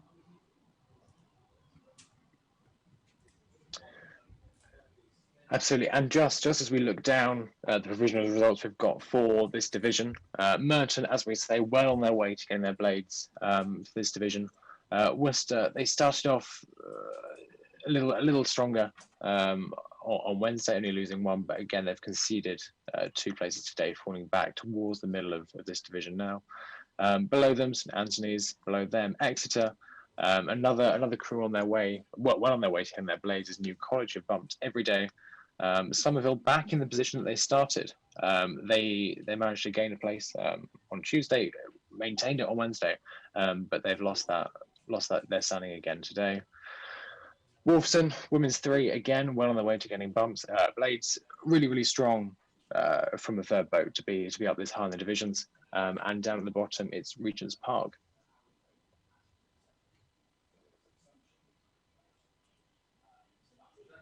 And it looks like in men's Division 3, the start order will be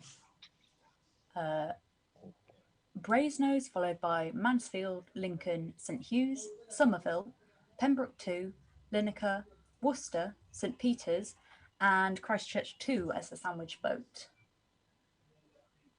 as they managed to bump St Anthony's in the Division 4.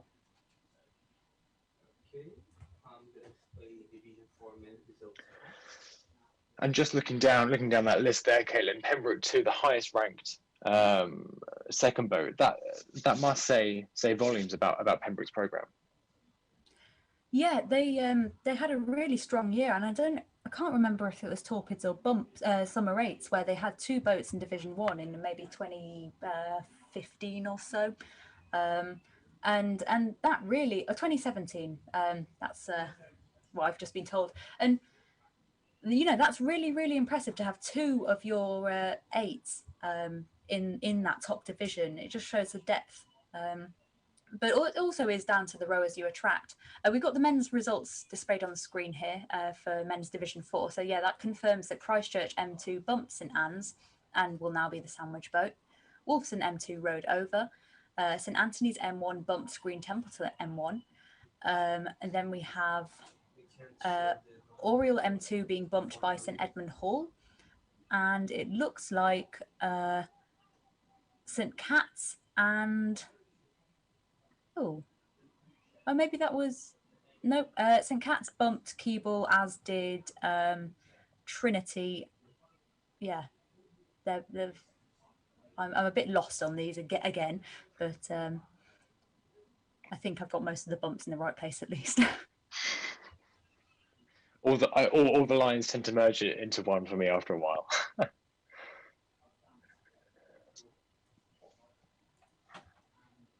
Yes, there we go. So just looking back briefly, Caitlin, on the women's division we've just had, were there any particular performances that stood out for you? Obviously, Worcester it hasn't been a great week for Worcester at all, being bumped again today. Not a great campaign for them. Yeah, they looked very composed. I must say, as they completed their race, and it just happened to be slower than the following crews, but they were rowing nicely, and that's a credit to their coach and their program for teaching people to row well, and the speed will come with more training. But I have to say the standout crew there must be Oriel W2, who really closed the gap on Regent's Park there, and was so close to that bump. They'll definitely be hungry for it tomorrow. Yeah, absolutely. Especially for our women's too, having started this campaign well into the 4th division, and then dropping down after being bumped quite significantly on the first day, and then the second day as well. They're absolutely hungry to make that up. But obviously now near the top of that division, Merton Women's 1. They'll be on their way to getting Blazeclare, and that's got to put them in a good frame of mind if they've managed to bump every day. That's got to be a good mental boost for them as we go into the final day. Yeah, exactly. You know that you've got everything to play for, and it's it really is sort of up to them. Although they won't have they'll have to catch Queens, I believe, because there won't be a crew for them to sort of be handed down, as it were. Oh, unless the sandwich boat is Corpus, perhaps. But they will need to make sure they get that bump, because they can't rely on sort of over bumping a very slow crew. And here we have Pembroke M2 doing a bit of a burst down through the gut, following Peters. And we've got Lincoln, I believe it's Lincoln, following them. I will double check that. You've got better eyesight than me. Yes, that is I Lincoln. definitely can't see that far up.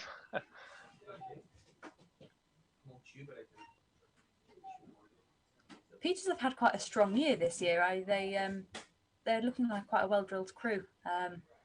And that doesn't... I mean...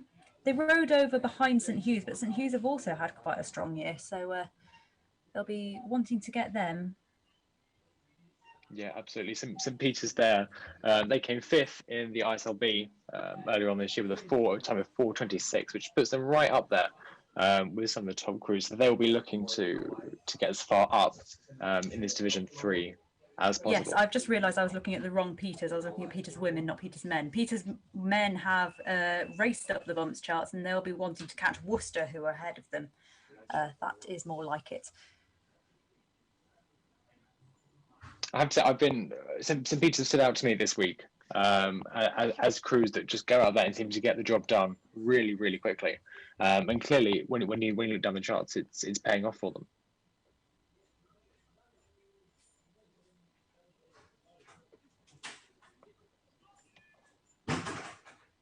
But now, just sorry. There are no crews in this division that are on for spoons, at least. So. At least, yeah, none of them will be too panicked about that, although I expect they won't want to go down any further.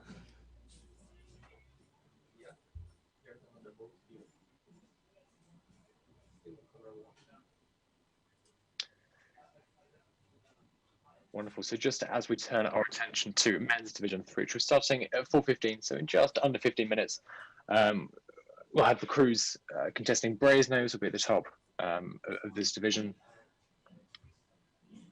And then following them down, we have Mansfield, Lincoln, St Hughes, Somerville, Pembroke too. Again, we've already spoken about Pembroke having a really, really strong programme.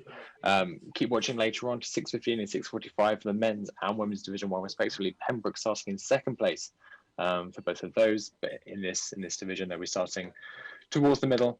Following them down, we Lineker, Worcester, St Peter's at the bottom. And like we say, St Peter's have had a really, really strong campaign so far, having had a really good time in the ISL earlier this year as well.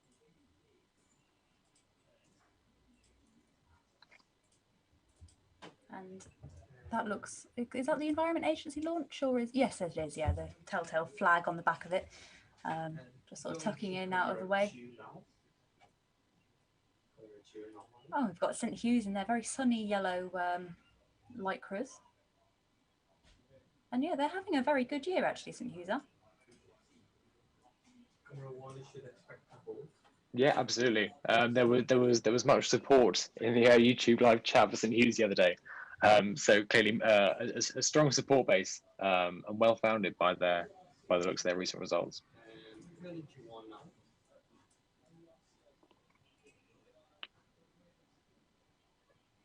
And they're rowing in a very nice Felipe. I wonder if that's new.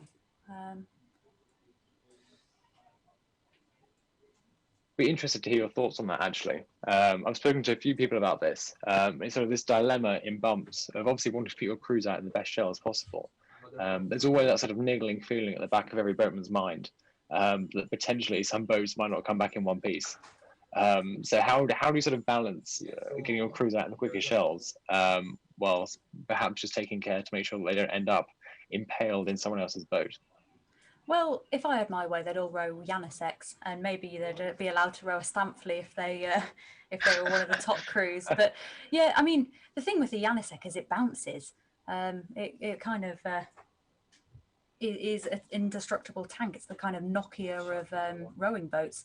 But yeah, really, I mean, it's very nice that they have some very nice boats, and it is a shame to see lovely boats being damaged, which does happen in bumps. But I guess if you've got the money and you can have a boatman repair it, then there's no stopping you really. But yeah, I would say put everyone in the Janicek and have it kind of on an even keel, and they'd all be able to row it probably a bit easier too. Yeah, absolutely. Less fear of costly damage for these bump screws. But it looks like Brasenose have got a Wintec, another quick release rigger one there.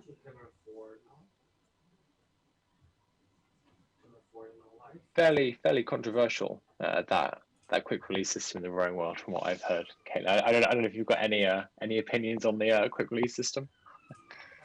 I think if it's designed to come off, it will come off, and maybe not when you want it. We have had people in, especially in pairs, which is quite scary, having their riggers pop off during an outing. Obviously, it's up to your crew to make sure that they're all tightened, but yeah, the fewer moving parts are, in my opinion, the better. Although I understand it does make things a bit easier for de-rigging and re-rigging. But yeah, look, a lovely Yamasek. A lovely Yamasek, and that looks to be Somerville there, or potentially That's Mansfield. Mansfield there. Mansfield. I've still got to brush up on my my unisuit colours this week. Oh, I've done the Sporkle quiz quite a few times. We have a fun fact for Men's Division 3. Worcester are down 16 after the past 5 years, which is the greatest 5-year drop-off of all men's crews competing this week. Pembroke 2 haven't bumped in the last 12 starts since their lofty heights of 2 boats Div 1, which was 2017, as I mentioned before. And Worcester took part in the first ever Torpids, which took place in 1838. So it will almost be, well, I say almost, a few more years, and it'll be the 200th anniversary of Torpids, which would be pretty cool. And there we have Somerville. I think I'm correct there, Caitlin. Definitely Somerville, just coming through our picture there. That looked like Somerville, yeah. The red and black, red blades, 2 black stripes, and we've got the silent electric boats just heading down, but they'll be way out of the way by the time that the division starts.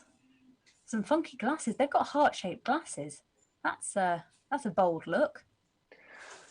I'm always a fan of coordinated, interesting dressing. I think it adds another dimension to to racing. Bucket hats, especially, I think distinctive bucket hats. I'm a big fan of.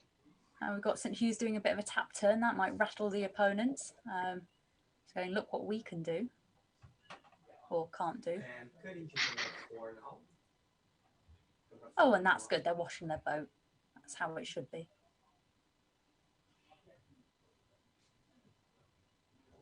I believe that's Worcester. Taking good care of the fleet. Yeah, exactly. You care for it and it will care for you, especially if it's a Yamasek. Not sponsored. Not sponsored. Not sponsored at all. Perfect. So about 5, 6, 7 minutes away now from the start of Men's Division 3 at 4:15. Just looking down that crew there, Ken, anyone standing out? I think we've already spoken about St Hugh's and St Peter's having a really good bump so far. Anyone else that stands out? Well, Mansfield are standing out currently for facing the wrong way, but I think they're about to make a turnaround. But yes, they... I don't think... Oh, no, we do have some people that are looking to get blades. This is... yeah, Men's Division 3. So who are we looking for blades? St Hugh's, Somerville, and that might be it, actually. So, yeah, St Hugh's and Somerville are looking good. And then, like I said earlier, there's no one who's spoon hunting. So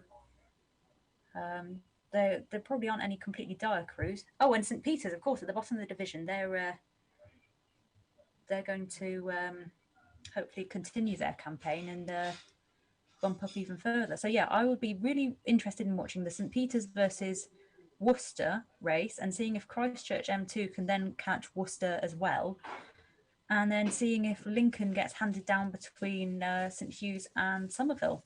But it's all to play for.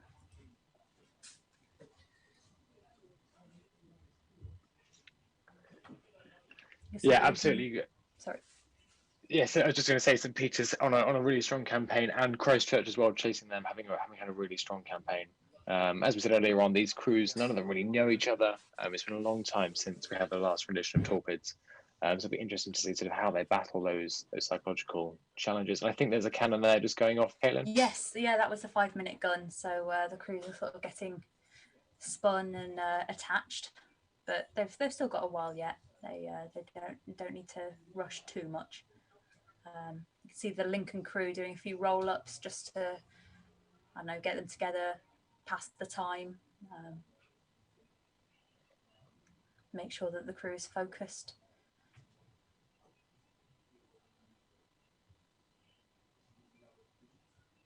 And the Somerville crew is pointing very oddly. So they need to do a bit of work to either reverse themselves back in or sort of spin and get round. But yeah, they're quite a way away from their bung line. It's not going to stretch that far. I was going to say that's quite an extreme racing line to to start with. Quite an optimistic racing line to start with. And I think it might be Christchurch at the bottom of the division who haven't even spun yet. So I don't think there's much to worry about. The marshals will be doing a river check now, so they'll be making sure that the course is clear, so that when the 1 minute guns, they can all have radio silence and wait for the start. But yeah, if there's any traffic on the river, then this is the time that they'll alert the senior umpires to it and make sure that it gets out of the way. Because correct me if I'm wrong, Caitlin, but the rivers aren't closed for Torpid, so that traffic is still flowing up and down. Exactly, yeah. So there'll be a sort of restriction submitted to the EA, and that will be made known by the harbour masters. But yeah, cruisers and sort of pleasure boats are just asked politely to wait until the division has gone. And as has been mentioned before, it's all operated or timed around Salter steamers, so they have their own schedules, and we kind of make sure that the divisions run so that they can get down between the divisions and everyone's happy. But yeah, you will see a couple of crews appearing every so often, and it's a marshal's job to kind of speak to them politely and ask them to either wait or to tuck in somewhere that's safe. A fairly cordial affair then.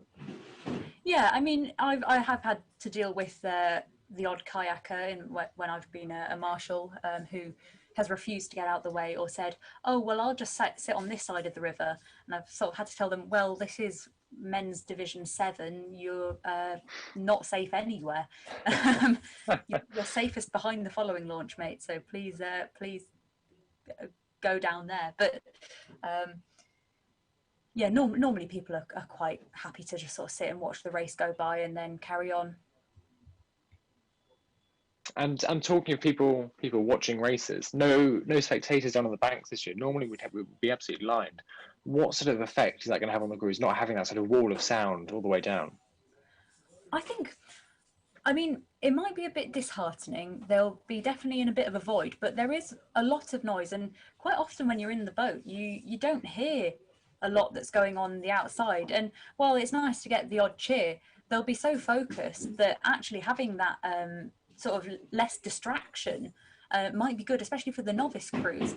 Now, I mean, it is lovely to have your crew cheering for you, and it's always nice to hear the Oriole guys chanting Oriole as they row past and that sort of thing. So that there will be that missing, but it could be just one less distraction for them, and that might make things a bit easier. And also they might just be able to hear their coaches. I'm sure the coaches will be shouting instructions if they can.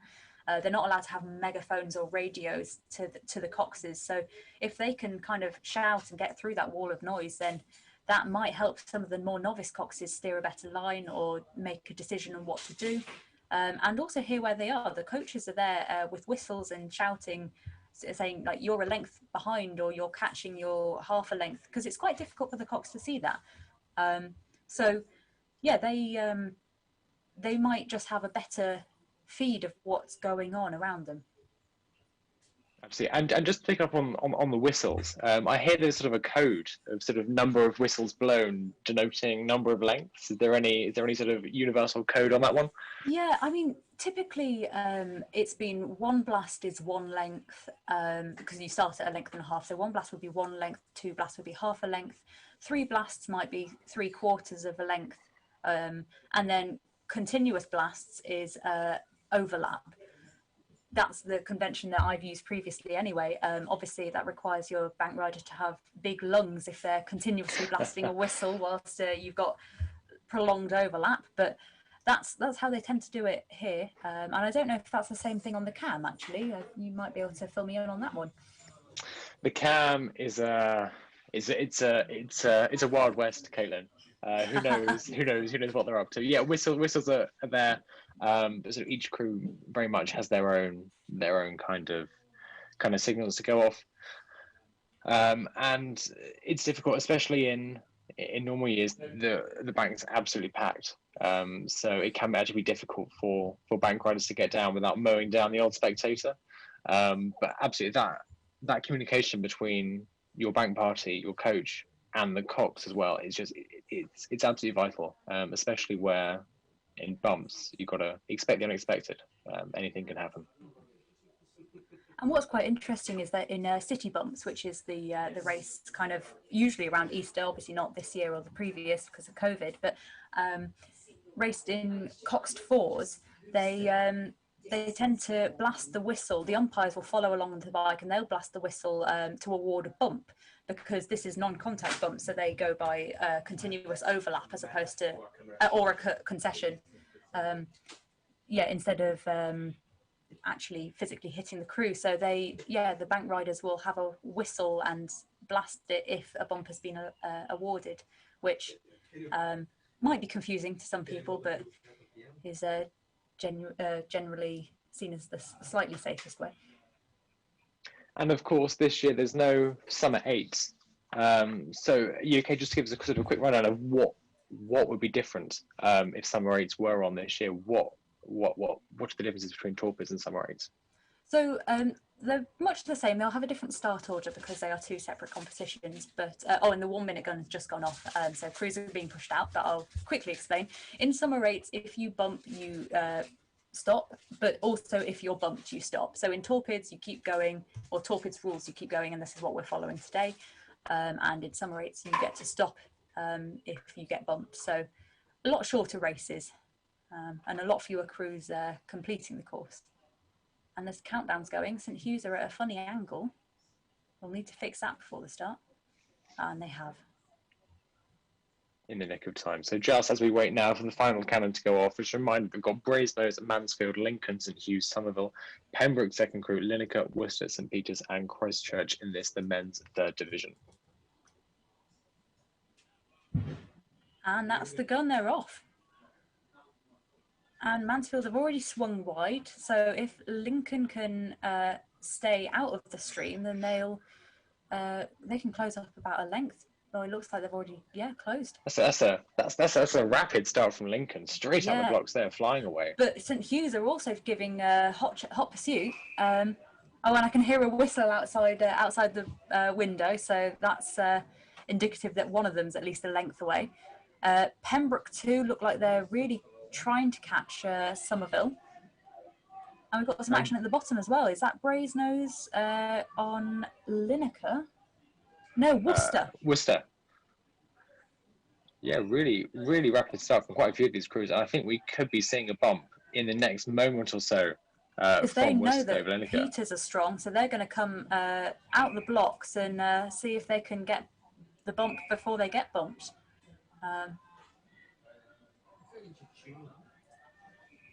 Cox having a look round to see where that crew is, and the crews at the top of the division are quite close as well. It's very close to between Mansfield, Brasenose and Lincoln.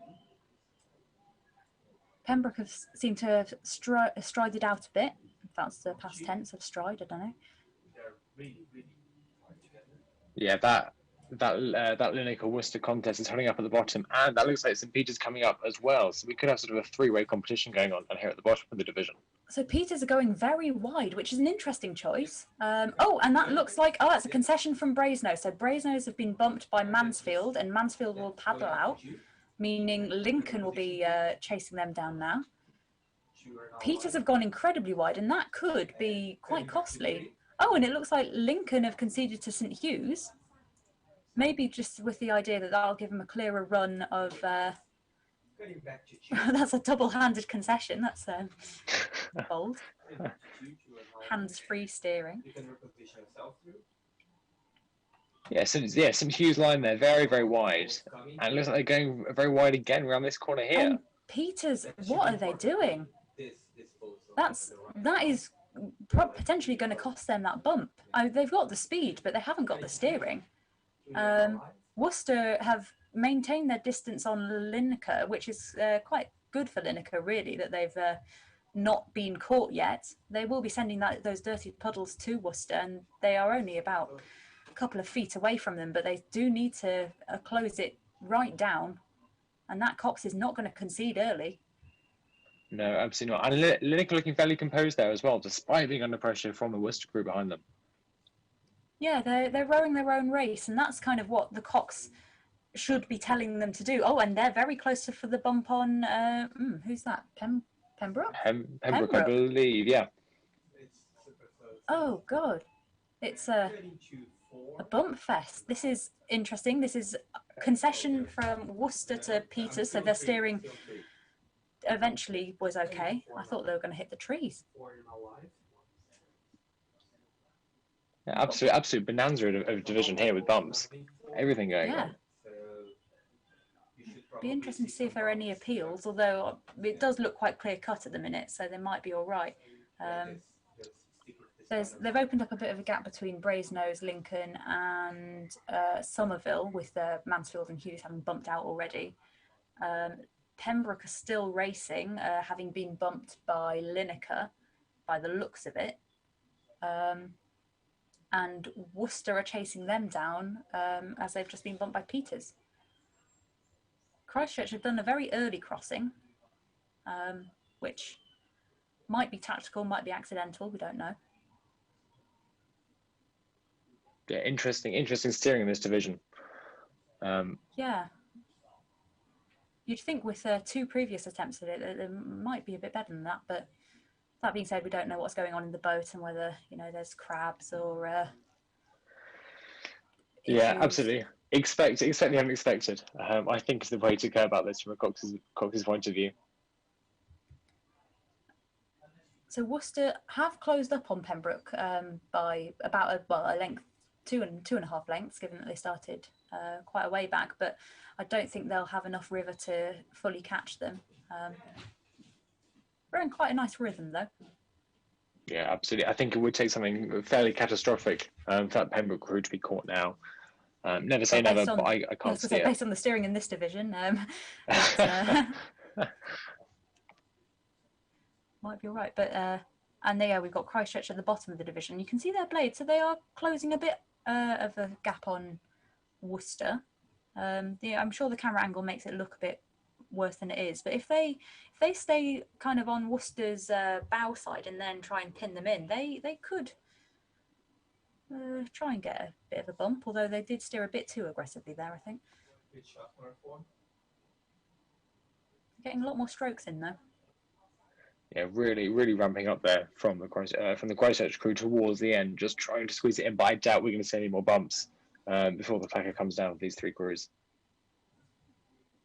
And that'll be a painful row for Christchurch because they've really gone for it in those last few strokes, but yeah, let's see what happens. It's a lot of splashing. Yeah, the water's starting to look fairly turbulent around there. Fairly active. Is, yeah, quite because it's got the 2 quite steep banks, so there's a lot of interference between the waves, and you get a lot of cruisers and stuff going up and down there, and also they're rowing in the wash of the previous or the rest of the division. It's not easy rowing in all that wash. But yeah, that was a very interesting race, and well done to both Worcester and Christchurch actually for really closing those gaps. I know they did get bumped. Worcester got bumped, but yeah, they put in quite a solid performance there. Yeah, really impressive from Christchurch. They didn't quite manage to bump up, which I'm sure they would have liked to do. But still, given that they're racing on earlier, really solid performance there.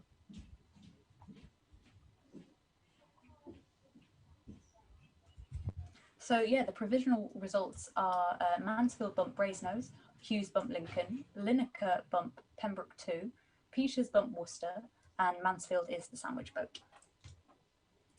So they will be racing again in just over an hour, I think.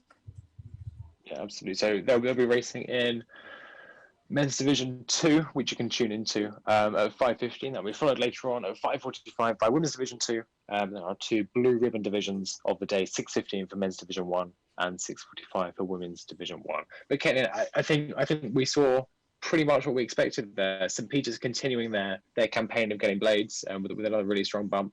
And the same for Hughes as well, another bump there for them. Yeah, both very strong crews, and I think which crew was it that was also looking at blades there, or was there another one? Somerville, perhaps, but I don't think they managed to get it. Yeah, so Somerville no longer going up, but yeah, Hughes will be happy with that result, and I'm sure Peters will be delighted as well.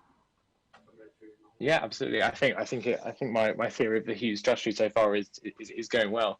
Hammering them off the start and ending their race early, so then they can store up the energy which I'm sure they'll need for a hotly contested final in men's Division 3 tomorrow afternoon.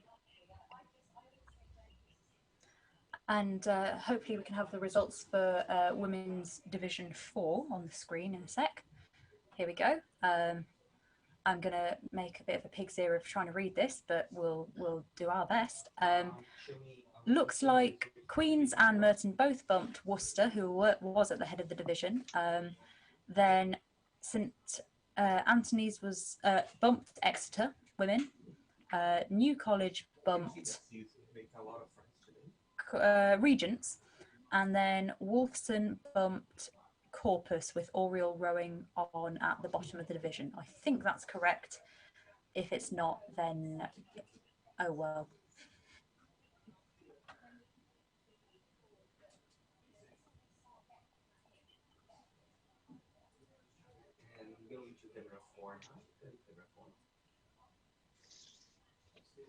And that's the crews just returning after their race. I'm sure there'll be lungs burning, legs tired, but they'll just have to paddle it out. And that's actually the best thing you can do, really, after a race like that. Just have a loose paddle and get some of the lactate out of your legs.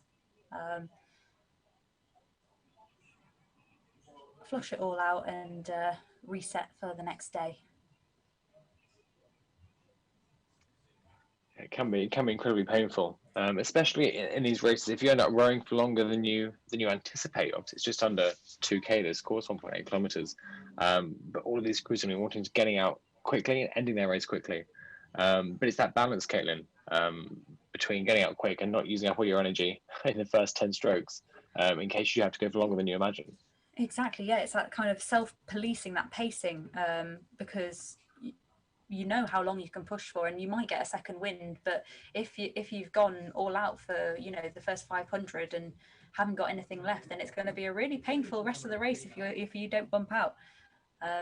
We've got Hilda's there, Hilda's women's boat paddling down, and there's a couple of stand-up paddle boarders who I'm sure will be out the way in time for this division to start.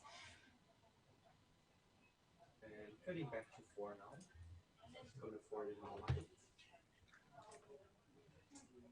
And that's Brasenose attempting to land downstream, and that's the Merton launch there, Ian Smith, named after the Merton coach for a couple of years, but he also coached at City of Oxford, so that's how I know him. Oh, and the Cox has just left. I hope she's going to pull them in, otherwise that could be a very interesting obstacle. Stranded in the river.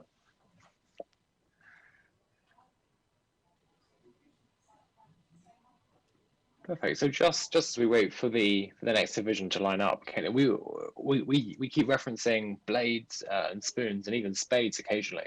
Do you want to just explain for anyone who's perhaps not familiar with the Oxford lingo what each of those awards, if you can call them that, mean? Of course. So as you might have surmised from the rest of the racing today, there is a ranking. It's set in divisions, and it's a kind of a ladder of where all the crews are at. The racing is done over 4 days, and you are awarded blades if you bump.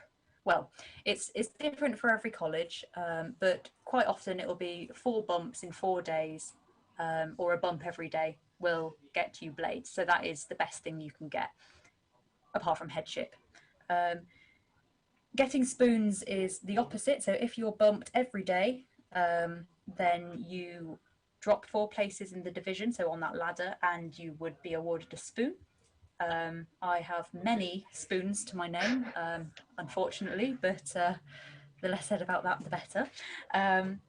And spades, which can only happen in Torpid's rules, so we could potentially see a spades, although I don't think any crews are on for spades this year, is where you get bumped every day and also bump every day. So, for example, the crew chasing you bumps you, you continue rowing and bump the crew ahead of you, and then are allowed to stop rowing.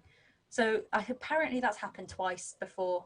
It's very rare, and I think if a crew's on for spades, you almost have a bit of a gentleman's agreement to concede to the crew behind you, thus getting bumped, and then try as hard as you can to catch the crew ahead. But yes, it's quite a rare occurrence, and the most celebrated one, of course, is Blades. And talking of various awards there, St Hilda's coming down for Women's Division 3. I believe they're the only crew in this division who are on currently to get spoons. They'll be looking to avoid that at all costs and bump up if they can. But at the minute they've been bumped down 2 days in a row. They'll be looking to reverse that trend as quickly as possible. So they've got St Hugh's chasing them by the look of it. Yeah, they've got Hughes chasing them. So Hughes are looking quite strong this year. We'll see if they can catch them. But yes, otherwise, actually, all 3 crews at the top of this division have rowed over both days, including, all of them have. So it could be a rather uneventful division and therefore quite painful racing for them if they have to push the whole length of the course. Yeah, just looking down towards the bottom of the division, obviously St Hugh's and St Peters are the crews that we've had our eyes on today. They've been fairly rampant, although St Hugh's in this division haven't moved at all. They've rowed over a week. I'll be keeping an eye on St Peters. Is there anyone else in this division, Caitlin, that you'll be keeping an eye on throughout the racing? I think there's Wolfson in there who look like they are on for Blades. That would be Wolfson. Wolfson 2. They're chasing Oh no, not Wolfson. Sorry, St Edmund Hall. That's it. Teddy Hall, Women's 1, and they have had a strong year. So yeah, they'll be hunting down Lineker, and actually, Lineker would do very well to evade that bump. I think it's been a strong year for Teddy Hall. So yeah, the start order is St Catherine's 1, Mansfield 1, Wolfson W2, Lineker 1, Teddy Hall 1, St Hilda's 1, St Hugh's 1, St Peter's 1, Corpus 1, and the sandwich boat is Queen's. And just worth noting there that Wolfson 2 boat is the highest ranked W2 boat in Torpus this year, which again I think speaks volumes about the depth of the program there. If you can field multiple highly competitive crews that this year managed to maintain their position, that's a really good advertisement for the club. Exactly that, and I think they're one of the only clubs with a division, a 5th women's boat. So that just shows the numbers that they've got, and with numbers, being able to field 5 women's 8s, you're really doing well, and have a pick of more athletes in your first boat. That's Corpus warming up there. Got some fancy bucket hats and some face paint as well.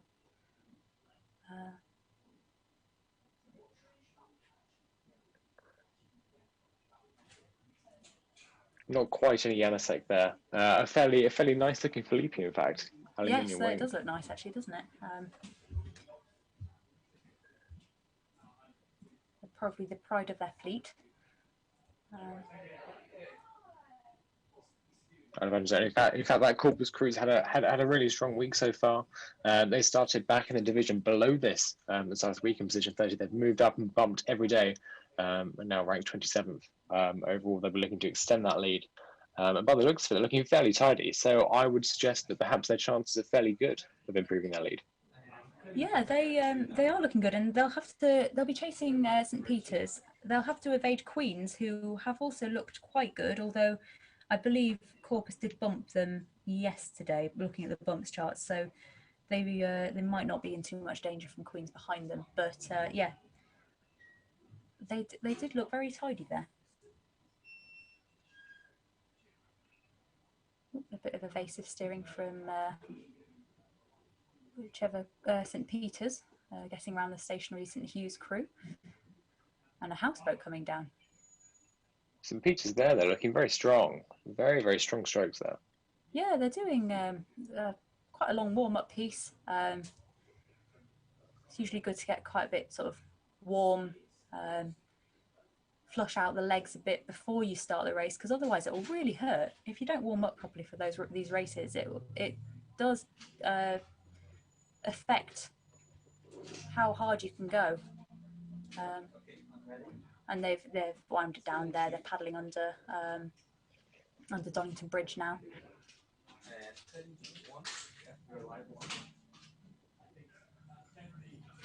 And it's the Lineker crew. Again, looking very sharp there, looking very tidy. All the crews in these divisions as we go up, perhaps a little bit more experience than some of the lower divisions, all looking not only to boost their rankings, but also show off what they can do. Exactly, yeah. I mean, a lot of these crews will be the top 8s, the first boats, and so they'll have people who have rowed before or who've maybe rowed at school, and perhaps some returning blues as well. So they will have a bit more experience than some of these lower crews. But that being said, that's not a given. I mean, Wadham unfortunately didn't opt to race this year because of the general lack of experience in their club. They didn't feel it was safe and right to put out some people who'd rowed a handful of times, and you know that's part of what's really happened with COVID. People have had minimal water time, and some colleges have allowed rowing and training a lot earlier than others. And okay, a lot of these crews are going to have been targeting torpedoes quite a while, and COVID will put a huge dent in those plans.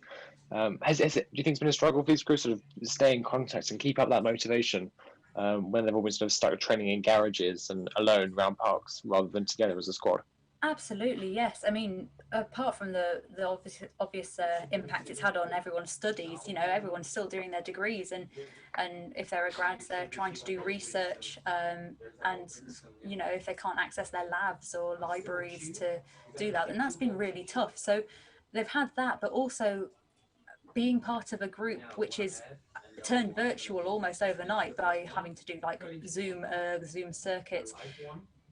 Some crews could have just stopped and given up a little bit, but I have seen, especially on a lot of the Instagram pages, a lot of crews are still doing group activities, and that has been social distanced or via Zoom, and it's those things that will sort of keep them together. But it is really easy to lose sight of what the aim is, because it's so clouded by COVID and the uncertainty of what's going on. So it's a real credit to all the clubs for managing to get crews together, and the clubs that haven't been able to field boats for making those difficult decisions.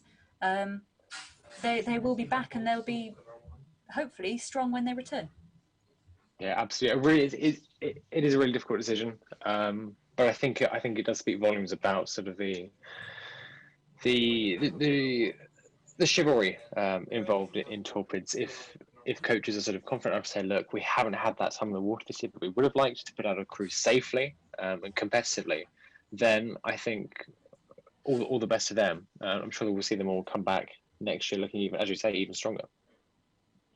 We have a few fun facts for this division. St Teddy Hall are on for Blades, but they've had the worst 5-year drop, going down 17 places over the last 5 years, so they're really on the upswing from that. Mansfield are chasing Cats. They've tried unsuccessfully to bump them 5 times since 2019, so will it be 6th time lucky? And Corpus have bumped 7 races in a row, so can they make it 8? We shall see. I've got to say, I do love the Cats blades. I really like that Catherine Wheel design. That is very good branding. And it's Bill Platt, who I mentioned before, the Cork president, polling them off. He's handing them the bung line now. The cock's just reaching out to grab it, and he'll then attach them to the pole and keep them out of harm's way until the minute gun goes off. I've heard Caitlin on the great unnamed confidential Vine. The coxes are in the habit of leaning back with their bung lines as far as they can, just to try and give their crew a couple of extra feet away from the chasing crew and towards the crew they're chasing. Is that a tactic that you've seen down in the water? Yeah, I mean that's one way of doing it. You normally, because you're racing upstream, the boat's being pushed back constantly, so you're always getting the bow pair to tap you on, and the cocks will be stretching out to get that extra bit of length, as long as it doesn't impact their centre of gravity. Although you will start with your blades in the water, so that first stroke should be relatively balanced, regardless kind of what the cocks is doing, sort of leaning out. But yeah, usually the cocks will stretch out, try and give their crew just that little bit extra, and stay attached. And got Mansfield paddling up there.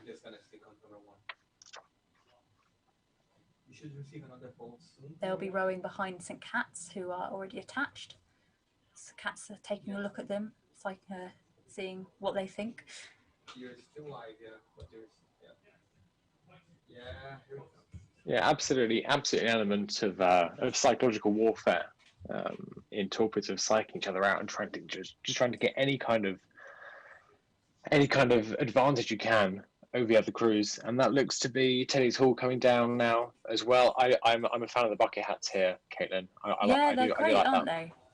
I'm also a fan of the Rowing Together for Healthy Minds tech top that the 5-seat is wearing. That was a really nice initiative to promote kind of mental health awareness and talk about mental health stuff in the rowing community. What I don't like to see, however, in that boat is the Cox's life jacket strap trailing in the water. That's going to cost them a couple of milliseconds, I'm sure. Yeah, you've got to try and minimise all drag as possible. But yeah, I think the RTHM you talk about is really, really important, and certainly you can go any day on the cam. You can see loads and loads of rowers down on the tideway as well with the tops. I think it's really good that as a community we've sort of taken that decision to support each other with what for a long time has been fairly topics that perhaps been hidden a little too much in the public eye. And I think absolutely right that it's being changed by these initiatives today. And we've got Queens doing some slap catch drills. Hopefully, they're probably hoping that will sharpen them up a bit. If they do it together. Bold decision, I'd say. Minutes before you race, doing something like that. Maybe it's just to make the noise. Say, listen to us, we're coming. Looks like their Cox is wearing a bit of an Admiral's hat, or is maybe that just a bucket hat with a lip? Oh, and they're back to rowing normally now. And it will remain to be seen whether that slap catch drill has made the change that they want, but they'll be rowing in all the wash, so sharpening up is probably not a bad idea. No, absolutely. Someone for a run along the towpath. Oh, and we've got a close-up of the water. Oh, here they go. It's Queens again. So now it's just... Sorry, do carry on, Caitlin. No, I was going to say, I think it was at Queens at ISIS Spring League the other day that was singing along at the marshalling. So they seem to be quite a relaxed and happy crew. Let's see if they'll take that kind of relaxation and chill vibes into the race today. But sorry, you carry on. But actually, it segues quite well. I was going to say perhaps a little bit too relaxed, given that we're just literally about a minute now away from the start of this division, and Queens still haven't got onto their station. So we're looking to get down there as quickly as they can. Obviously, they're about 150 metres past what the crews are already lined up. But yeah, so like I said, just a minute or so away now, as soon as Queens are on their station from the start of this, the women's third division. Just a reminder of the crews we've got competing. At the bottom of your picture in just a second, you'll see St. Cat's emerge, and behind them Mansfield, Wolfson 2, the highest ranked women's second boats in torpedoes this year. Lineker, Teddy's Horse and Hilders, St Hughes, St Peters, Corpus Christi and Queen's, as we said, at the bottom of this division as the sandwich boat. Well, even if Queens are late, at least they won't get bumped by anything except for maybe the following launch. But yeah, they are at the bottom of the division, so they might just be a bit more relaxed about that. But yeah, they don't want to hold the division up. They might get a fine. Are we talking financial fines here, or sort of time penalties? No, it will be a financial fine, yeah, because well, they could be penalty bumped, although I doubt it, as it's not really dangerous conduct. There are financial fines that do go out every year. Things like not wearing a life jacket, which is quite a significant one, being late to the start, wrong circulation, yeah, a plethora of things, and they can add up to quite a lot of money if you're not careful. Oh, and the other one is late marshals and umpires. So yeah, make sure your marshals and umpires are at the right place at the right time.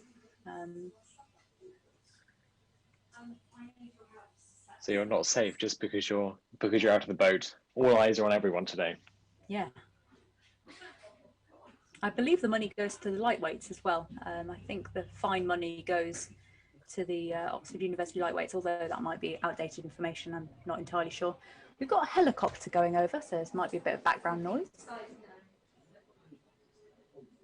We've had quite a few helicopters recently. Clearly exciting things going on in Oxford. It must be the unveiling of the plaque of the punting person that Matthew was talking about a few divisions ago, although you might not have been there for that conversation. Do fill me in what's happening there. Apparently, there is a famous punt racer who is having a plaque unveiled for them, a blue plaque in Oxford today. I have no idea who it is or where. Oh no, it's near Hythe Bridge Street, apparently. That is all the information I know, but Matthew seemed very knowledgeable about it, so I doubt the helicopters will come for that though.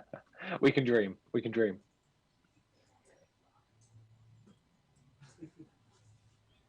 So it looks like the division's running a little bit late. It could be because Queens are not attached or were just very late. There might also have been traffic or a delay. That's the 1 minute gun. So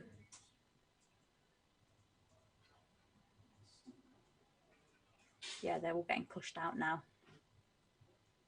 Those last few seconds before the division starts, those crews, Caitlin, they'll have their hearts in their mouths. Some of them, especially those that are potentially a little bit concerned about the crews behind them hunting them down. Yeah, definitely, and like doing a bit of deep breathing always helps, and just calming yourself, being kind of reassured by your cox. As a cox in bumps, it's very, very difficult to hide your nerves from your crew, especially you can get a bit of a shaky voice. So it's almost like acting rather than coxing, but they're all coming forwards and squaring up here. So just a few seconds now away from the start of the women's third division of the 2021 Torpedoes at Oxford University. And they're off. That was the start gun. And they've got some quite clean starts. Cats have swung out a little bit, but they're correcting their course with Mansfield chasing them. It looks like Teddy Hall are gaining rapidly on Lineker. Oh, and that's a whistle, so that's probably a length. Yeah, Teddy Hall are really going for it. Yeah, flying start there, and a very strong and clean start as well. I think we could be seeing a bump in the next few moments, in fact. Really strong start. And that's a concession already. That's good idea from the Cox, because they were never going to get out of that. So that gives them the best opportunity to not get bumped by any further crews. Hilda's already looking a little bit ragged, but they're charging up. And we've got Hughes behind them, and it looks like Peters have bumped as well. Peters must have bumped Hughes. A couple of really quick bumps there off the start, even before we got to Johnny Bridge even. And then just as we look down now into the gut, Lineker still looking very composed despite that bump at the beginning there. Yeah, and that will be probably some very calm coxing, keeping their heads. Did an early concession, and you know, if I was a cox, I'd probably call that as I'm going to concede, or just say like, this is what's going on. We're going to focus on catching the crew ahead. and they are rowing very composed. They're not under any pressure from St Hilda's at the moment, at least. So yeah. And then St Hughes, Hilda's. yeah, Hughes haven't really made any space, any gains on Hilda's, so that might be just a row over for them, unless they can pull something out.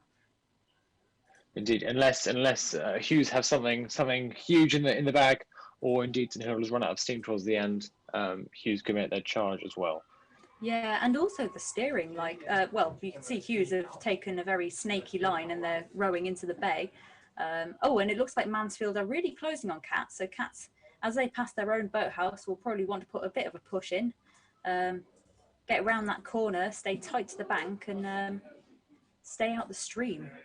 Yeah, absolutely. If Mansfield can manage to bump St Cats, this is the first change at the top of this division all week. So it'll really be in Mansfield's interest to get up to the top of this division. And of course, conversely, hugely in St Cat's interest just to stay at the top of the division and keep Mansfield away. Haven't caught them in the past 2 days. So maybe they were trying a bit of a different, I don't know, race profile, maybe going off a bit harder at the start, seeing if they can close the gap and rattle them. But it could be a row over, depending on how fit they are. Queen's looking very chilled. They look like they're paddling to the start. But they probably realise that there's no chance of a bump for them, so they'll save their legs for sandwiching tomorrow. Yeah, absolutely. Why waste your energy if there's no chance of catching people? And yeah, Camera 4's giving us the feed of Mansfield chasing down St Cat's. St Cat's are looking very neat, actually. In fact, both crews are looking quite neat, although Mansfield have a bit more rocking from side to side of that boat. They look a little bit higher out the water, perhaps, and that's just making it roll around a little bit more. But yeah, Cats seem to have maintained that distance between them. Absolutely, and important to note that this is, of course, Cat's 5th row of the week, so they've had their legs tested more than most other crews in this division. So they're doing really well to hold them off so far, and still, as you say, looking really composed here. Yeah, just as long as their Cox keeps them out the stream, keeps them where she wants to be, doesn't worry too much about them. Although they are closing down, so actually, scrap that. You might want to start thinking about how you're going to get away from them. They've got 500 meters left, and they could sort of wash them down a bit, keep that distance, but Mansfield are hungry for it. You can see, and Mansfield have got an over the head crab. Cats will be very glad that they, one, didn't concede, and two, stayed in their own rhythm. Yeah, Mansfield seem to have recovered well from that now. And that might just inject a little bit more adrenaline into the Mansfield crew. I was about to say that Mansfield could catch them before the end of this division, but after that, I'm not so sure they will. And it looks like Queens are taking quite a leisurely row. It's pretty neat. Maybe the slap catches worked a little bit.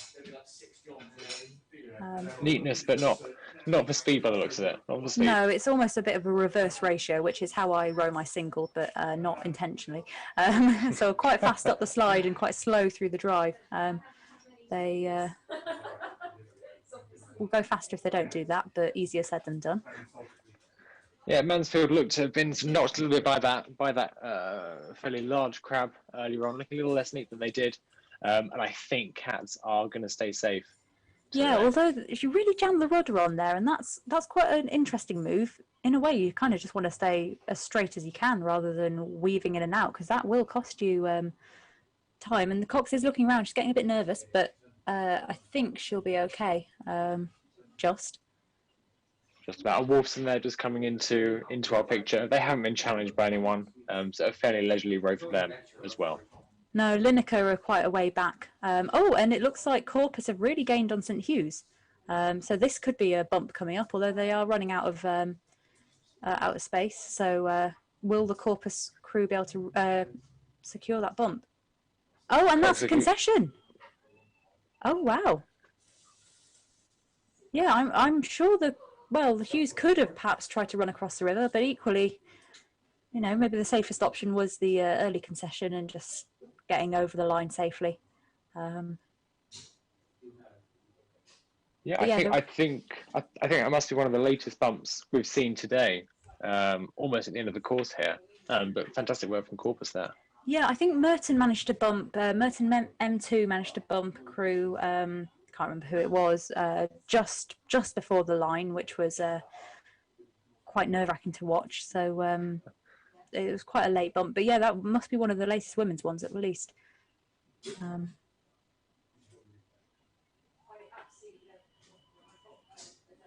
Yeah, another really exciting division there. Perhaps more drama than we expected. Yeah. That was Women's Division 3. So we'll then have Men's Division 2.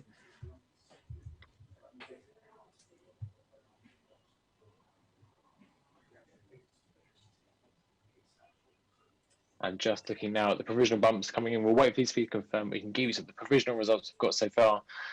St Edmunds Hall have bumped on Linacre, St Peters and Corpus have both bumped on St Hugh's. All the other crews have stayed the same. Those top three crews, St Cat's, Mansfield and Wolfson, haven't changed all week, which means, of course, that Cats is the sandwich pit for the third day running.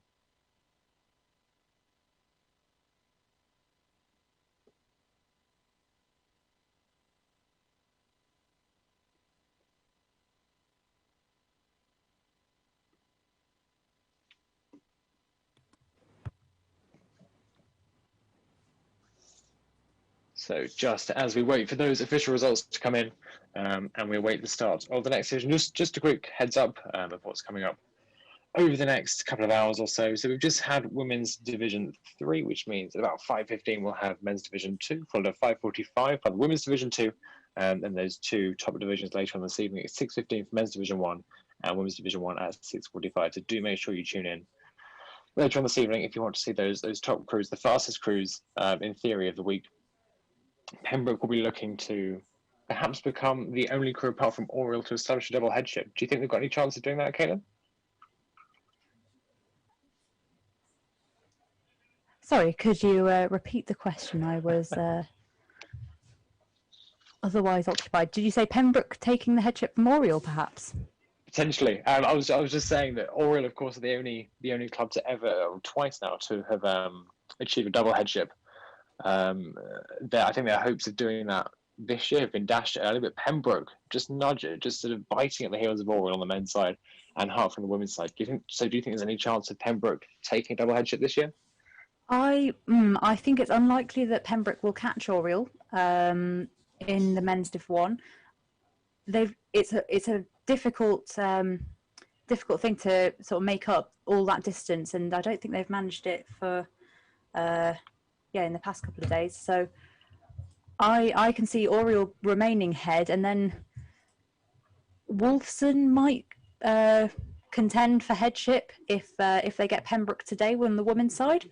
But yeah, it's definitely difficult. The first crew, the headship crew, does have a clear water advantage, and so they can go off the blocks a bit cleaner, a bit faster, and that might just give these crews the edge. Even if they are a bit slower than the chasing crews, they need to be quite significantly slower to be caught.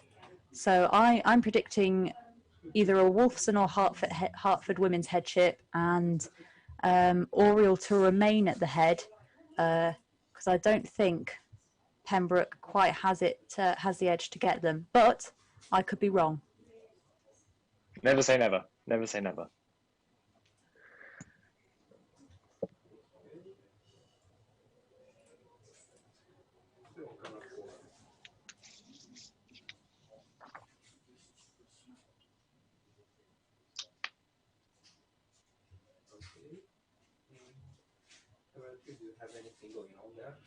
So in just a few moments at 5:15, so in just over 15 minutes, we will have Men's Division 2.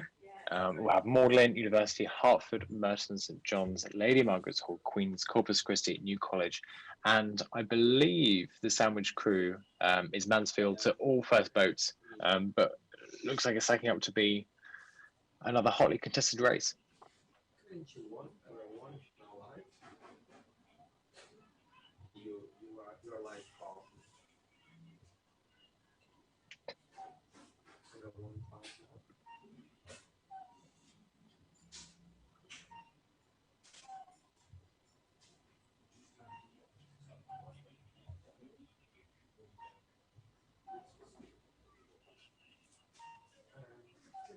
number 3. Number 3 is now on.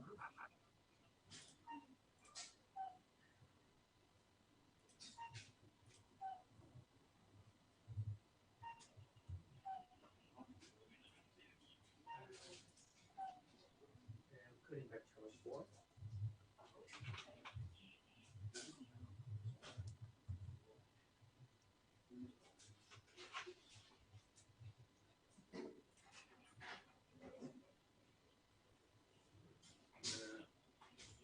Number 3, do you have anything going on there? Just for sure.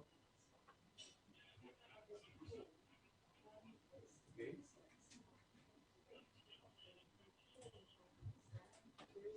Going to camera 2 now.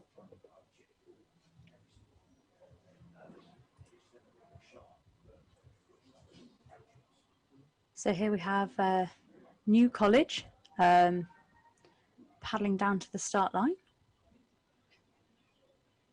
They are on bung line 9, so they'll be chased by Mansfield. They'll be chasing Corpus. And how have they been doing so far? They Really good shot, number 2. have gone down and then up, so Whenever you're ready. they might. Oh no, they crashed into a tree in the first on the first day. That was it. So they'll be looking to sort of climb their way back up to at least, well, one below where they started. Oh, we have, who's that stopped in the mouth of the gut? We've got a couple of kayakers heading up. That could be Hartford there, Yes. who are looking at a bit of a spoons campaign, especially if Merton can bump them. I'm on camera 1 now. Yes, we can. New College being one of the crews that has been training in Godstow, so a bit of a different stretch of water, less congested.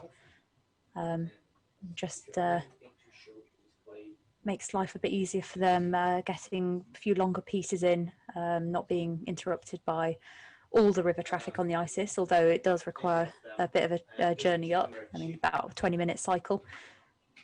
And you get some beautiful sunrises up there. And going to camera 3 now. So have many of the colleges got the opportunity to go up to Godstow, or is it more of a select few?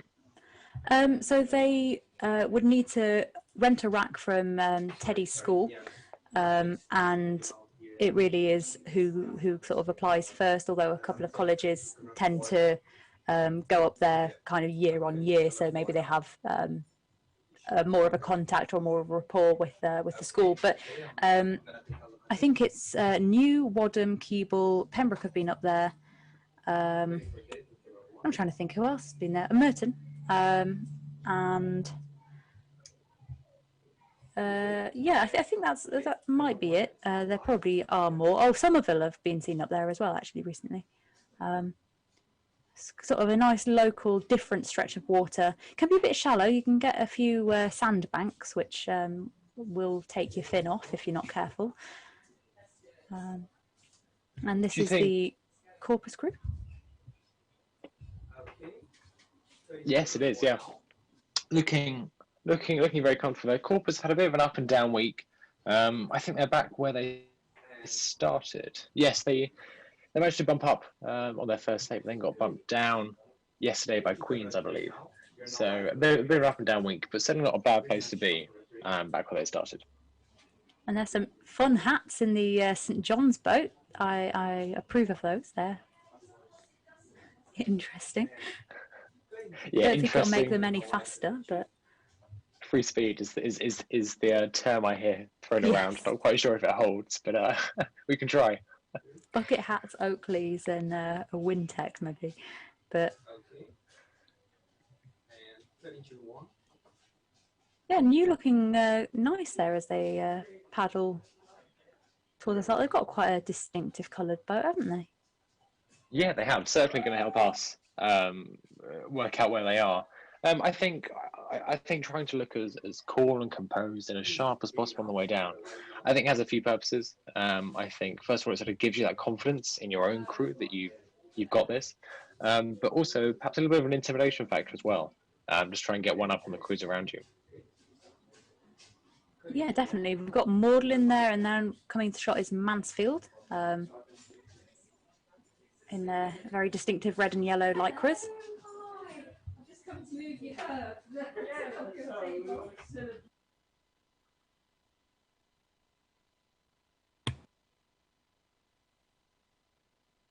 Practice start here from Mansfield, which will be interesting to watch. Oh, and we've gone with tap turning with New College. Seems to be the preferred method of turning for these top crews, although it can take a long time if you're not very good at it. But if you are good at it, it's quite a nice thing to do. Yeah, I think if you can nail a tapping turn, there's something perhaps quite special about it. Maybe that's the romantic in me coming out, but I think a tap turn can always be good. Free speed. Free speed, exactly.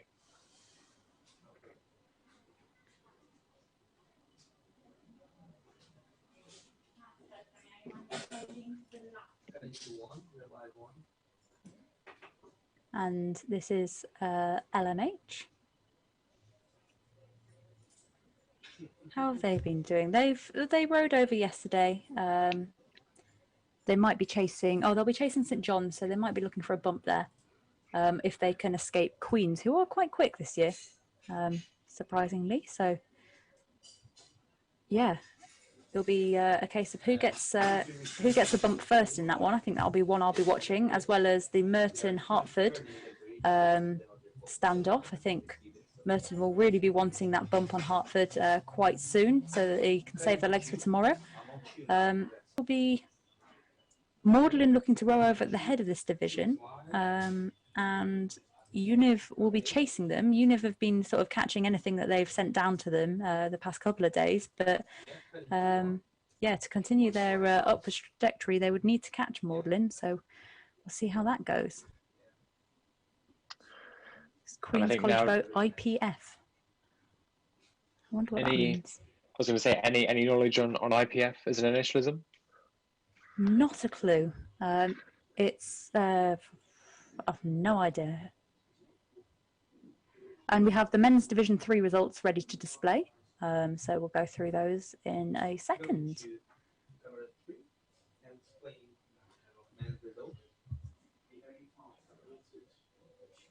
Great. So we have Mansfield bumping Brasenose, who so Mansfield are now the sandwich boat, and Hughes bumped Lincoln. Somerville rode over. Lineker M1 bumped Pembroke, and St Peter's bumped Worcester, which must mean that St John's and St Anne's and New rode over. Not quite sure how to interpret the bottom of that graph, but I'll double check that. Hang on.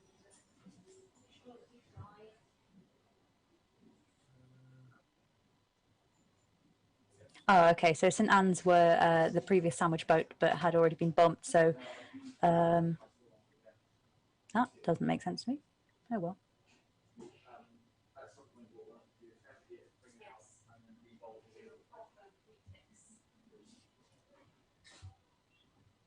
And the lineup for men's Division 2, starting in just under 6 minutes, is Magdalen, University, Hertford, Merton, St John's, LMH, Queen's, Corpus, New College, and Mansfield as the sandwich boat at the bottom of the division. On, yeah, ones to watch, as we've mentioned, probably Merton. See what Univ do at the top of the division against Magdalen, but also the potential for a bit of a sandwich at the bottom middle of the division with St John's, LMH and Queen's. One for the umpires to really keep an eye on there.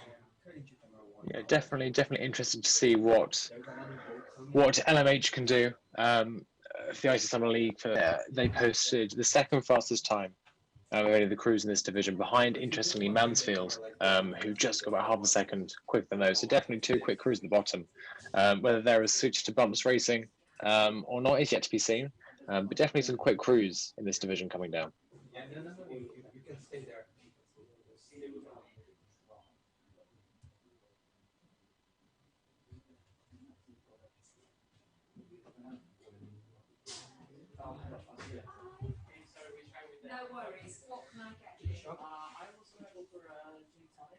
So just about 5 minutes away now from the start of Men's Division 2 at 5:15 this afternoon. Just to review, Niv there going down to the start that we're starting just behind Magdalen, second place in this division and 11th overall. They're on course for Blades, having bumped up every single day this week and posted a 4:22, fourth overall of all the men's crews at the IC7 League. So definitely someone to keep an eye on there.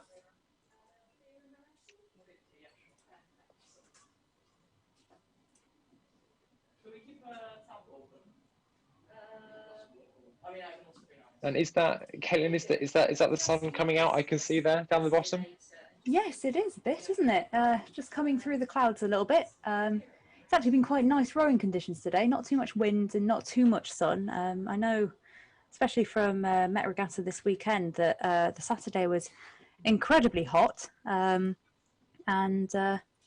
it does tire you out quite a lot. So this might be quite a welcome sort of bit of shade for the rowers, especially as, you know, they're 3 days in, starting to get tired, also have to do their degrees, do exams, potentially tutorials, and yeah, the last thing they want is to be all dehydrated and have sunstroke as well. Yeah, absolutely unusual, perhaps sort of on the student scene especially, and really on the rowing scene more generally, to be racing 4 days in a row, up to almost 2 kilometers each day potentially. That's a really sort of high exertion rate, whereas typically you can expect to row no more than 2 days in a row at most regattas like Met, as we were just talking about. So it really is all about the stamina of these crews. How quickly can they keep going, and of course how quickly can they finish each race to save up as much energy as they can for the later divisions later on in the week.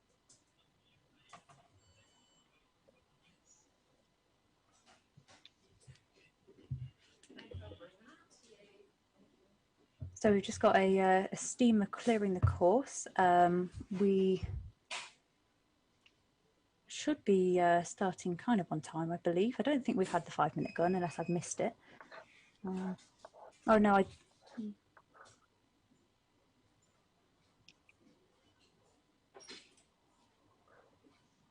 I think we could have missed the 5-minute gun unless the delay of the last divisions had a knock-on effect on this one as well. I'll be interested to see how on time we start this division.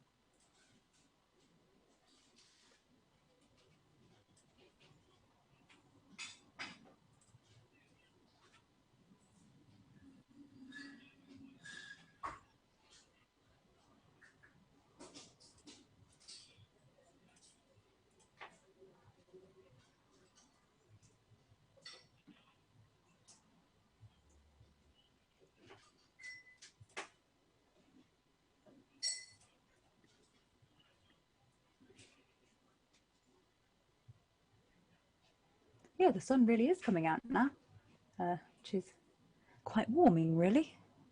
It's taken its time. It's taken its time to do so.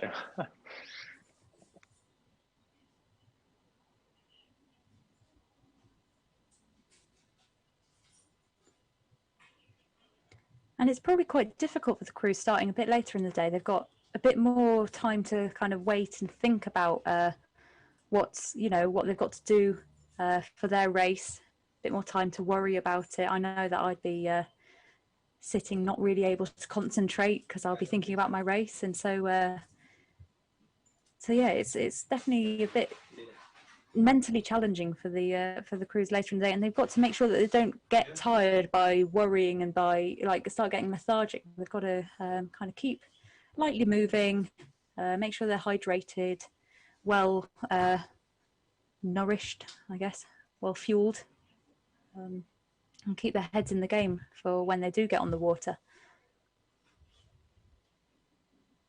Yeah, absolutely. It really is a game of balance. Bumps and torpedoes in particular. You've got to balance going off quickly and make sure you don't run out of steam later on. You've got to balance your nutrition. You've got to balance your mental state. So I think it is just lots of balances going on, making sure that they don't topple. And those crews that do manage to keep everything perfectly balanced are the ones you'll see shooting up on their way to getting blades.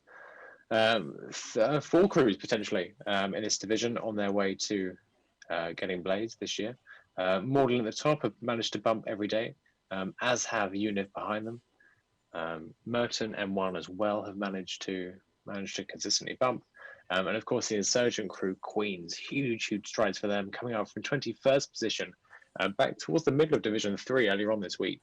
Huge surge up into Division 2. They'll, of course, be looking to build on that today. So definitely a few crews to keep your eyes on here as we... I think they're about to go. We've had the 1 minute gun. That's it. That's the start. Here we go. And it Quick often start there seems to from be Hartford. that first crew, that the first crew always seem to point out a bit, that maybe they just don't have a point of reference or something, but the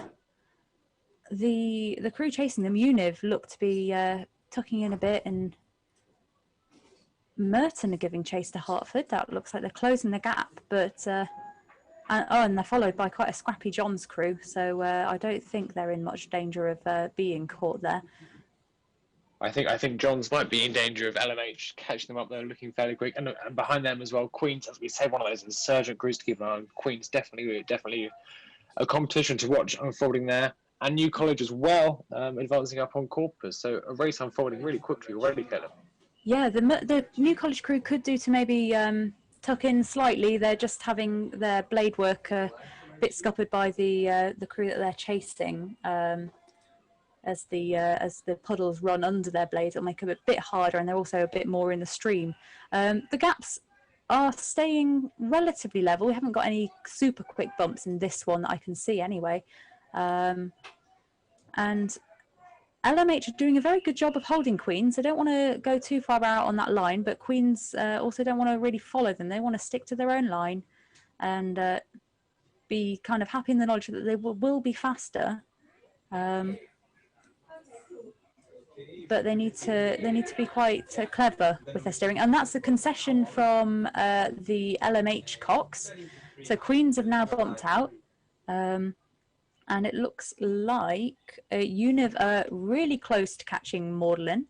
That's probably quarter of a length coming out the gut. Yeah, I think so. And Magdalen looks to be underrating Univ as well. So interesting strategy. I think we're about to see a bump at the head of this division as well. I think we've got a bump happening between New and perhaps Corpus. We've just panned away from that, but I mean, this is also quite an intense match there.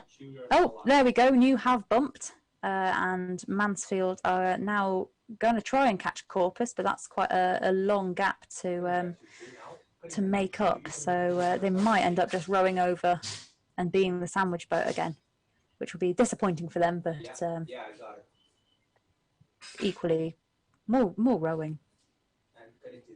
Every cloud. So Queens there having bumped Lady Margaret Hall. So again, well on their way to getting their blades this year. And this competition unfolding right in the front of this division.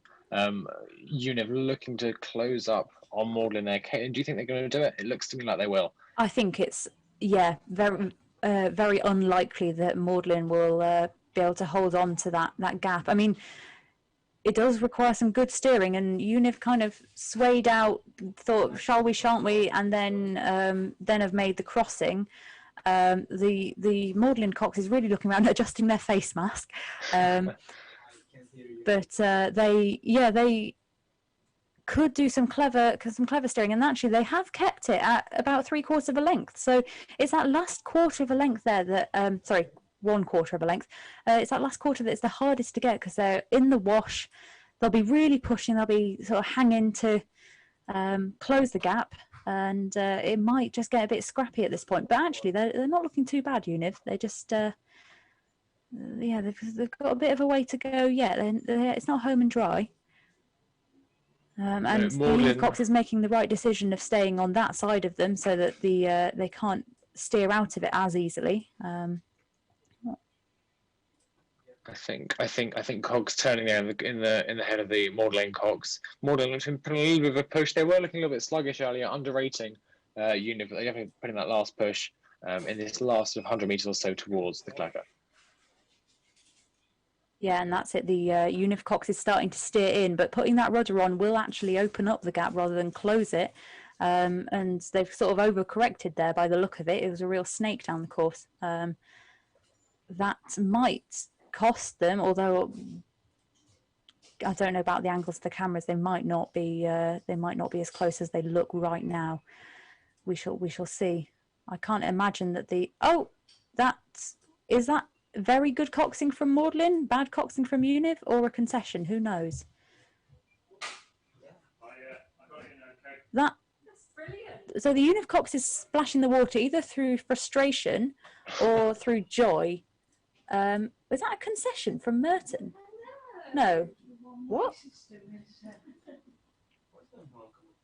Looks like Merton Hartford. just randomly stopped. Hartford Oh no, it's because apparently they had a crab. Oh, but Merton will have bumped Hartford. So Merton will have rode past them and bumped them and then decided to continue. I'm not entirely sure. Oh no, that's Hartford there. Oh, okay. I was getting confused with my blades. So Hartford, yeah, caught a boat stopper, got bumped, and have now continued rowing. But the damage is done.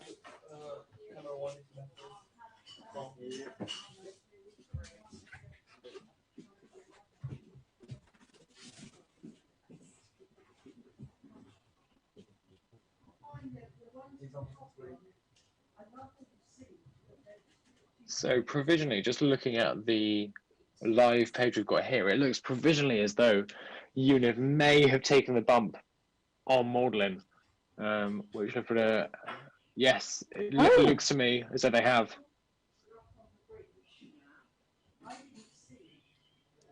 Wow, that was a very late bump then, and that's impressive. I assume, yeah. Yeah, definitely. We'll wait for those results to be confirmed. We'll bring those as soon as we get them confirmed. But absolutely, if that was a bump, then I think that takes the award for the latest bump of the day so far. Yes, yeah, we were saying before that was a late bump, but actually this one is almost right on the line by the look of it. And provisional results say Merton, Johns, LMH all bumped Hartford. Oh dear, poor Hartford. Queen's bumped LMH, New bumped Corpus, Magdalen and Univ, who knows? So we'll await, I guess, the umpire's verdict on that one. Yeah, definitely a hot contest there at the front of this division. Usually we expect perhaps less drama in these higher divisions. The crews get faster and tend to keep their distance. But I think this Division 2 has absolutely broken that rule today, Caitlin. Really, really exciting racing.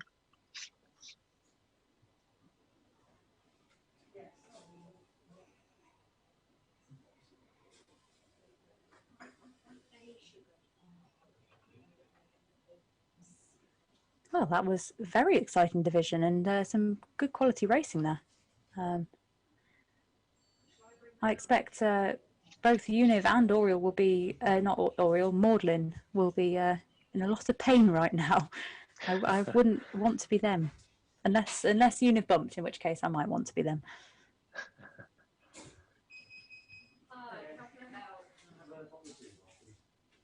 Yeah, definitely a competition to keep an eye on. At the top of this men's Division 2. Just a reminder of what's coming up over the next few hours as we await those final results, just to confirm the Magdalen Univ competition going at the top there. So at 5:45 we'll have Women's Division 2, at 6:15 Men's Division 1, and at 6:45 Women's Division 1 as well. So nearly there, nearly the top of today's racing, and of course sadly nearly the end of today's racing. But 3 more divisions, and I'm sure 3 more divisions of tooth and nail scraps down the ices.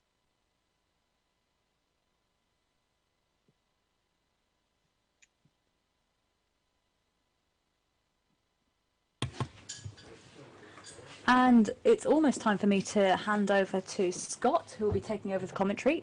So, in fact, Scott's here right now. I'm going to sign off and let him take on the final races of today. But thank you very much, Ed, and wishing all the crews in the next few divisions good luck. Goodbye. Perfect. Thank you to Caitlin for being with us for the last few divisions. I'm delighted to be joined now for the last 3 divisions of the day by Scott, who will guide us through some of the tightest racing, some of the fastest racing that we can expect all day. But absolutely, the top that last division, the Magdalen Univ competition will definitely wait on the results of that. That's really, really exciting. But these last few divisions will, I'm sure, be just as adrenaline fueled.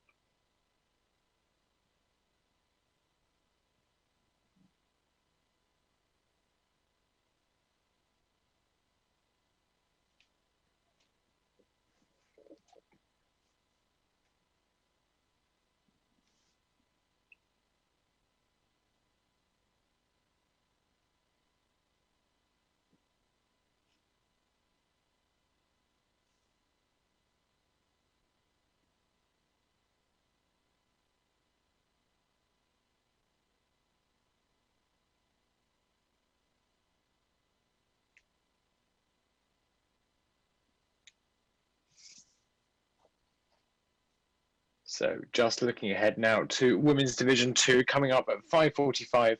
So in about 20 minutes, just under 20 minutes, coming up Women's Division 5, we'll have Balliol, Magdalen, Trinity, St Anne's, Somerville, LMH, Lincoln, St John's, Brasenose, and I believe the sandwich crew here will be St Cat's. So rowing again for I think rowing more than any other crew this week. But we'll see what happens later on in 3 exciting divisions coming up over the next hour or so.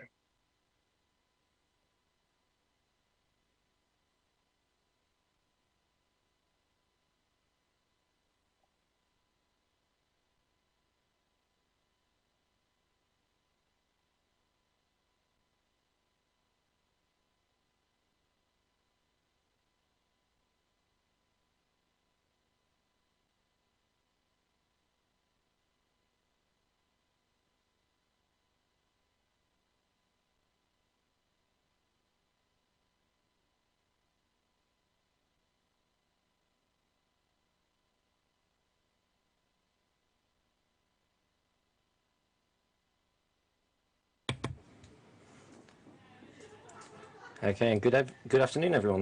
Good afternoon, Ed. Good afternoon to everybody watching. My name's Scott Hood, and I'll be joining you for the last 3 divisions of the day here on the Thursday of Summer Torpids 2021. Apologies if there's a little bit of background noise. We are very graciously hosted in the City of Oxford Rowing Club bar at the moment, so you may pick up a little bit of noise in the background, but thank you very much to City of Oxford for allowing us to use their facility. It's a fantastic place to set up all this equipment so we can bring you this broadcast. Wonderful. Good afternoon, Scott. Welcome to the end of today's racing. I don't know if you've been tuning in to the racing this afternoon, but if you have any particularly exciting races that have sprung to mind. Well, I've been out on the river myself most of the time, so no, certainly a few interesting ones. I'm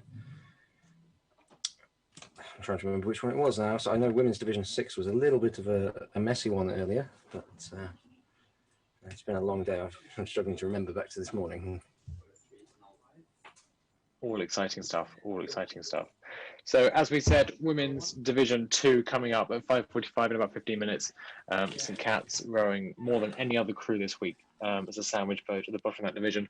And we'll be looking finally to break into Division 2, having been stuck right at the top of Division 3 for most of this week. I do think it'll be a little bit of a difficult one for them, though, because they are once again chasing Brasenose, who they've chased for the last 2 days without success. So it will take them doing something different, I think, in order to catch them.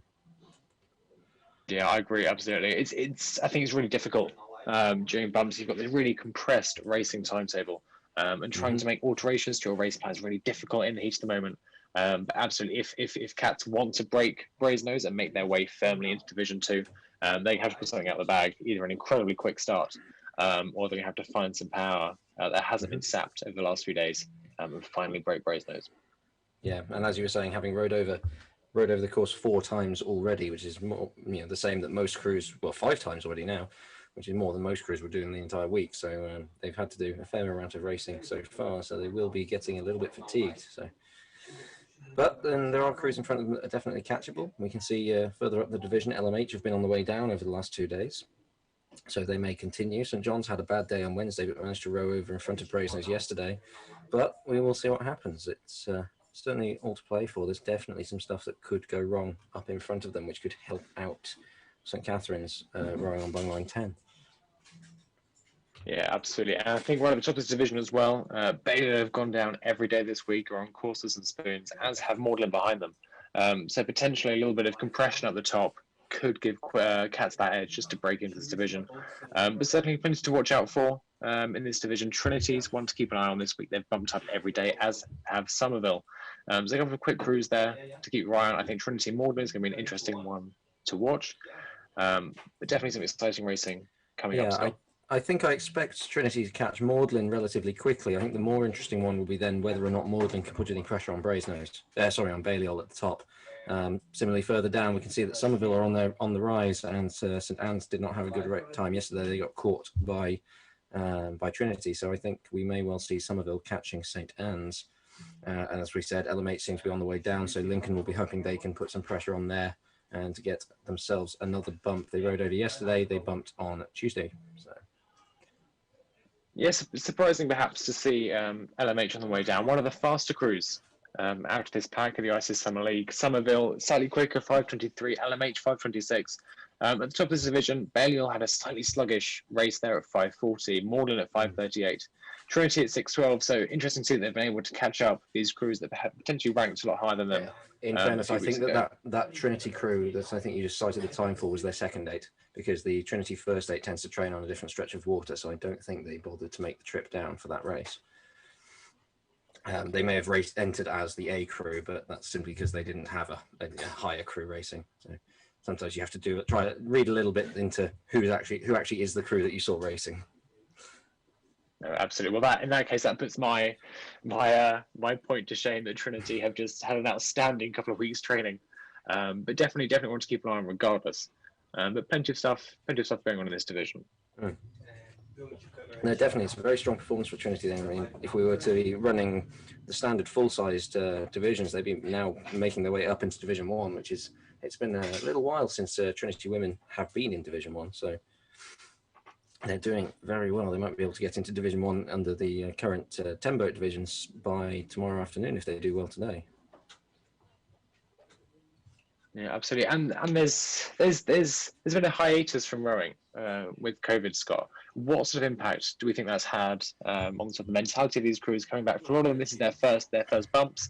How's that playing to the crews and also the coxes having to steer sort of quite novice boats? Yeah, so for the coxes, it's definitely been a difficult one. They've, very few of the coxes have any bumps experience, given that it's been 2 years since the last one, and most students are on either a 3 or a 4 year cycle. So more than half the coxes out here realistically don't have any bumps experience, which I think is showing through a little bit. It's not been bad bumps, but there have definitely been some instances of poor coxing, which I personally just attribute to the lack of experience. On the rowing side of things, I actually think a lot of clubs seem to have done quite well, given that rowing was one of the first team sports to get going again once the restrictions lifted enough for us to do so. So I think there's been a lot of interest in, we've had really quite good recruitment in a lot of clubs. The issue is we've got a lack of seniors, so sometimes you struggle to get the novices on the water because for the first couple of outings, you don't really want to send a novice 8 out, a full novice 8 out, because it won't be productive. You want at least 2 seniors in there really to help them out, help show them what a good rhythm looks like, and help to balance the boat. So, but those clubs that have managed to get the decent recruitment have been looking good. And I think I've seen a bit of a split, sort of 2 ways of making the boats go in the run up to Tor Pits. There've been some clubs, including myself, is what I've done while coaching, who've gone for, okay, I want to make a boat which will row cleanly. So even if they're not necessarily the fastest 8 rowers, I'm going to pick the 8 rowers which are not going to screw up during the race. And there have been other clubs which have gone the opposite way and gone, we're going to go for the boat which is absolute fastest we can put out, but it will probably make some mistakes. And I think we've seen that up and down, several divisions. We've seen on Tuesday, Women's Division 3, we saw Lineker bump St Hilda's because St Hilda's caught a massive crab, even though they are probably the fastest crew. Further down today, we saw Balliol 2 drop 3 places because of the same thing. They were shown, they bumped over the first 2 days, and yet today caught an enormous crab and fell 3 places. So I think there is a little bit of, have people try to put out a clean crew or have people try to put out a powerful crew? And I think that there's not been enough time to polish out the differences to make a powerful crew clean in a lot of cases. Yeah, absolutely. It's a fascinating dilemma, and I think the effect that COVID has had on rowing has been seen across the country in sort of recent races. So we had National Schools Regatta a few years ago, sort of a few weeks ago even. So the premier event of the year for junior crews, and schools absolutely swept up just because they've been able to get back out on the water quicker. But here at Torpids, absolutely, I think sort of entirely right. I've seen some clubs that have managed to just scrape through by the skin of their teeth because they've got a powerful crew, but others definitely looking more technically refined.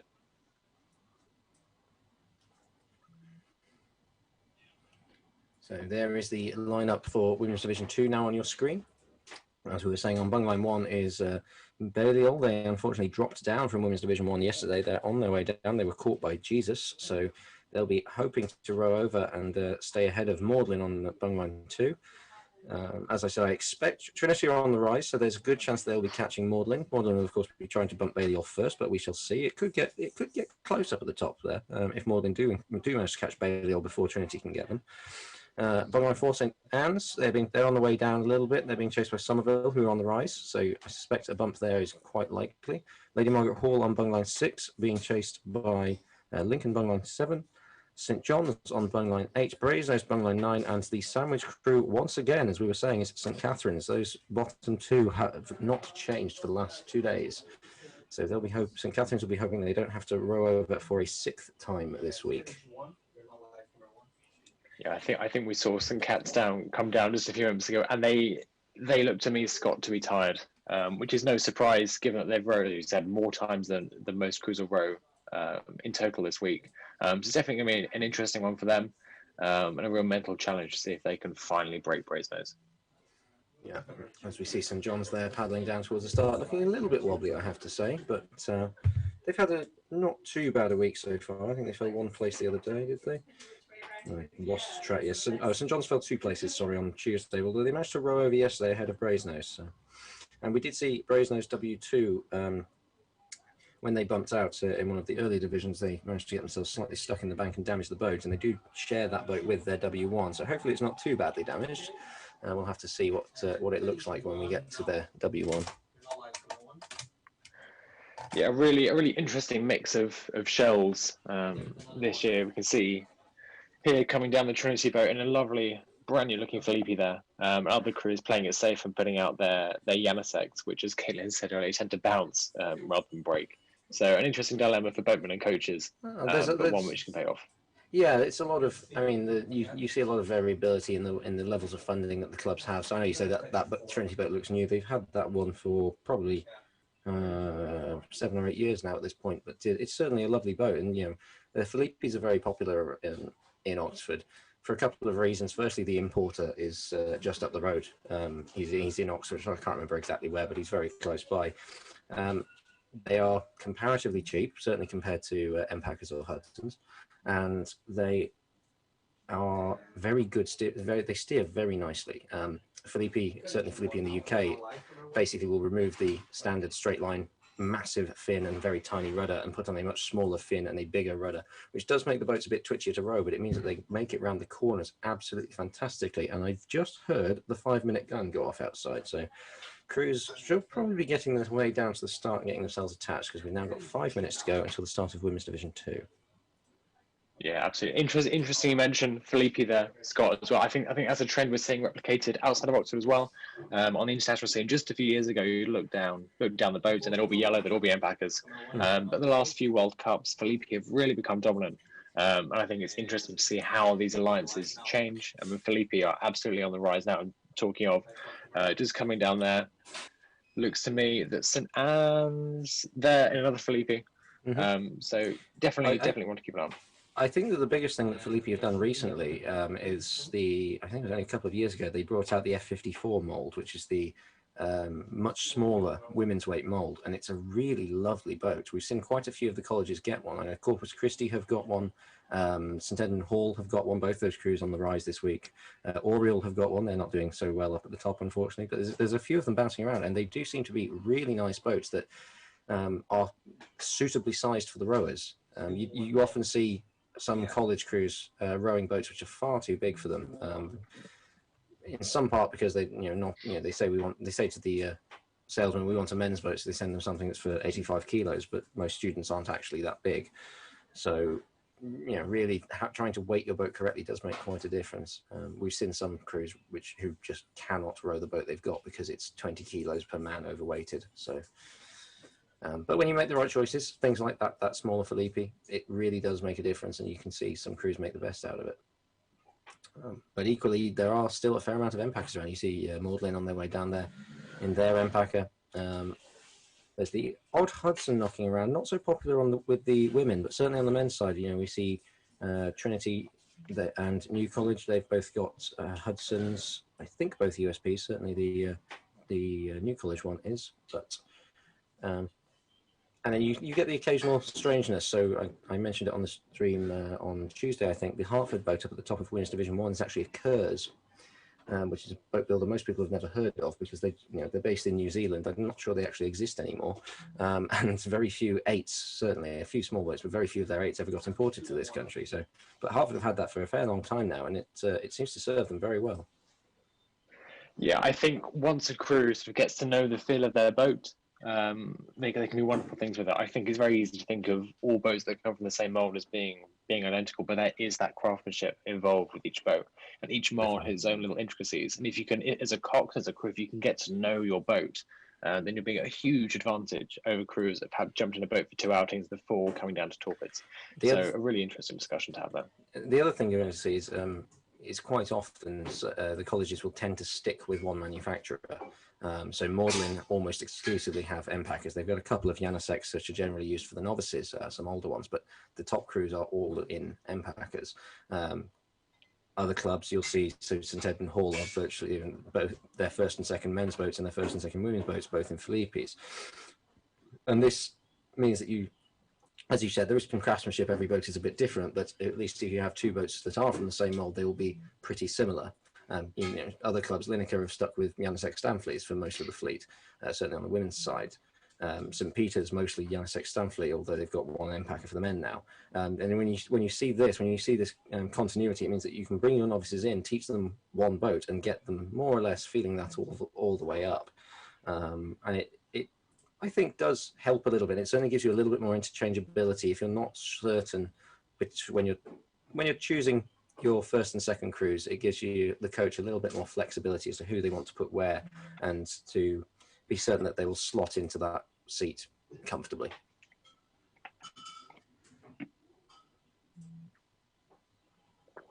So we've got, by my watch, about 90 seconds to go, but we're still seeing some crews not quite attached. Who's that we see out in the middle? Is that St. Anne's, bungline 4, I think. Sitting out in the middle of the river, could really do to get themselves onto their bungline. I think they're just about to touch, because we should be having the minute gun very soon.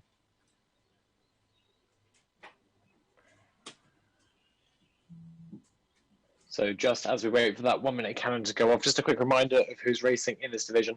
At the bottom left-hand side of your picture, you'll see Balliol, followed by Magdalen, Trinity, St Anne's, Somerville, LMH, Lincoln, St John's, Brasenose, and as we've discussed, St Cat's and Sandwich at the bottom of this division, seeing if they can finally break Brasenose. Yes, as you say that, we see the smoke in the background. I just heard the bang, so the 1 minute gun has gone. So we are going to be going with Women's Division 2 very shortly. Some of the crews pointing out an awfully long way here. I guess the polemen tend to push the bows out first, so you often see them swing out and then straighten back up. But I think Anne's might want to do something to correct that. They're going to go off at a very strange angle otherwise. Yeah, only a few seconds to correct that before underway for Women's Division 2 this year. And it's one of the things when you're rowing in the bow pair, you have to be very switched on to what the cox and or the polemen are asking you to do. And sometimes if it's happening, if you get asked to take a tap right before the gun goes off, it's sometimes better to sort of refuse to take it and tell your pair partner to actually just miss the first stroke. And I've done that myself once or twice, rowing in the bow pair of a boat, and it does work. And they are off. Women's Division 2 is underway. A little bit of a scrappy start there from Balliol, it looked like, at the top of the division. Yeah, it did a little bit. Trinity coming straight up there, flying start up there, looking to bump Magdalen as soon as possible. I said they've been on the rise all week, so we're looking to secure their third bump of the week. And I think we'll be able to see a very early bump here. That looks like it's overlap already. I mean, Magdalen are right out in the middle of the river, but Trinity are flying here. That's definitely overlap already. Magdalen really should be conceding now. Although there we go. I think I just saw the hand go up. So Trinity are now going to try and get out of the way. And that's looking close between Somerville and St Anne's, as we thought it might. Further back, it looks like St John's are beginning to be closed on by Brasenose. Can Brasenose break them? They didn't manage it yesterday, but can they do it today? St Cat's, they're right at the back, not quite making up that distance, with Brasenose clearly tired from their previous outings, but I think we could be seeing Brasenose just coming up on St John's there. It might well be. We see Trinity clearing out, and it is now very close between St Anne's and Somerville, about a canvas of clear water there. St Anne's are not going to last too much longer here, I don't think. No, I imagine Somerville are just about to take the bump there. Just as There's still no hand going up. There's still no hand going up. They're trying to hold on. Somerville are sitting a little bit wide and getting a little bit scrappy now. And Anne's might have just pulled another foot away from them. Yeah, very, very wide line there from Somerville there. Interesting steering. But as we come back a couple, I think Brasenose still closing down on St John's, but not quite able to break them at this point. No, and we can see Lincoln have closed a little bit on Lady Margaret Hall, but not a lot. As St John's come into the picture, let's see where Brasenose are. And they are about a length of clear water behind, maybe just under a length of clear water. So they have closed off the start, but I guess the real question will be, can St John's walk away as they come out of the gut and start to make their way up the green bank? And St Anne's still appear to be holding off Somerville. That is a surprise. They got very, very close, but it hasn't happened. Now, will them putting the rudder on slow them down enough? See, if Somerville had cut that corner a little bit tighter, they might have been able to catch St Anne's out, but I don't think it's going to happen. What the Somerville crew don't want to do now is fall into the trap of chasing St Anne's all over the river. They want to just keep to their line, stick it as straight as they can, and just go faster. If they keep steering, they are going to slow themselves down and they won't catch St Anne's. And we can actually see the gap appears to be widening now. There was definitely less clear water than that before. Brasenose still look to be closing on St John's. Got to be careful on the steering around this corner. You don't want to get sucked into that stream. And to be fair to the Brasenose Cox, looks like it's taken a fairly very nice line from Brasenose. Looks like they've just brushed the trees, maybe a touch too much, but if they and yeah, now St Anne's now seems to be walking away a little bit from Somerville. That gap was under a canvas earlier, and it's now about a little over half, maybe 2/3 of a length. So St Anne's may well have survived the attack from Somerville. Yeah, that would put an end to the Blades campaign for Somerville. After that, I was almost convinced, earlier, Scott, that Somerville were going to take that from St Anne's, but St Anne's clearly had the stamina there in the legs and just put a little bit more distance between themselves and Somerville. And I think if we switch back to the camera 40, at the top of the division, I think we can see Balliol rowing away from Magdalen, so it doesn't look like Magdalen are going to catch it. So we saw Trinity catch Magdalen. Balliol, it looks like they're going to be able to row over and then race again at the bottom of Women's Division 1, see if they can get Jesus back for the bump that they suffered yesterday. We see St Anne's crossing noticeably earlier than either of the other two leading crews. Somerville, again, chasing them. And I really don't think it's the right thing for Somerville to be doing. I think they would do far better to stick to their own line and not focus on the crew in front. Yeah, very, very easy to get drawn into scraps, especially as the crews start to get tired, start to get fatigued, almost into the last 500 metres here. It's getting a little bit desperate. I doubt Somerville are going to close that gap on St Anne's, but they will be trying every stroke of the way to the clacker. Yeah, I very much doubt it as well. And we see Balliol have pulled quite a distance actually on Magdalen. So Magdalen distinctly the slower crew out of these two. Balliol actually looking fairly tidy compared to how they started. They looked a little scrappy off the start. They seem to have found their rhythm a little bit and settled into it. Of course, they're going to have to try and hold off Trinity tomorrow. Trinity and Balliol having a fairly long-standing rivalry between the two colleges. They are next door to each other over on the Broad Street, but they are not the best of friends. As we see Magdalen taking quite a wide line up the boathouse. They could definitely be a little bit closer into the boats than that. I know that they're probably trying to not sit in the dirty water coming off Balliol, but they're probably sitting a little bit wide out. And they, as I say that, they take quite a sudden turn in. So I don't think it's going to help them. They've already been bumped by Trinity, and it doesn't look like they're going to get caught by St Anne's, but definitely a little bit of improvement there on the steering from the Magdalen Cox, I think. Yeah, I think at this point it's safe to say that St Anne's are safe from an encroaching Somerville. I can't see anything changing there too dramatically. No, it certainly looks like Somerville went for it off the start and died a little. Have Somerville just crashed into the boats? I think they have. They just caught. Either they caught a crab or they crashed. They clipped that boat, which has slowed them down a little bit. And I don't think it's going to help Lady Margaret Hall at all, but not ideal for them at all.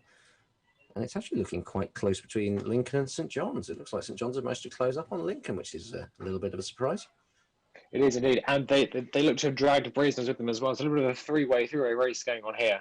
I doubt we're going to see any bumps just in the last sort of 100 metres or so. But all these crews are trying. Lincoln taking quite a wide line there, I think, as we come in. Yeah, we see St John's, who are we now see Brasenose appearing bottom left of the picture, but St John's taking a slightly wide line. Brasenose definitely have dropped back. So again, another crew that went hard off the start in the hope of getting a bump and have not met. And that looks like a big crab from, I assume that's St Catherine's, just appearing in the bottom left of the picture.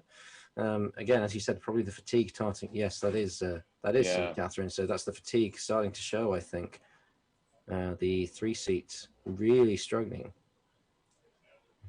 In fact, they're not getting it back, which suggests something might be quite badly wrong with that crew. Of course, there's nobody can bump St Catherine's. They're rowing over at the bottom of the division, having rowed over at the head of Division 3 earlier. But there's definitely something wrong with the 3 seat in that boat. So the following launch might just have to go and check that the rower is okay. Hopefully they are. Yeah, really, really tough there for Cats. They've been in a really difficult position all week. On the one hand, very positive being top of their division, but absolutely heartbreaking not being able to break into Division 2 properly. Yeah, and so I think Cats look like they're the only crew still rowing, so that's basically the division done. So it looks like we saw in that division Trinity bumping Magdalen. So Trinity continue their rise, up 3 in 3 days, which is pretty good going for them. Somerville did not manage to get St Anne's, so they've risen in the last 2 days, but they had to settle for a row over today, which is a little bit of a shame. And I don't think we saw any movement any further down in the division, did we? I think I believe Lincoln. Yeah, I believe we only saw one bump between Trinity and Magdalen there. The rest of the lineup has stayed the same. Slightly less exciting division than we were expecting then. I mean, we did get some action between Somerville and St Anne's. It just didn't quite come off for Somerville, so they get to try that one again tomorrow. But St Anne's will be chasing Magdalen, which will, I think Somerville may well push St Anne's into Magdalen tomorrow. You know, the pressure from behind just making St Anne's focus a little bit more and get the bump. I would not be surprised if we see that happen tomorrow afternoon. Yeah, I think the sort of mental experience, the psychological aspect is starting to show is higher divisions now. I think had we seen competitions that close in the lower divisions, we could have seen some more bumps. Sort of fortitude that these rowers have developed over the years is really starting to show. They're able to push through the pain and push away, as we saw between St Anne's and Somerville. And just able to push away from Somerville. And just to really dig deep to keep their place in this division. Yeah, definitely. So we now begin to look forward to, in a little over 20 minutes, to Men's Division 1, the top batch of men's crews. We've seen Oriel row over head of the river for the last 2 days, with Pembroke rowing over behind them and St Catherine's behind that. St Catherine's yesterday managing to hold off Christchurch, which was a little bit of a surprise, I'll be honest. Christchurch has been looking very, very strong. Here is the start order for Men's Division 1. So yes, Oriel, as I said, have rowed over the last 2 days. Pembroke have also rowed over the last 2 days. They will most likely be going hard off the start, trying to get Oriel early on, but it hasn't worked for them on Tuesday or on Wednesday. St Catherine's will be hoping they can once again hold off Christchurch. Christchurch being chased by St Edmund Hall, who have managed to bump. Well, they managed to bump yesterday. Did not manage to bump on Tuesday morning. Tuesday afternoon, because they were chasing Christchurch, who bumped out on Walton. St Edmund Hall chased by Balliol, who also managed to catch Walton yesterday. Walton there on Bungline 7. They started on Bungline 4, so they're down 3 in 2 days, which is not great considering how quick they looked coming into this competition. Bungline 8 is Trinity, Bungline 9 Keble, who hold themselves up out of Division 2 on Tuesday. And then the sandwich boat, I didn't actually see Men's Division 2. Can you remember who the sandwich boat is, Ed? I believe it's Magdalen. It's a sandwich boat today. Yeah, I was just looking at my live bump and it literally just updated in front of my eyes and changed from University to Magdalen. So we think it will be Magdalen taking the last spot in Men's Division 1. They were in that position yesterday, So they will be seeing if they can get Keeble, but they didn't manage it yesterday, and having had to row twice today, I don't think that they're going to make it today either. So the main one to watch for me in this division is going to be Trinity and Wolfson. I think that Wolfson down 3 so far. They haven't been having a great regatta. Trinity looking quite sharp. They've just not had anything in front they could catch really. But Trinity and Wolfson is the one to watch today, I think. I also think Christchurch are going to have a really good go at St Catherine's. They didn't quite manage it yesterday, but they will be determined to get it today. And we see them, yes, so clearly you're correct, because there is Magdalen on their way to the start. We see them with the tandem rig with 4 and 5 on the same side of the boat. A couple of reasons they might have done that. It is, from a physics point of view, supposedly marginally quicker. It stops the boat wiggling quite as much as you take strokes, because the forces are being applied asymmetrically to the boat. But also, if one of your rowers is technically slightly weaker than the others, it's sometimes a little bit easier for them to follow someone on the same side as them than to follow somebody on the opposite side. So it might have been done for that reason. And just to confirm for anyone that was watching, that hotly contested men's Division 2 at the end is confirmed. That unit didn't quite manage to have Magdalen. There was a bit of confusion there right on the finish line, but Magdalen are the sandwich boat for this men's Division 1 coming up in just a few moments. And we see Wolfson there making their way down. So when the crews are warming up, we tend to try and keep the top half of the division warm up above the gut, the bottom half of the division warm up below the gut, just to try and give everyone a little bit more space so that we're not all trying to get in each other's way. So this will be the first time Magdalen have had to go down below the gut. I think that the team running the live bumps might just want to have a look at what they've just done with their thumbs, because they seem to have suggested that Oriel have already dropped to the bottom of the division, even though we haven't raced yet. So. Yeah, it's a bad day for Oriel if you take a look at live bumps at the moment. we have seen something similar happen in the past. I don't think it was quite from headship, but not that many years ago, Pembroke were, I think it was second on the river, and hit the tree coming out the gut, fighting very hard for the headship, and dropped to the bottom of Division 1 on the first day, I think it was. It was really a good day to be in that Pembroke boat. No, but I doubt that happened before the racing even begun, somehow. It would certainly be very strange. I suspect that's simply a small small error of the thumbs by the team operating the live bumps page. You see Magdalen making their way down. So yeah, I think that the 4-seat certainly does look a little bit less technically adept than some of the other rows, which I suspect is why he's in the back of that bucket. We want to get, he's probably got quite a lot of power, which is why he's been put in that seat, but we want to try and make his life a little bit easier so that he can follow the man in front, as we see Keeble making their way down as well. Now we see the St Catherine's flag flying here. A little bit harder to tell it is St Catherine's, given that it's it's the red. I don't know if it's maroon or burgundy exactly, but it's the colour of the Catherine wheel and not the light blue that we see their blades.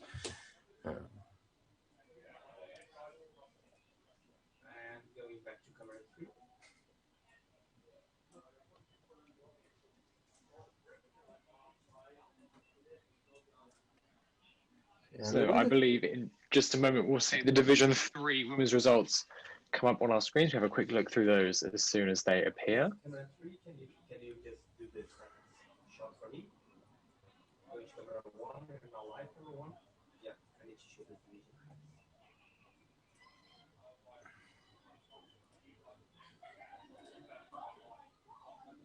I have to say the weather here seems to be clearing up a little bit compared to how it was this morning. It was rather overcast earlier, but it's actually come quite sunny now. And as we say that, the results of Women's Division 3 are there. So we, as we expected, we see St Catherine's, Mansfield, and Wolfson all row over at the top. Lineker getting bumped by St Edmund Hall. St Edmund Hall really looking fast this year. They had an awful year last time we ran Torpus 2 years ago, and they are determined to make up for that this year. So they are up. 4 places already in 3 days. St Hilda's rowing over. They dropped 2 places on the first 2 days, but they managed to row over today, so they get to try and chase Lineker again tomorrow and try and get back that bump that they lost on Tuesday.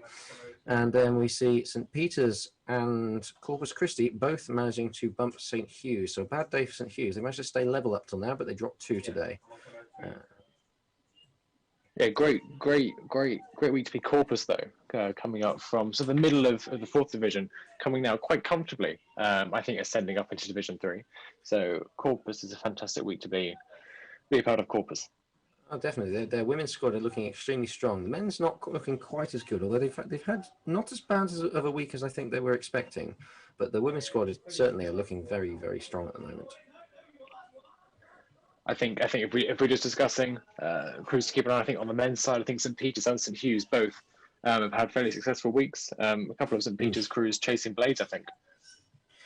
Absolutely, and surprisingly, actually, not one of them not being St. Peter's M1, if I remember correctly, which they've been one of the stronger looking crews in training, simply because an awful lot of that crew started rowing just before the pandemic started. So they've actually had a lot of time as a crew and have really made the most of it. We see Trinity making their way down, looking fairly sharp, I have to say. So definitely want to watch in this division are Trinity. We'll see if they can catch Wolfson.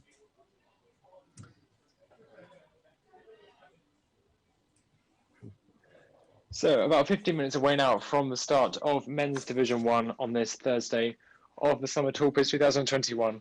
The Women's Division 1 will follow on later on at 6:45. So we just have the two blue ribbon divisions left for this Thursday. Absolutely. So we only saw one bump in this division yesterday. Oh, sorry. Two bumps. One crew dropping, which was Wolfson dropping. Actually, I might be misremembering. I think we only saw one bump, which was Wolfson being bumped by St Edmund Hall, which is they might have actually been penalty bumps to let Bay. They'll have that one. I could be wrong. I'd have to go and check the official results, but because I'm fairly certain we only saw the one bump yesterday. But anyway, the only crew to drop yesterday was Wolfson, so we'll see if that trend continues and see whether the top four can once again row over, whether St Edmund Hall is going to put the pressure on Christchurch, whether Christchurch is going to catch St Catherine's. It may well be that having Teddy Hall behind them actually helps Christchurch out. The extra little bit of pressure makes them push that much harder and they catch St Catherine's.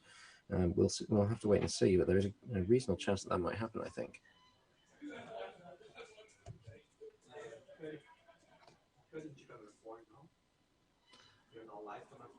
And we see Pembroke there up at the top, making their way down. They've rowed over twice. They've rowed over the last 2 days, second on the river. Looking very strong there, I have to say, from Pembroke. Looking very strong and tidy. Yeah, I mean, for the crew that's second on the river, it is more or less what you'd expect. Pembroke have a strong tradition as a very good sporting college, so they really do enjoy their sports, not just rowing, many other sports as well, but they have often been right up at the top. I mean, both their men's and women's boats currently sitting second on the river. Pembroke women started the week with the headship, but unfortunately lost it to Hartford. We'll see if the men can put in a challenge to Oriel, but Oriel have looked mighty strong this week. I expect they will be able to hold it for the week once again.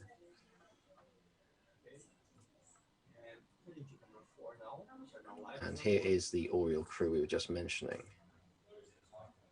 So once again, looking rather sharp. Yeah, very composed as well. Not flustered by their position at the top. Looking very, very composed as they come down just to defend their headship. Yeah, and a very neat little balance drill there as they stopped. You see Magdalen spinning, going to make their way down towards the start, take their place at the foot of this division on bungline 10. See if they can get Keeble back for the bump. Sorry, not back, but see if they can get Keeble rather. Continue their rise. Magdalen up 2 in the first 2 days. They just rode over. They didn't manage to catch Keeble yesterday. Let's see if they can do it today. No, it'll be interesting to see how the Magdalen crew fare after that real scrap that they had with Univ earlier on. So whether that's taken it out of them, we'll see. But it'll definitely be interesting to see if they can catch up to Keeble, who themselves have been on a fairly decent rise over the last couple of days.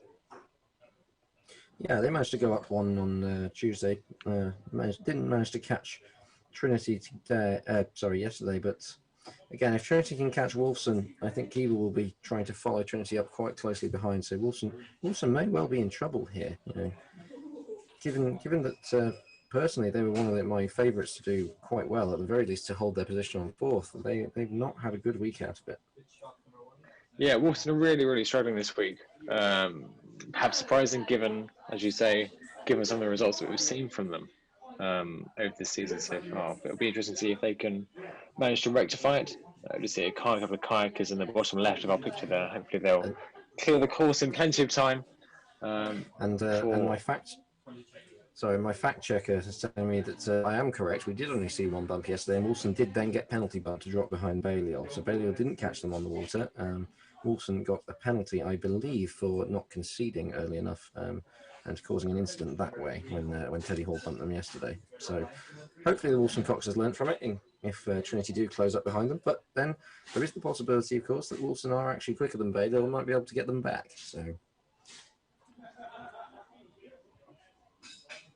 Yeah, absolutely. Definitely one to watch there between Wolfson. If they can return from what we were hoping would be sort of a meteoric rise, or at least a stable dynasty for them, if they can recover from a poor couple of days so far.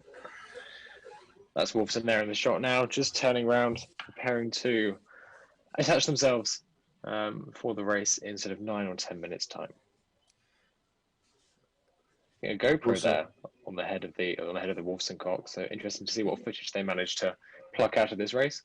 It's a relatively common thing to do. So both for your own training purposes and also in case of an incident, it means you've got some sort of evidence that you can show to the race committee and see what you've done. What I'm more interested in is the little antenna that you see behind the stroke seat. It's just going out of shot now as we see Magdalen taking their boat off the water, back up on Boathouse Island. But you saw there was a small antenna on the just between the stroke and 7 seat of the Wolfson boat. I'm not actually sure what that's for. I assume some sort of telemetry, but that's quite an advanced thing to have on one of these college 8s. And an interesting thing to have during a race itself as opposed to training. Telemetry you normally see on cruise training, but they normally strip it all back to the bare essentials when it comes to a race itself. Mm.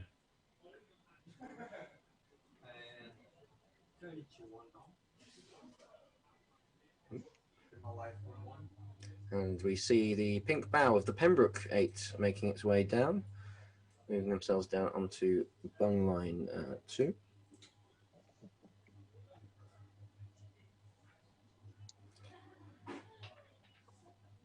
What do you reckon the chances are then, Scott, of catching Oriel today? Any chance of seeing a change at the top? There is a chance, but I don't think it's a particularly good one. Oriel have looked like they've had the measure of it. Which would be the quicker crew in a side-by-side, I wouldn't want to say.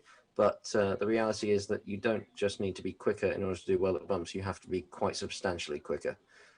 Realistically, about 7 or 8 seconds over the course to make up that length and a half of clear water, plus enough to actually bump, which in these higher divisions, where the Coxers are usually quite determined not to let you have it, you need to have a decent margin over the crew you're trying to chase. So I suspect that the order at the top will stay the same, but you never know. Oriel may well make a mistake. They're looking very sharp, so I think it's unlikely, but stranger things have happened. So. Indeed, and talking there of it being a Cox's game, it really is in bumps. We've seen some interesting steering, to put it mildly, over the last couple of days. And keeping those really tight lines, keeping out of the stream, and perhaps even some aggressive steering at times can be the difference between getting that bump and rowing a full course hard and not actually achieving anything. Mm. And while Pembroke may well end up disappointed if they simply row over at second all week, the reality is that the bumps is a multi-year long game. It's all about, it's not, obviously on a personal level, you want to do well now. You want your crew to be the one that takes the headship, but the ultimate goal is for the college to do well over many years and to get up to that position at head and hold it for as long as possible. Pembroke have been head before. It's probably only a matter of time before they take it again. They just need to build the depth in that squad, build up the first 8, and possibly even just wait for Oriel to have a bad year. Everyone has their on and off years. Pembroke just need to make sure that they are having a good one when Oriel have a bad one. Absolutely. And just seeing there a moment ago, we saw Oriel spinning, looking very, very impressive with a little tap spin there. So it doesn't look to be a bad year for Oriel at all, unfortunately, for Pembroke. And out of my window, I've just heard the 5-minute guns. We're now 5 minutes away from the start of Men's Division 1. Christchurch there making their way down as we see Oriel tap turning with the white blades with the blue tortoise on them. Pembroke, the white blades with the pink stripe across the end. St Catherine's on bungline 3, the light blue blades with the very zoomed in dark red Catherine wheel. I'm sure our fact checker Phil will be able to tell me what the colour is officially, other than just dark red. Bungline 4 Christchurch with the plain dark blue blades, the same as the same colour as the University row with. St Edmund Hall, bungline 5, the yellow blades with the red cross. Balliol, bungline 6, who I believe, because it's a torpid, are rowing with their standard club blades, which are a diagonal split between dark blue and red. In 8s, they would typically row with the first 8 blades, which are white with a red line. Wolfson on bungline 7, rowing with the yellow blades with the red stripes. Trinity, the dark blue blades with the white stripe. Keble, the white blades with a red chevron. And then Magdalen, all the way back on bungline 10, out of shot right now, the black blades with a white lily on the face of them. Unfortunately, not on the rear of them, and it's something which is a little bit annoying both for umpires and for commentators alike when crews have similar blades and only bother to paint the distinctive part on one side of it, and it's usually not the side that's facing towards you when the crew are coming towards you, which is quite often the view you have, especially as an umpire. No idea. I'm interested, Scott. The Oriole, the turtle on the Oriole blade. Have you got any download on what that means? That seems to be one of the more distinctive designs out here today. I'm afraid I don't actually know. I'm going to have to, Phil, if you're still listening, if you could try and ping me a message as to if you know the backstory on this. But I'm afraid that the Oriole one is not something I know the backstory behind. It's something that they've had for an awfully long time, but I don't know the story behind it. Certainly interesting to see the different colours of the blades. Yeah. And you do see some clubs have these distinct little differences between.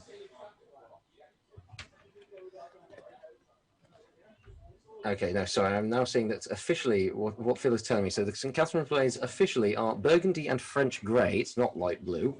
Although I can't see an answer to my other question, Phil.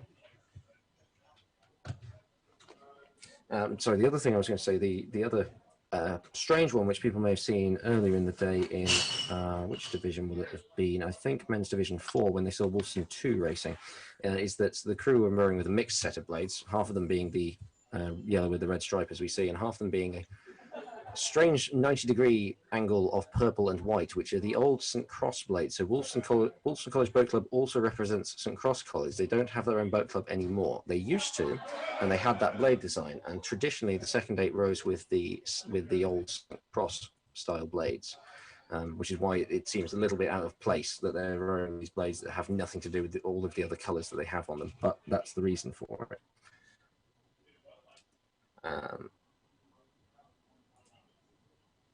So Phil's just sent us a message about it's not a turtle on the Oriole blades, it's a tortoise. So I apologise for my faux pas there. So it's a tortoise with angel wings. So we'll see the angel wings on the women's one boat later on. It's supposed to represent the unification of Oriole College Boat Club and Oriole College Boat Club women, not funded by a historical donor on the women's side. So an interesting backstory there as well. So traditionally the women's first 8 rowed that's the 1 minute guy I just heard go off. We'll probably see the smoke there in a moment as we do. Yes, traditionally the women rowed with white blades with angel wings on them, but they now also row with the tortoise on their blades. And we see the pot crews getting pushed out into the river, ready to start this division. They'll be going off nice and straight, we expect. Some of the earlier divisions, you see crews have a tendency to point quite a long way out into the middle of the river because they're not certain they're going to go off quite straight with some of the less experienced crews. But with these crews up here, you'll know they go off straight. You'll know you can trust the crew to do it right. You'll know you can trust the cocks to do it right. So you want to get the best line possible going towards the gut. The only crew that looks like they're pointing out a little bit, actually, as I say that, some of the others do, but we see Pembroke correcting themselves. St Catherine is starting to correct. Christchurch, like they're pointing out a little bit, but they're on a slightly awkward piece of the bank there, as are St Edmund Hall, because they've got a little bit that juts out they have to try and get round. Bungline 6 and 7 actually have a perfectly straight line from here to the gut, so a nice place to start for Balliol and Wolfson. And we're away for men's Division 1 Torpids this year. Looks to be a flying start there from Christchurch, coming straight up, attacking St Catherine's, as perhaps we expected. It is, although they've had to have the rudder on very hard there, which really isn't what they would have wanted. That's probably cost them a couple of feet at the minimum, just by having to straighten out that much off the start. Decent start there from Balliol. They seem to be pulling away from Wolfson already, maybe making inroads onto Teddy Hall. I'd be surprised if they caught them, but yeah, they're having a good go of it. And Trinity are definitely closing on Wolfson. That's down to under 3/4 of a length, I'd say now. Yeah. Fantastic start there from Trinity. Wolfson are really not having a good week. No, it'll be disappointing for the Wolfson crew there, who look like they're going to get caught by Trinity either before or just after Donnybridge. But it's going to be a quick end. They're getting up into their stride. I think they might make it certainly into the gut, if not quite to the exit of it. We see the top 4 crews there. It looks pretty much where they started. I don't think that there's much different from a length and a half between any of those. Christchurch pulling away a little bit from St Edmund Hall, which might be a bit disappointing, actually. They probably wanted the pressure from Teddy Hall to help push them. Christchurch taking a bit too much of that corner for my liking. They really want to straight line that bay. It's not, in such low stream conditions, it's not worth turning left and going into that bay. You just want to get off the rudder.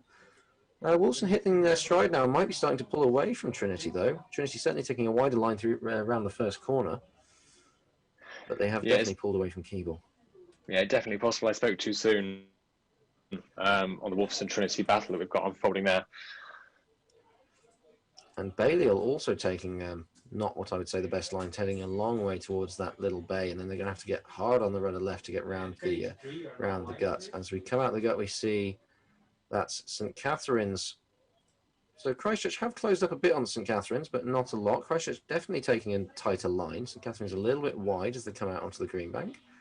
But there's still maybe just under a length of clear water between St Catherine's and Christchurch. Although I say that, Christchurch now running quite wide as they come out of the gut. So a better line in, but not quite such a nice nice line out. Nothing much happening down the back of the division. It certainly looks like Wolfson are now pulling away. In fact, Wolfson are now closing on Balliol, it looks like.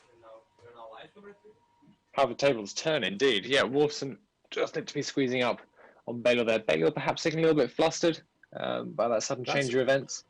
That's a fantastic push from Wolfson as they come out of the gut. They're down to less than half a length now. They can keep this push going all the way along the green bank. I mean, Balliol really need to respond to this now if they don't want to get caught. They have to walk away from them as they come up the green bank, otherwise they're going to struggle. And we go up to camera 4 on the boathouse island. We see Oriel rowing very comfortably, it looks like, still about a length and a half clear of Pembroke. Pembroke still a length and a half or so clear of St Catherine's. So St Catherine's staying in the fight with these top 2 crews. They're not letting them get away. They are keeping them honest. Yeah, absolutely impressive work there from St Catherine's, but I don't think we're going to see any change here, bar a catastrophic event at the top end. No, nothing at the top end, but it'll be interesting to try and stick with Balliol and Wolfson, because I think that might be getting quite close as they come up onto Boathouse Island. Wolfson will be getting the cheer first as they pass their boathouse, their women getting ready to race. The same for Balliol a little further up the river. So it'd be really nice if we could pan left and see what's going on with those crews a little bit further back. Yeah, definitely most of these leading 3 crews looking fairly comfortable.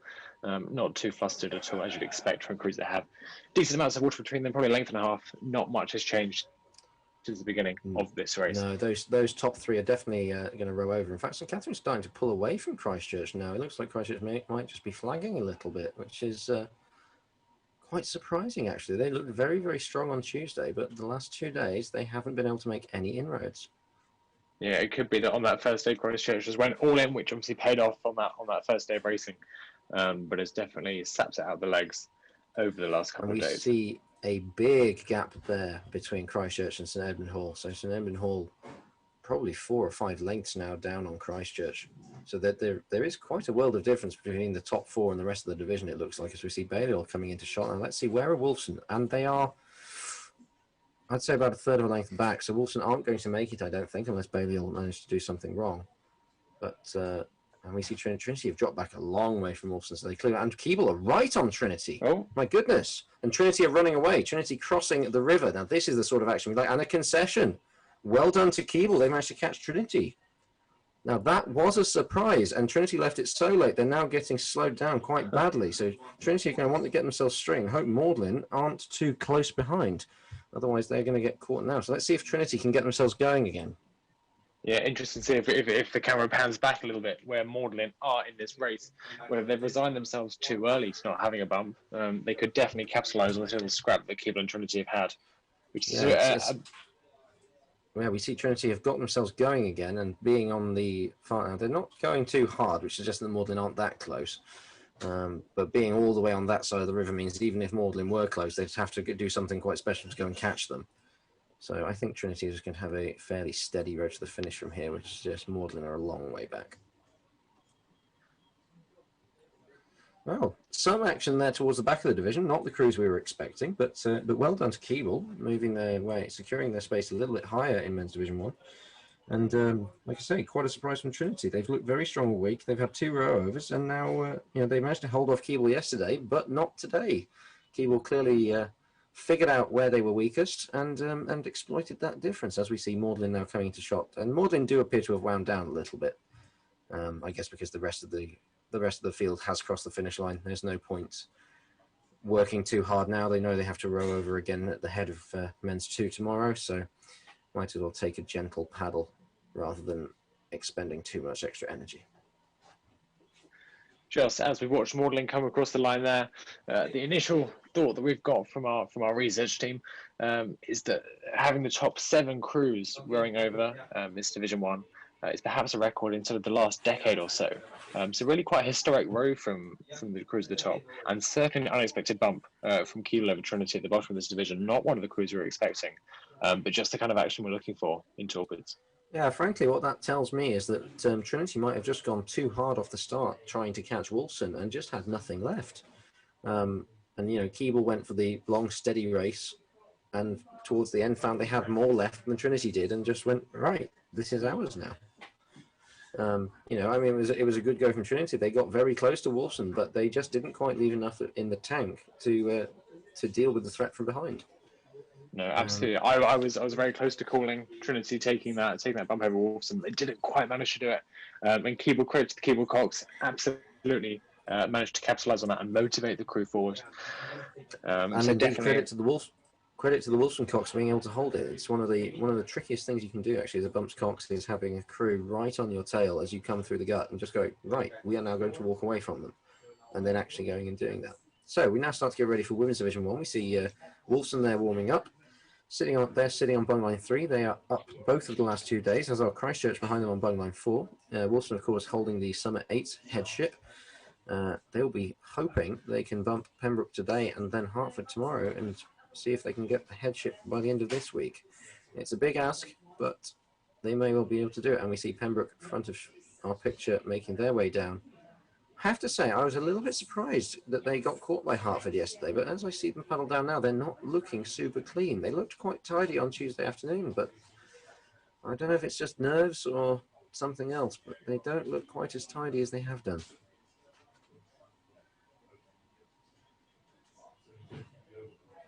Yeah, it will definitely be interesting to see if Hertford can hold off any charge from Pembroke, which looked to have taken a bit of a morale hit after being bumped yesterday.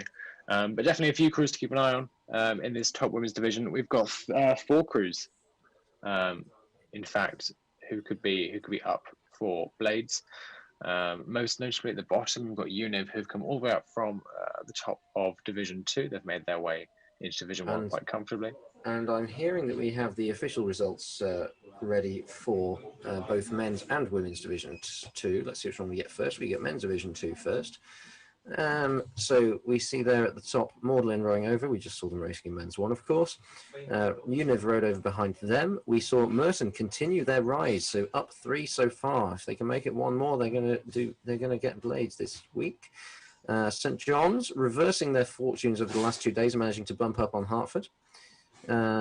Queens getting bumped by who's that? I'm losing. Sorry, correction. Lady Margaret Hall getting bumped by Queens and then managing to bump Hertford, so they stay level for the day. Hertford falling 4 places. A really bad day at the office for Hertford. New College managing to bump up on Corpus Christi. So undoing some of the damage that was done when they ran into the tree on Tuesday.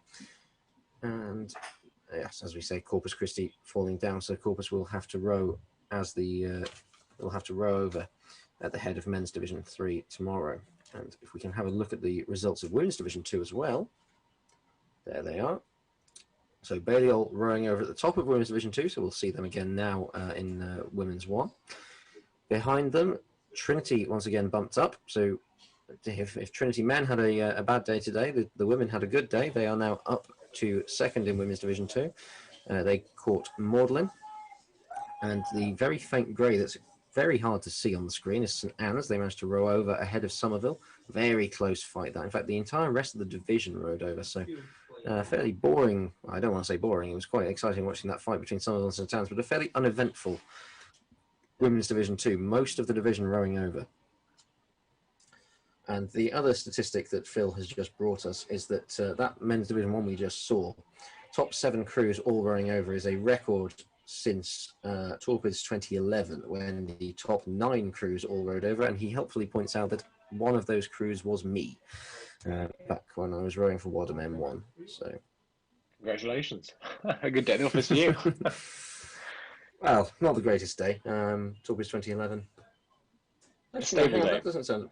And that won't have been me. Sorry, Phil. I'm sorry to disappoint you. I was in M2 back then. You hadn't quite ascended to the lofty heights of M1 at that No, point. I was a novice back then, so I'd only made it into M2. But our M1 that year was very strong. They managed to, from memory, get blades that 8s.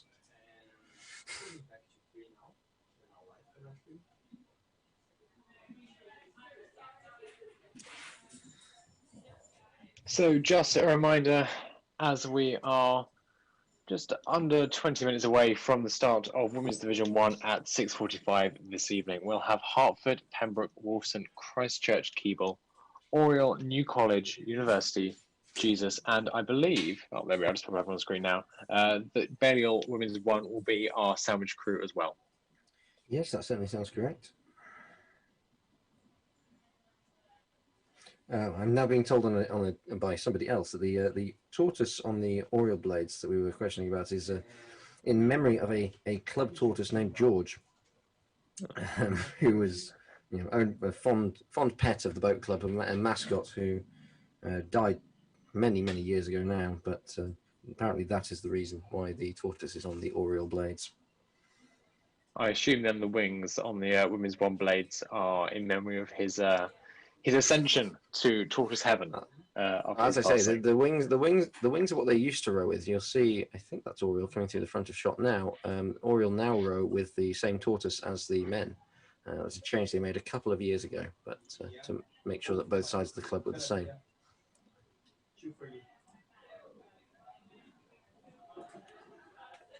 So the blades, which are simply the white with the blue angel wings, are, to my knowledge, no longer in use, as we see University College making their way down to the start, starting on Bungline 8. They've had a rather successful week, I believe. So they are currently up 2 places. They're now chasing New College, seeing if they can get a 3rd bump. University College also attended the Metropolitan Regatta a few weeks ago and did... sorry, I say a few weeks ago, it's the weekend just gone. How time flies, but they were looking very strong there. Especially, it must be said, in the second half of the race. Their starts were reasonable, but their second half of the race, they really showed their pace. They walked through the field to finish 3rd in their final, I believe. So it will be interesting to see if they have to row long today, it may well be they can do the same here. But they are chasing after New College chasing after Oriel. Oriel not having a great day on Tuesday. They dropped 2 to both Wolfson and Christchurch, but it must be said Wolfson and Christchurch are looking very strong at the moment.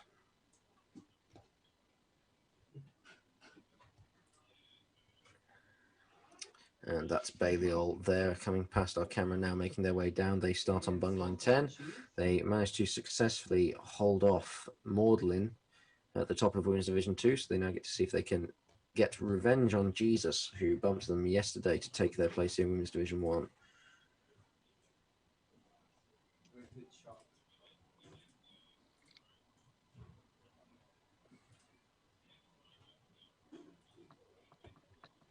So where do you think the action for this division is going to be, Scott? Any particular combinations you're looking at? Well, I think the main one to watch is going to be Pembroke. Wolfson are going to be really pushing them hard, and as are Christchurch. So we'll see. Yeah, Wolfson and Christchurch have both managed to bump the same crew the last 2 days. We will see if that happens again. They will be really, really trying to. They'll be desperate to catch Pembroke. I suspect Hertford may well be able to row over. It was a bit of a surprise to see them catch Pembroke yesterday, but they've looked strong. Yeah, they looked strong enough on Wednesday to hold position. Catching Pembroke is frankly a fantastic bonus for them. Further down the division,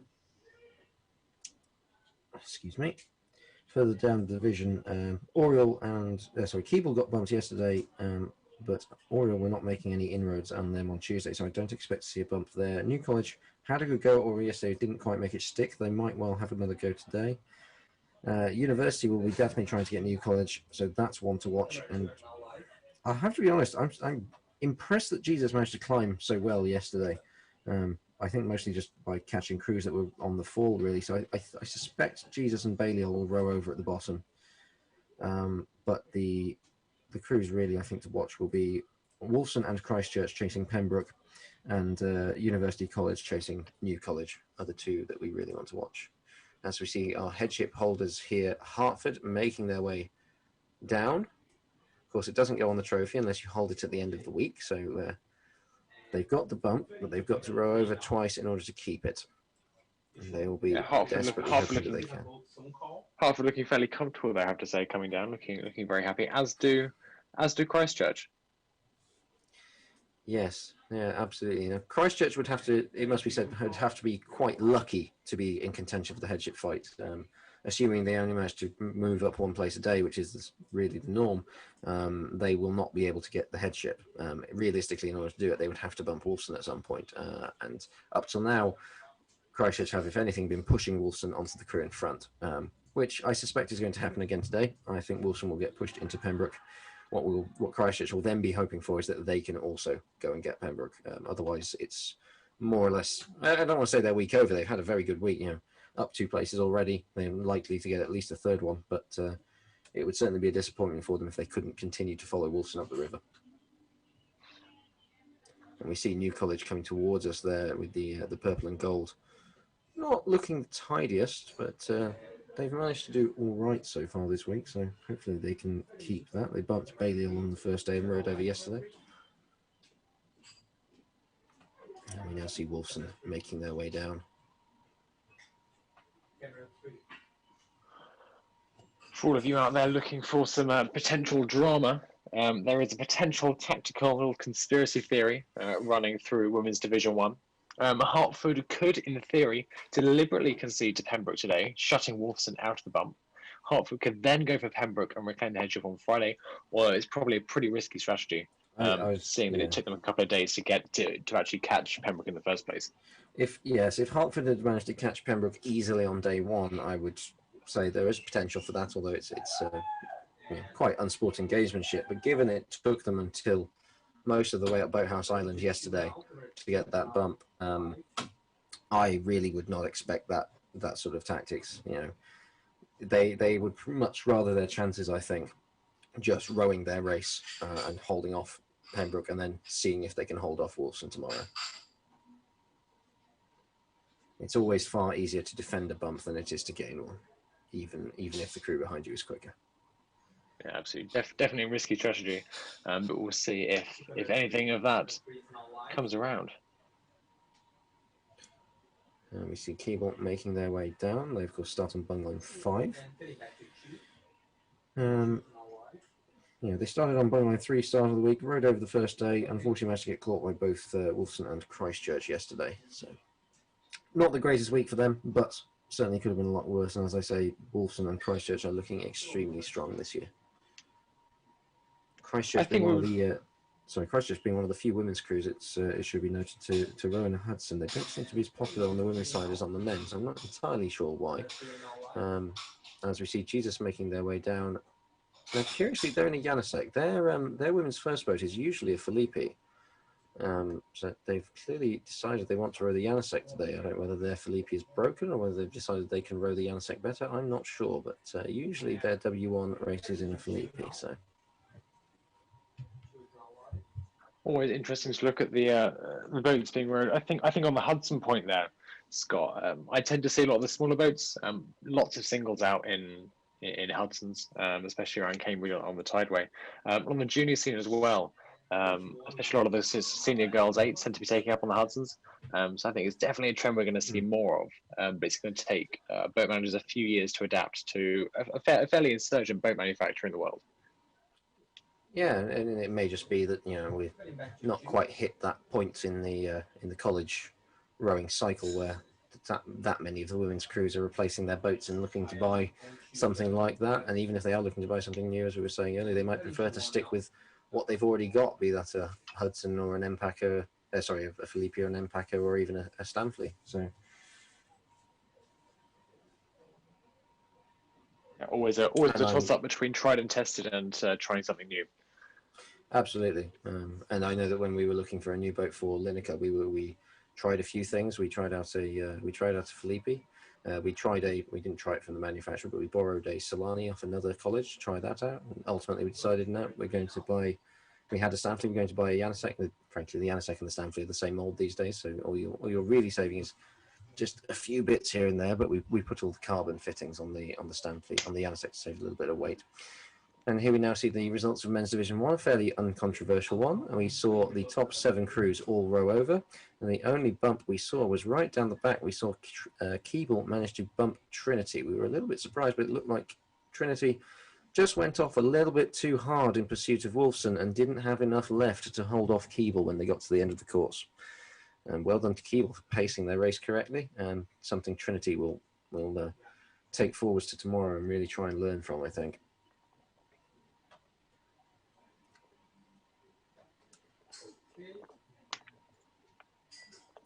Yeah, especially for these perhaps slightly younger crews, those that haven't had as much experience and exposure to bumps racing as possible.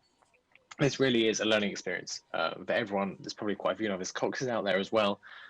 So definitely a learning curve. And I think, Scott, as well, there is more to bumps, especially perhaps in lower divisions, than just taking the headship. Really, really fond memories are formed in these boats. It's high adrenaline, it's exciting racing, and really strong sort of crew bonding going on over these weeks. Oh, definitely, and it's one of the things you really do want is to have a crew that gets along well, not just when they're in the boat, but you want to have that the crew bonding when you're off the water as well, and it does help a crew go faster when they all trust each other to be doing everything for the betterment of the crew. When you have any sort of interclub politics that are dividing things, it can really cause issues and discontent, and a crew which on paper should be fast just suddenly isn't.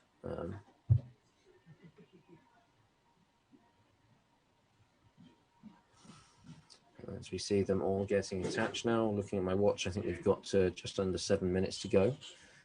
And we see a K4 kayak making its way up. Don't see too many of them on this stretch of river, but we see all the crews getting themselves attached. Hartford clearly getting attached nice and early. They want a very relaxed row. They don't want any tension in that boat. They just want to be able to try and walk away from Pembroke and relax up to the head. And we see Magdalen the Magdalen men who've just raced, giving their boats nice and clean. Obviously, a boat that's covered in filth is not going to go quite as fast as a boat that is nicely cleaned, and you want to look after these things. They, of course, worth a fair amount of money, and you do want to keep them in the system for quite a long time, because even once your first boat have finished with it, it's most likely going to be passed down to the seconds and then the thirds and so on. And there are still boats from the early 90s floating around on the Oxford stretch in regular use with the lower crews.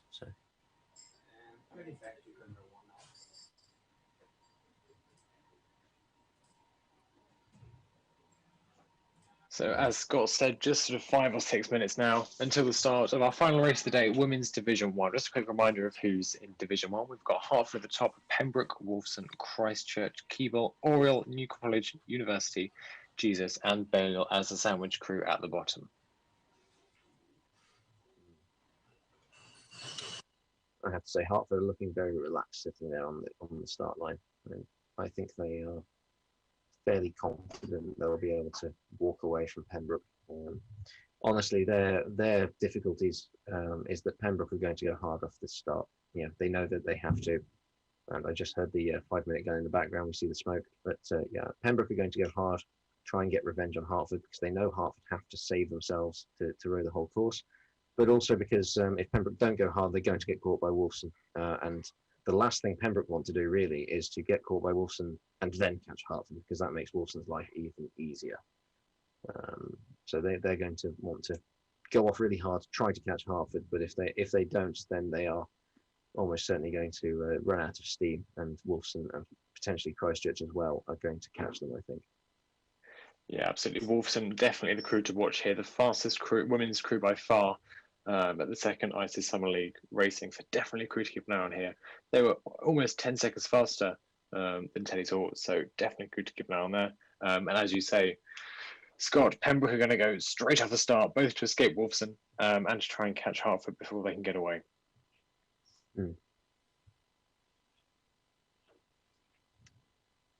Yeah, so like I say, the two crews really to watch here, or two sort of fights to watch, are going to be Wolfson and potentially Christchurch on Pembroke, I think, and towards the back of the division, University of College on New College. I don't think there's going to be too much else happening. There might be a little tussle between Oriel and Keble, we shall see, or potentially between New College and Oriel if University push them along a little bit, but I suspect that University may well be able to get that bump on New College. That's the bit to watch down the back of the division, I think.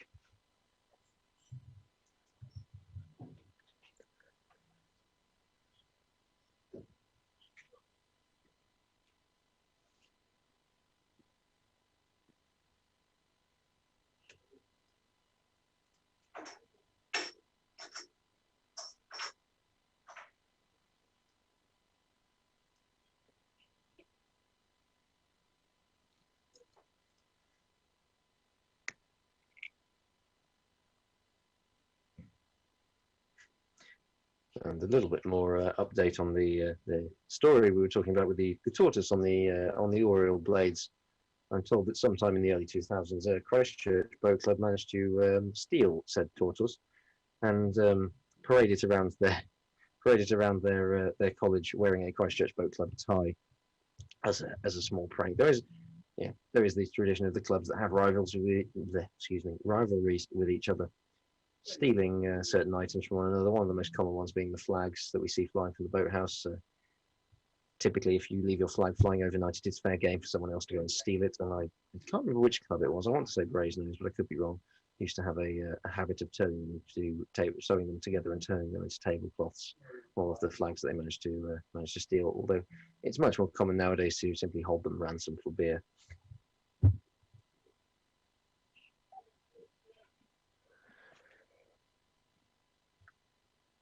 Just before we get started, just 2 or 3 minutes now until the start of Women's Division 1. Just a couple of facts just to keep you fed before the racing begins. Christchurch are the longest lasting crew in Women's Division 1 with 18 consecutive years.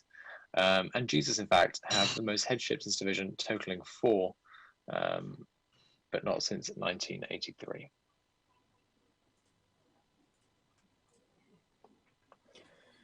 Yes, and we've got about, by my watch, 90 seconds until the start, so we should be seeing the smoke from the minute gun quite soon. The crews will be trying to stay relaxed, but there's definitely a fair amount of tension when you're sat down on these bung lines.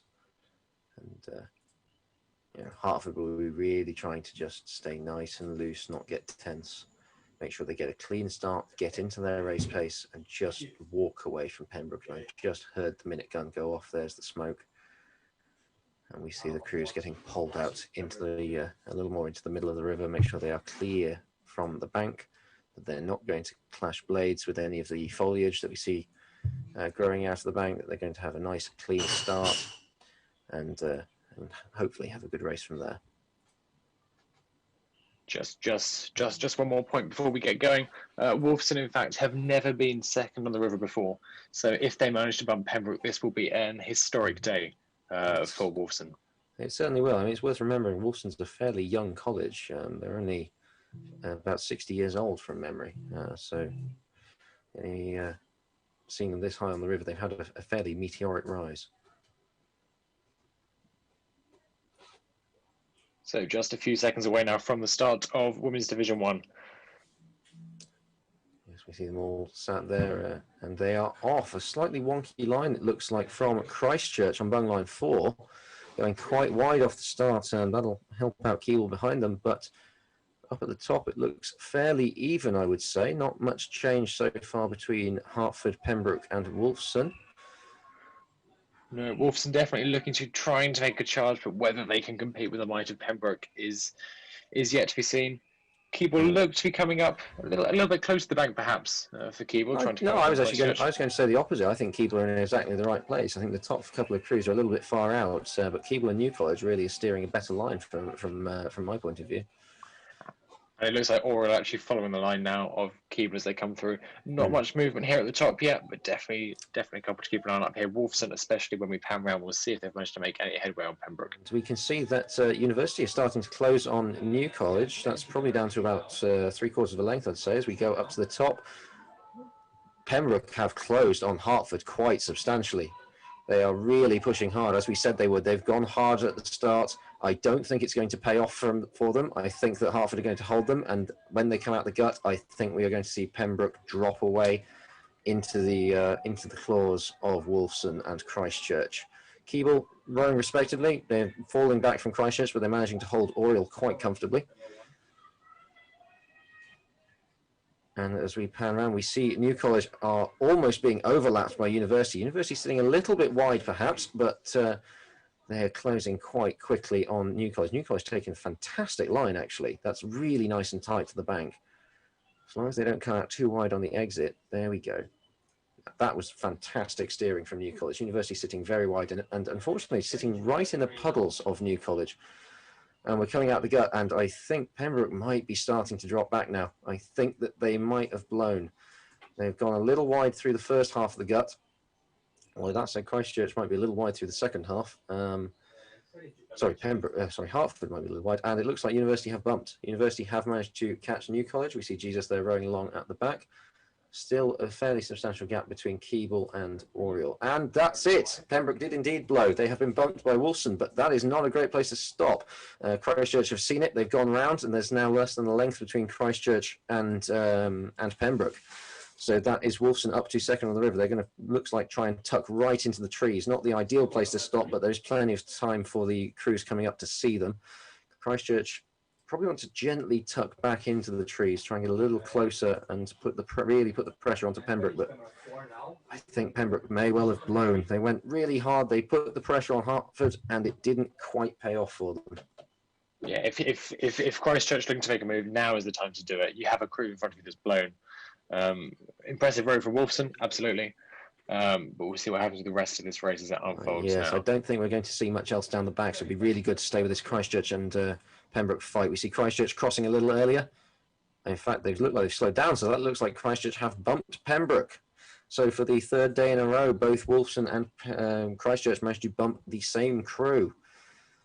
So they are following each other on for identical blades, and having nobody chasing them now is really going to demoralise Pembroke, which I think is going to make Hertford's job rather easy. In fact, they think they might have stepped it down a little bit. They're looking very relaxed up there at the top of the division. Yeah, Hertford look to be underrating Pembroke at the moment. There's no rush for them at all. They can respond if Pembroke have a last minute charge up their sleeve. I doubt they do, but Hertford looking very, very comfortable, and they'll just be looking tomorrow to come back and defend their title and claim the headship. Absolutely. I think Pembroke is spent. Now, the interesting one tomorrow is Wolfson and Christchurch are not going to play the same game, I don't think. I think that they are both going to try and go longer. They're not going to go hell for leather off the start and try and break them within the first minute or so. They're going to go for a much longer race and try and grind them down over the course. And that's when we will really see how Hertford get on. As we see, I think that must be... I'm not actually sure. That must be Balliol at the back. That must be Balliol at the back, yes. And we see Oriel have maybe closed a little bit on Keble. It's down to a length. I don't think they'll make up that gap before the finish, but they've put in a good push on the second half of the course. And yeah, in fact, that is still closing. So this might go to the line. This will be a good one to stay with. But frankly, I don't think Oriel are going to make it. Keble are still on the outside, and if their Cox has his wits about him, or her wits about her, I'm not sure, then they'll be able to steer right and run away. Although Keeble are looking a little bit raggedy. Baupair not quite in time. They're getting in a touch earlier. And middle four a little bit late. It's now down to half a length. So Oriel definitely closing on the final stage of this race. Will they be able to get Keeble before they run out of River? Yeah, or having a lovely long stroke. They just seem to be a few more inches out of each stroke than Keeble are managing to do. I'm not sure if it's. I don't know. I could be wrong again. I think we could see a bump here coming up. I think right now, if I'm Keeble and they've done it, they need to stick the rudder on right and try and run away. This is the time. If you're going to run at any point in the race, it has to be now. I don't think it's going to be quite enough, but they did exactly the right thing there. Let's stick with this. This is going to be a tight one. And that's contact. That's definitely contact. So well done to Oriel. They've managed to bump up on Keeble, making up a little bit for the 2 places they dropped. They probably want to wind down now because they're forcing Keeble very much around to the left. One of the difficulties, 16. well, one of the difficulties when you're trying to clear the line, and it's easy to forget as a cox, is you're still overlapping the boat in front. If you simply stick the rudder onto the right, you're going to spear them out to the left, which isn't too bad when you're in the middle of the river as they were there. But if they're close to the bank, particularly down just past Donington Bridge, and you do that, you spear them into the bank. It's really not a great thing to do. Even worse if you manage to then get caught up in it as well. And we see New College there. They've been bumped by University. A little bit of a shame, but rowing along. And Jesus, who I believe have managed to hold off Balliol once again. They bumped them yesterday. Just rowing fairly gently towards the back of the division. Not looking quite in time. 3 seems to be having a little bit of trouble staying with the rest of the crew, but I think they've got enough clear waters to Balliol to stay safe for today. Yeah, Balliol looks to have dropped back quite a way. Clearly having raced just about around an hour ago.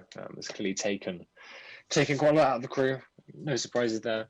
Jesus have managed to maintain their lead and secure their position at the bottom of Division 1. Yes, and we see Balliol coming into shot now, so they're going to have to row over head of Women's 2 again tomorrow.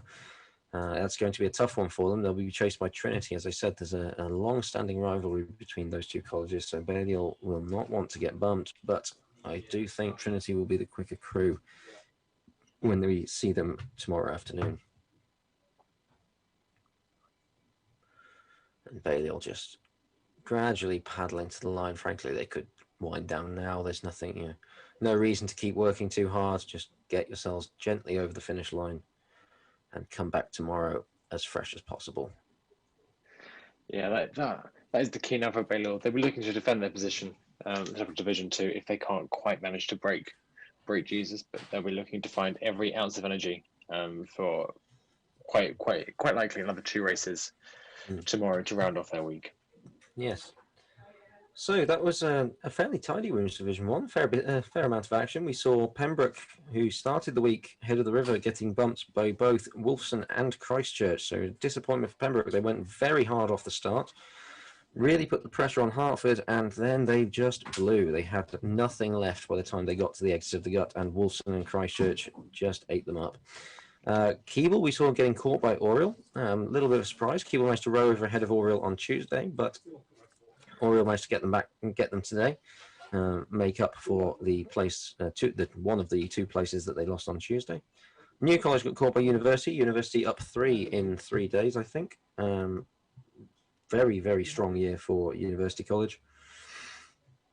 They are, of course, now on for Blaze. They'll be hoping that they can catch Oriel tomorrow. And then at the back of the division, we saw Jesus and Balliol both rowing over. Jesus maintaining their position in Women's Division 1 and Balliol having to go back down and row at the head of Women's Division 2 again tomorrow. It's been a fantastic week for Wolfson so far. So this is the first time in there, we reckon, about 60-year history of actually being a college at Oxford. They've managed to make it to second on the river. I mean, of course, Scott, there is the possibility of a huge upset tomorrow, of Wolfson managing to take Hertford. I was just as unlikely, but anything can happen in Talbots. I'm not so sure. I think it's going to be a very tough fight, but my money is on Wolfson for tomorrow. Definitely an exciting one to watch there tomorrow. And of course, if Wolfson do manage to take the headship, that will be a huge upset and really a historic day for the college. And it will be a fantastic day for Wolfson. You know, they will then hold both the 8s and the Torpids headships for women, which will be truly phenomenal for them. They only managed to take the 8s one a couple of years ago, and to take the Torpids one in such quick succession after that really will be quite the achievement.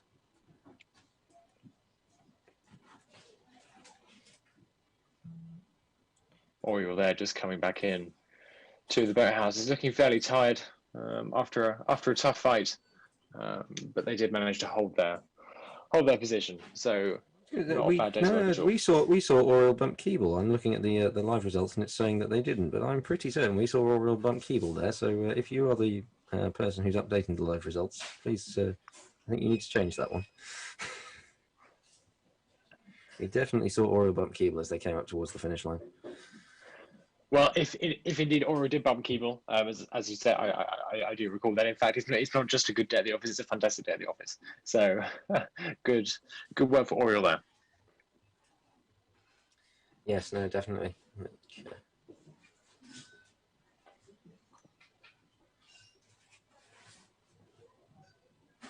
So yeah, I think it was a fairly uncontroversial division, that one.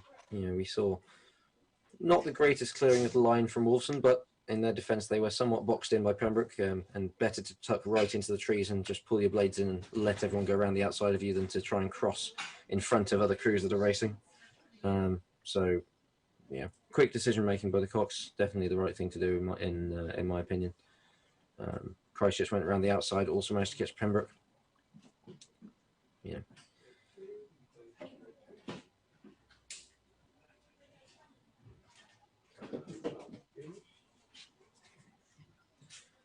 And I think